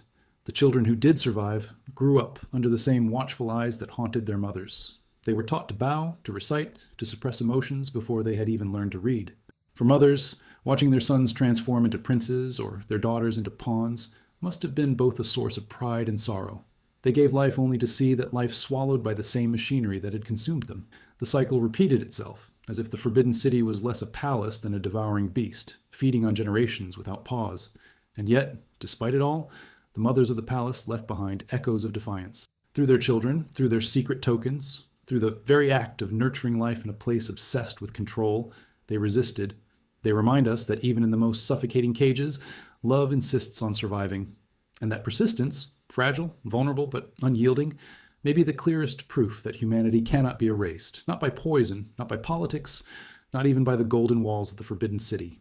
Inside the Forbidden City, dreams were not always built on silk and gold. For the concubines, many dreams were built on desperation, desperate hopes for freedom, desperate wishes for love, desperate fantasies of escape from walls that seemed taller each year they spent behind them.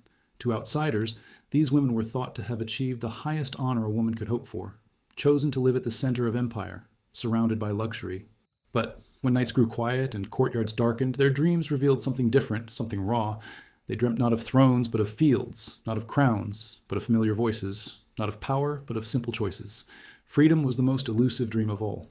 Some concubines whispered to themselves about running through palace gates, disappearing into crowds, blending back into villages they had been taken from. Of course, such escape was almost impossible. The walls were too high, the guards too watchful, the punishments too severe. But dreaming of freedom gave them a kind of hidden strength, an inner defiance. Even when their bodies were trapped, their imaginations wandered far beyond the crimson walls. Sometimes they laughed at the absurdity of it. Here they were, draped in jade and gold, longing for the mud of their childhood villages. It's a striking irony. The empire thought it was giving them heaven, but in their dreams, heaven looked a lot more like dirt roads and wooden houses. Others dreamt of love, though even this was complicated. To love the emperor sincerely was dangerous because his affections shifted with the wind. To love another was forbidden, punishable by death, and yet the heart has never been good at obeying rules. Some women fantasized about childhood sweethearts left behind, faces they had not seen in years but still carried in memory. Others dared to hope that the emperor might one day notice them not as ornaments, but as women with souls.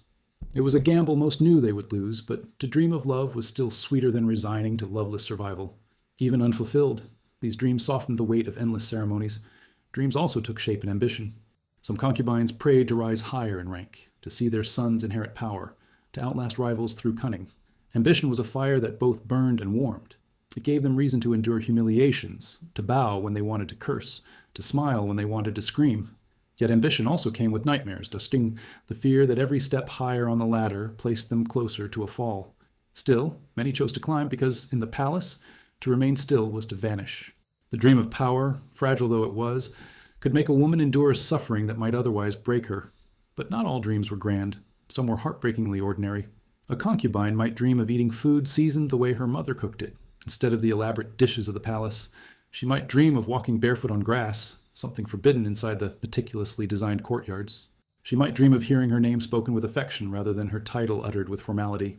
These small, intimate dreams remind us that beneath the silks and jewels, the concubines were still human beings, longing for things so simple they almost sound trivial, until you imagine being denied them for a lifetime. And then there were the darker dreams, born of fear and paranoia. Women dreamt of poison hidden in their tea, of rivals smothering their children, of being dragged from their chambers at night.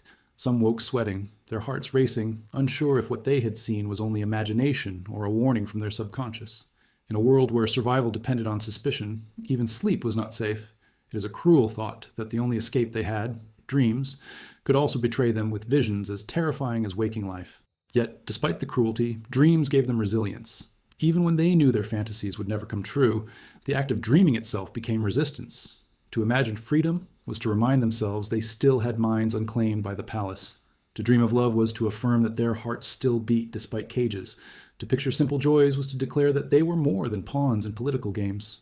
Dreams became their secret rebellions, invisible acts of defiance against the emperor, the hierarchy, and even history itself. And perhaps this is why, centuries later, the legacy of the concubines still captures us.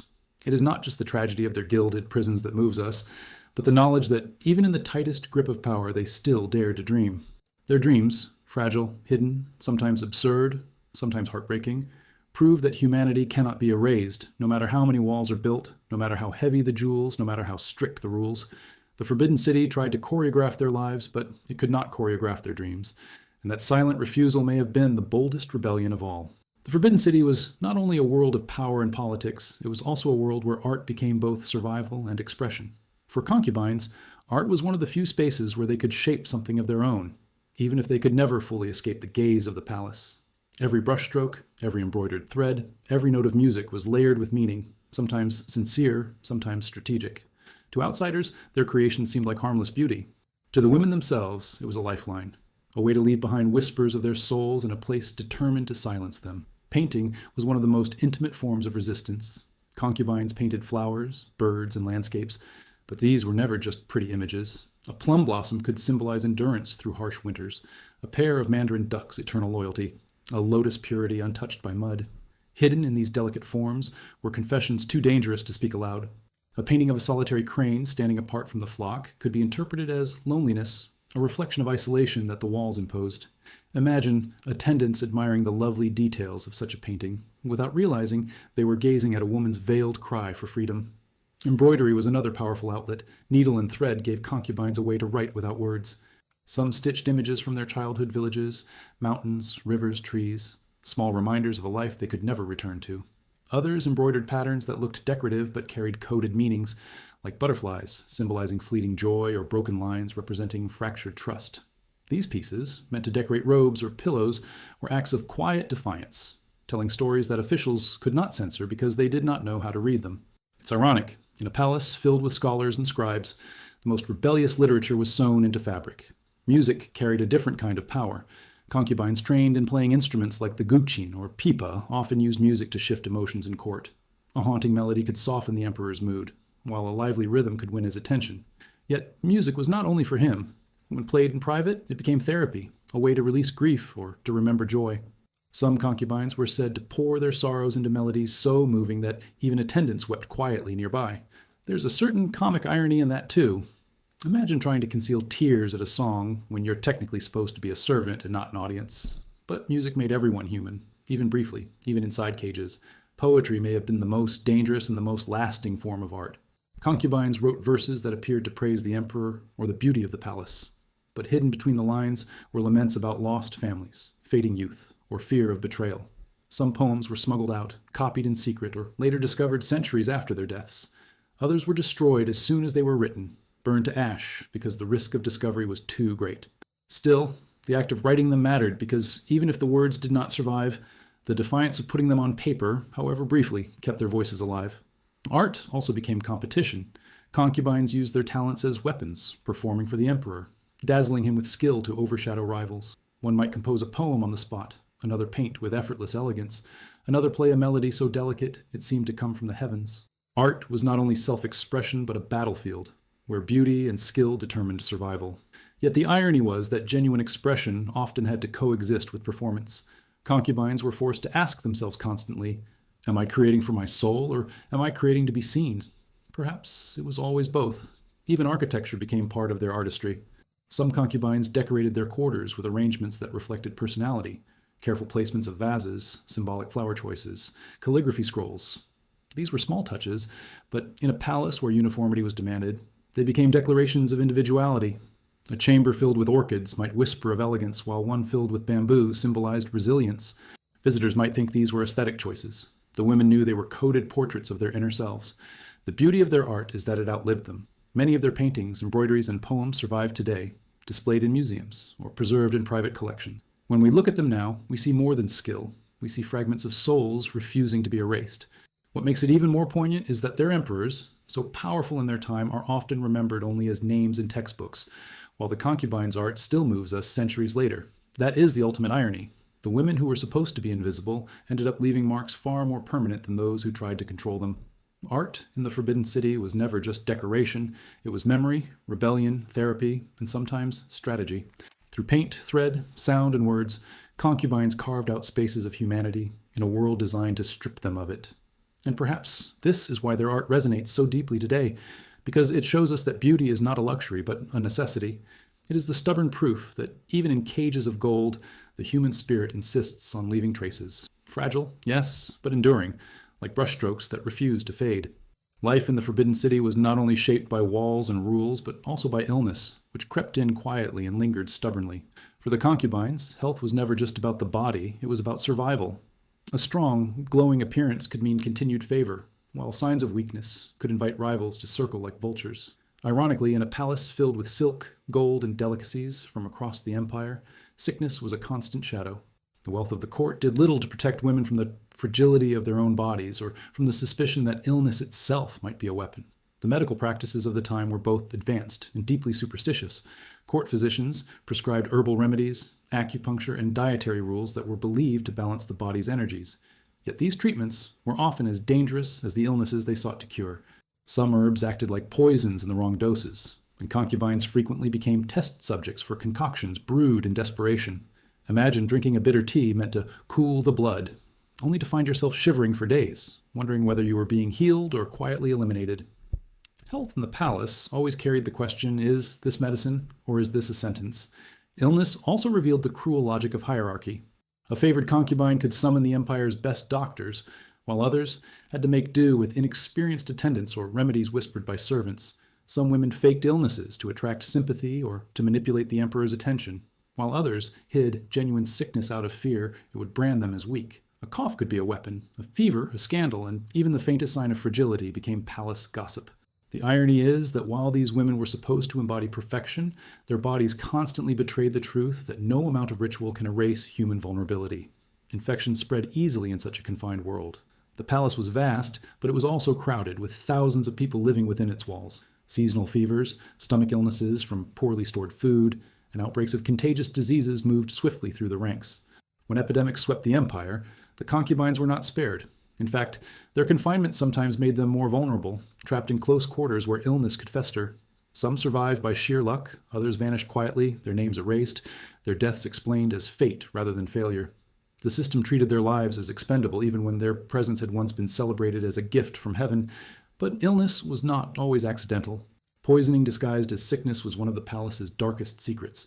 Rivals might slip powders into cosmetics, lace meals with toxins, or tamper with medicines to turn them lethal. A concubine who suddenly grew pale and frail could easily be dismissed as suffering from natural decline, even as whispers spread of deliberate harm. It was the perfect crime. No need for daggers or dramatic scenes, just the slow erosion of health until life itself faded. The cruel part was that the victim often knew she was being targeted but could do little to stop it. Every sip of tea became a gamble, every bowl of soup a test of loyalty among attendants. Mental health, though rarely acknowledged, was equally fragile. The constant stress of surveillance, jealousy, and isolation took a heavy toll. Women reported insomnia, nervous trembling, and sudden fits of weeping. Some retreated into silence, refusing to speak for days, while others clung to rituals or superstitions for comfort. There is something darkly comic in how a palace meant to showcase heavenly harmony produced so much earthly despair.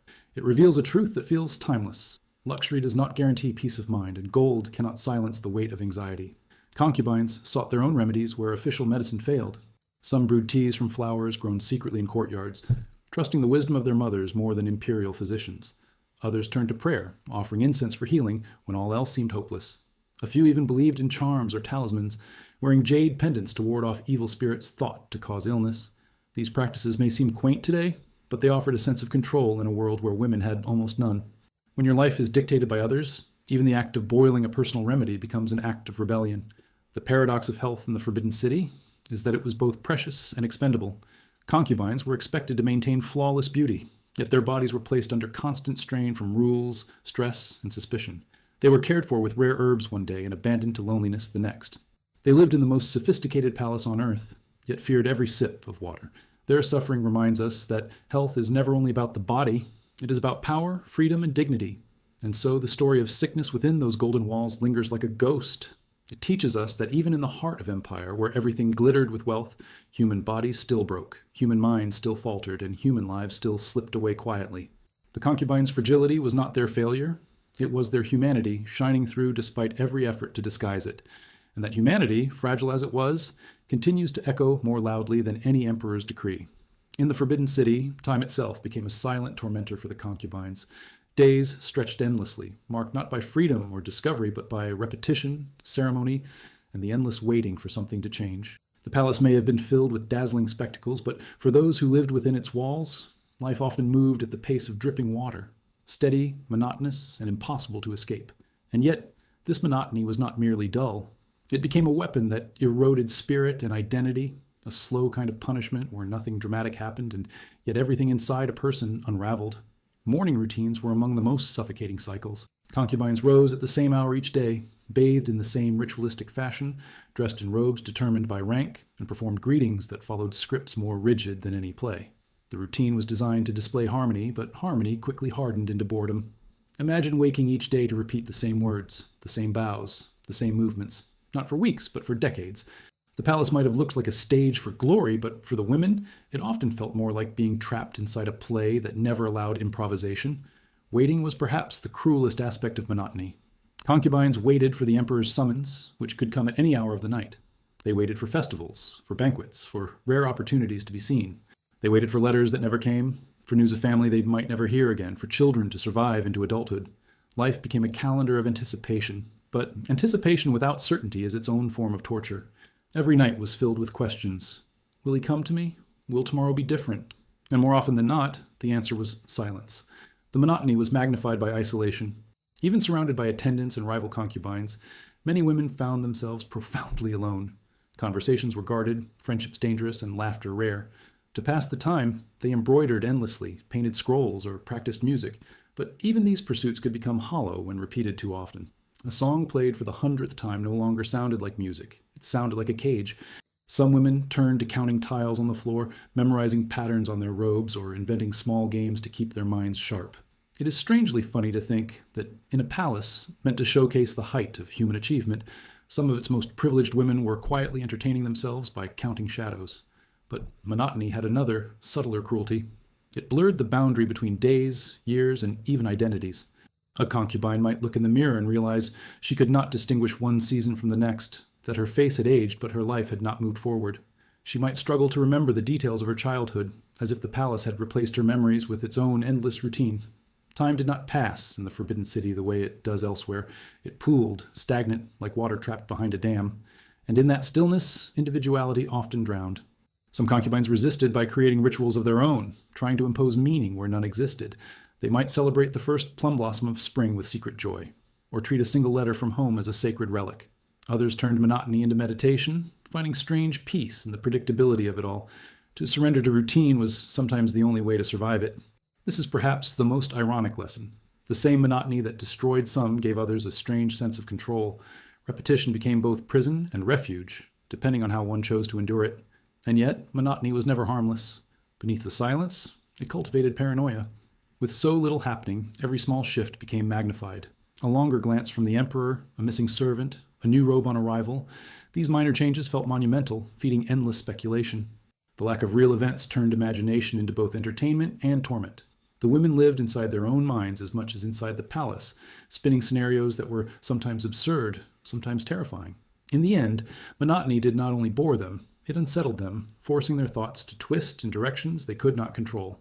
The haunting truth of monotony in the Forbidden City is that it killed not quickly, but slowly, invisibly. It chipped away at laughter, at memory, at selfhood, until many concubines became shadows of who they once were. And yet, in the smallest acts, in a whispered joke, in a stolen glance at the sky, in the decision to savor the taste of tea just a little longer, they fought back. They carved meaning out of monotony, refusing to let silence swallow them entirely. This persistence is perhaps the most powerful part of their legacy. While emperors are remembered for battles and decrees, the concubines remind us that the greatest struggle is often against time itself, against the crushing sameness that threatens to erase us. Their lives show us that monotony is not neutral. It can suffocate, but it can also be reshaped into resilience. And in that quiet defiance, even in the most monotonous of days, the human spirit found ways to endure. Inside the Forbidden City, religion and superstition did not merely coexist with daily life. They saturated it. Concubines were caught in a world where faith was both solace and strategy, where prayers were whispered not only to heaven, but to the emperor himself, who was believed to be the son of heaven. Belief was not optional. It was expected, regulated, and performed as much as felt. And yet, within these rigid structures, the women found ways to turn faith into survival, even rebellion, bending rituals to meet their own secret needs. Temples within the palace were filled with incense smoke that curled upward like fragile lifelines. Concubines prayed to deities for health, favor, or protection against rivals. Offerings of fruit, silk, or jade were placed carefully, not only for the gods, but for the eyes of attendants who reported on piety. To be seen praying was as important as the prayer itself, for neglecting ritual could brand a woman as arrogant or ungrateful. Ironically, faith became another form of performance, measured less by sincerity than by elegance of bowing or generosity of offerings. It is rather amusing. Imagine being judged not on the content of your soul, but on whether your incense stick was perfectly lit. Superstition added another layer of complexity. Charms and talismans were tucked into sleeves, hidden under pillows, or embroidered into robes. Concubines carried jade pendants to ward off evil spirits, tied red threads around their wrists to attract good fortune, or avoided unlucky numbers and colors as though their lives depended on it, because sometimes they did. A robe chosen in the wrong shade might be interpreted as defiance. A careless word on an inauspicious day could invite disaster. The palace may have been the pinnacle of political sophistication, yet it was also a place where grown women lived in constant fear of eclipses, comets, or the accidental placement of a mirror. Astrology played a central role in palace decisions. The emperor's astrologers charted the stars, dictating which days were favorable for ceremonies, for conception, or even for selecting which concubine he would visit.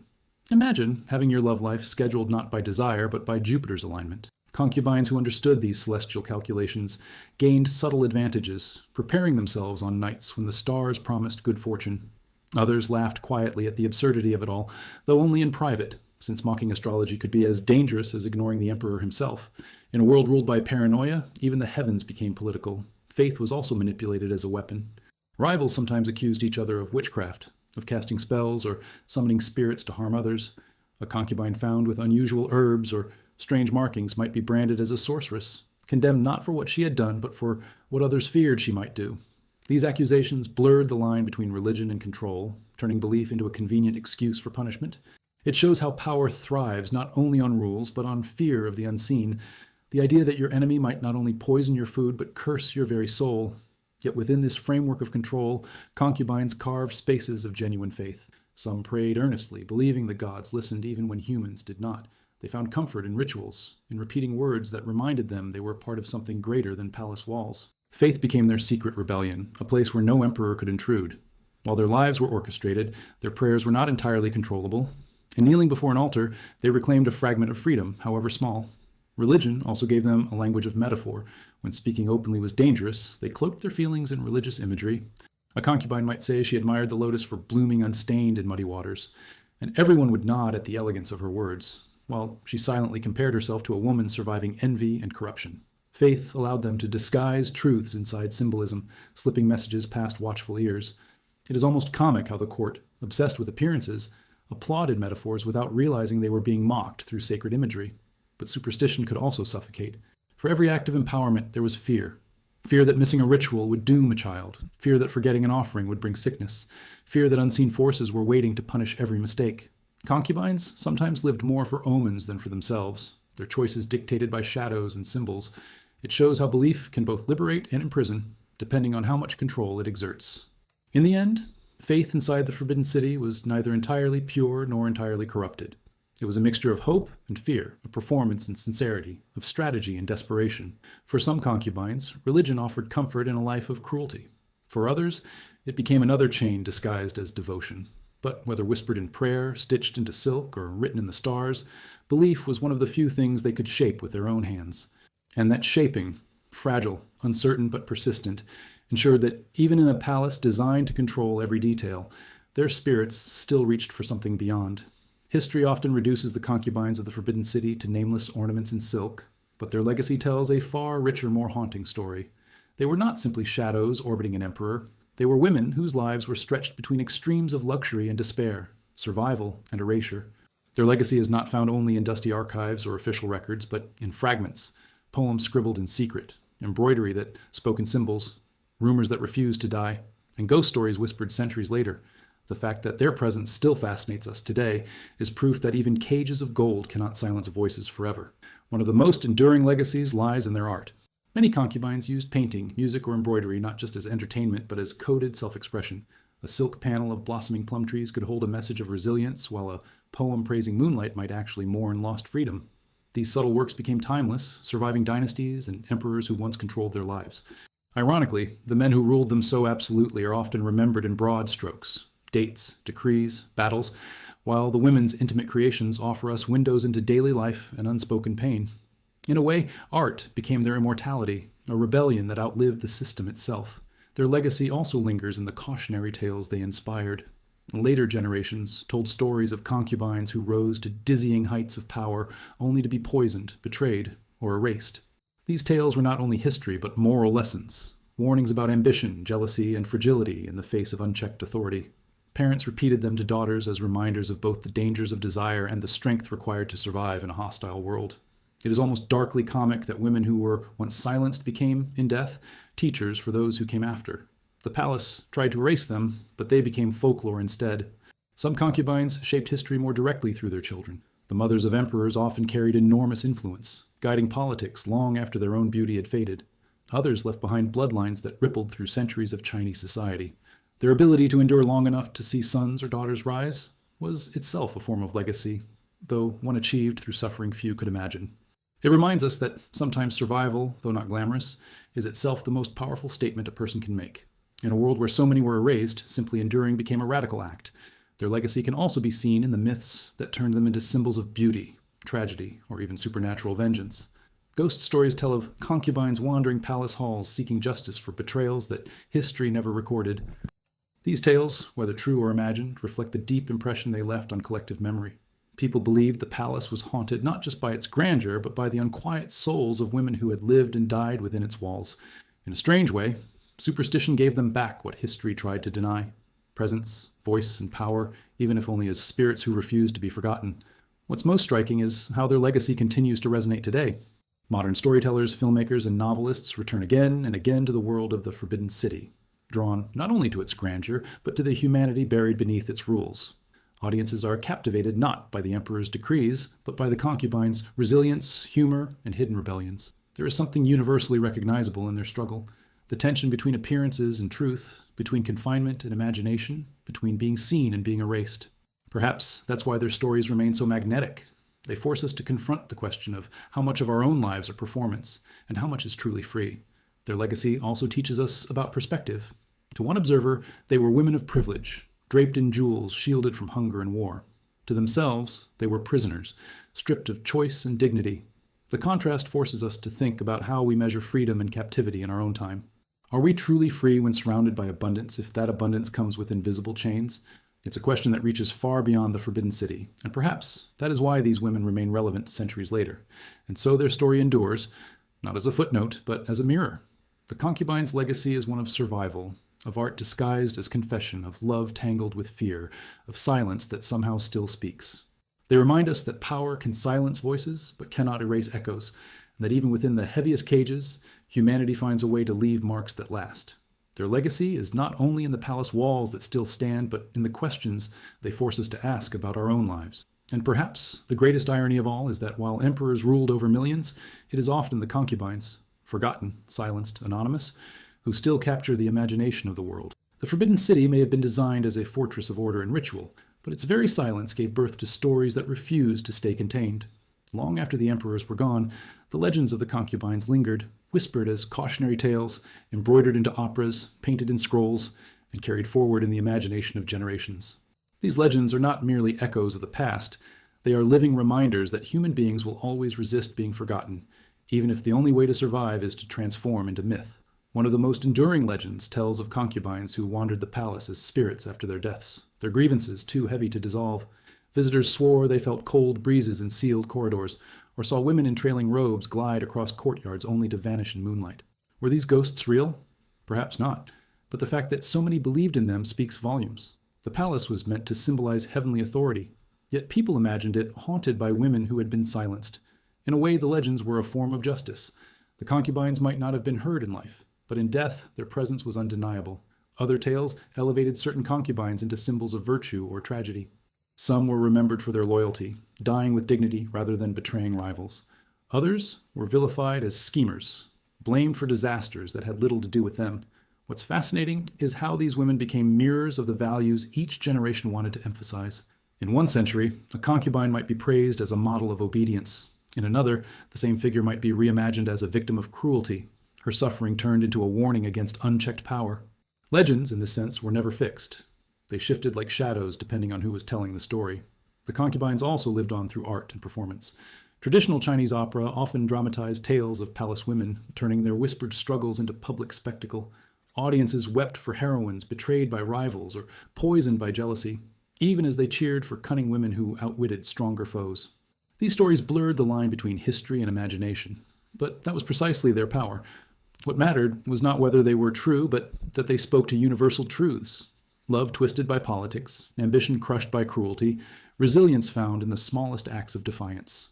It's amusing in a dark way. The same society that condemned concubines in life applauded their courage on stage centuries later. Some legends reached beyond the palace walls, shaping how ordinary people viewed fate and fortune. Women in villages sometimes prayed to the spirits of concubines, asking them for protection or advice in matters of love. The irony is rich. Figures once trapped in the palace became guides for women seeking freedom in their own lives. These legends blurred into folk religion, where history, faith, and superstition merged. Concubines who had been powerless in their lifetimes became, through legend, powerful intercessors between the living and the divine. But not all legends painted them as saints. Some became symbols of warning, embodying jealousy, ambition, or greed. Mothers told daughters tales of concubines who schemed too fiercely and met terrible ends, teaching them humility through stories steeped in fear. These darker legends reflect how society projected anxieties onto women's ambition. It's almost comical. Emperors could wage wars that killed thousands without being turned into moral parables. But a concubine reaching too far for power was remembered for centuries as a cautionary tale. The double standard reveals not just palace politics, but the way history punishes women differently from men. What makes the legends so compelling is how they mix exaggeration with fragments of truth. A concubine might really have been poisoned, but the legend adds whispers of curses and ghosts. Another may have written a poem, but the legend transforms it into a prophecy. In this way, reality and imagination fused, creating stories more enduring than any official record.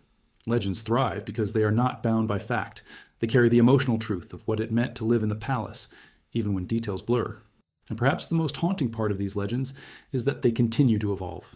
Modern writers, filmmakers, and audiences still return to the concubines' stories, retelling them with new voices. Some reinterpret them as feminists trapped before their time, others as tragic figures caught in fate's cruelty. Each retelling adds another layer, proving that the concubines have never truly disappeared. They remain alive in the cultural imagination, more vivid now than the emperors who once dictated their every move. The legends of the concubines remind us of something profound. Silence never lasts forever. Even when voices are suppressed, they find ways to echo, in rumors, in art, in superstition, and in the stories we continue to tell. The Forbidden City was built to enshrine imperial power, yet its most lasting gift to history may be the women it tried hardest to erase. Their legends endure because they capture what is most human, the hunger to be remembered, the defiance of becoming invisible, the insistence that even in cages of gold, souls will find a way to speak. And it is those voices, half history, half myth, that still draw us back to their world, asking us to listen.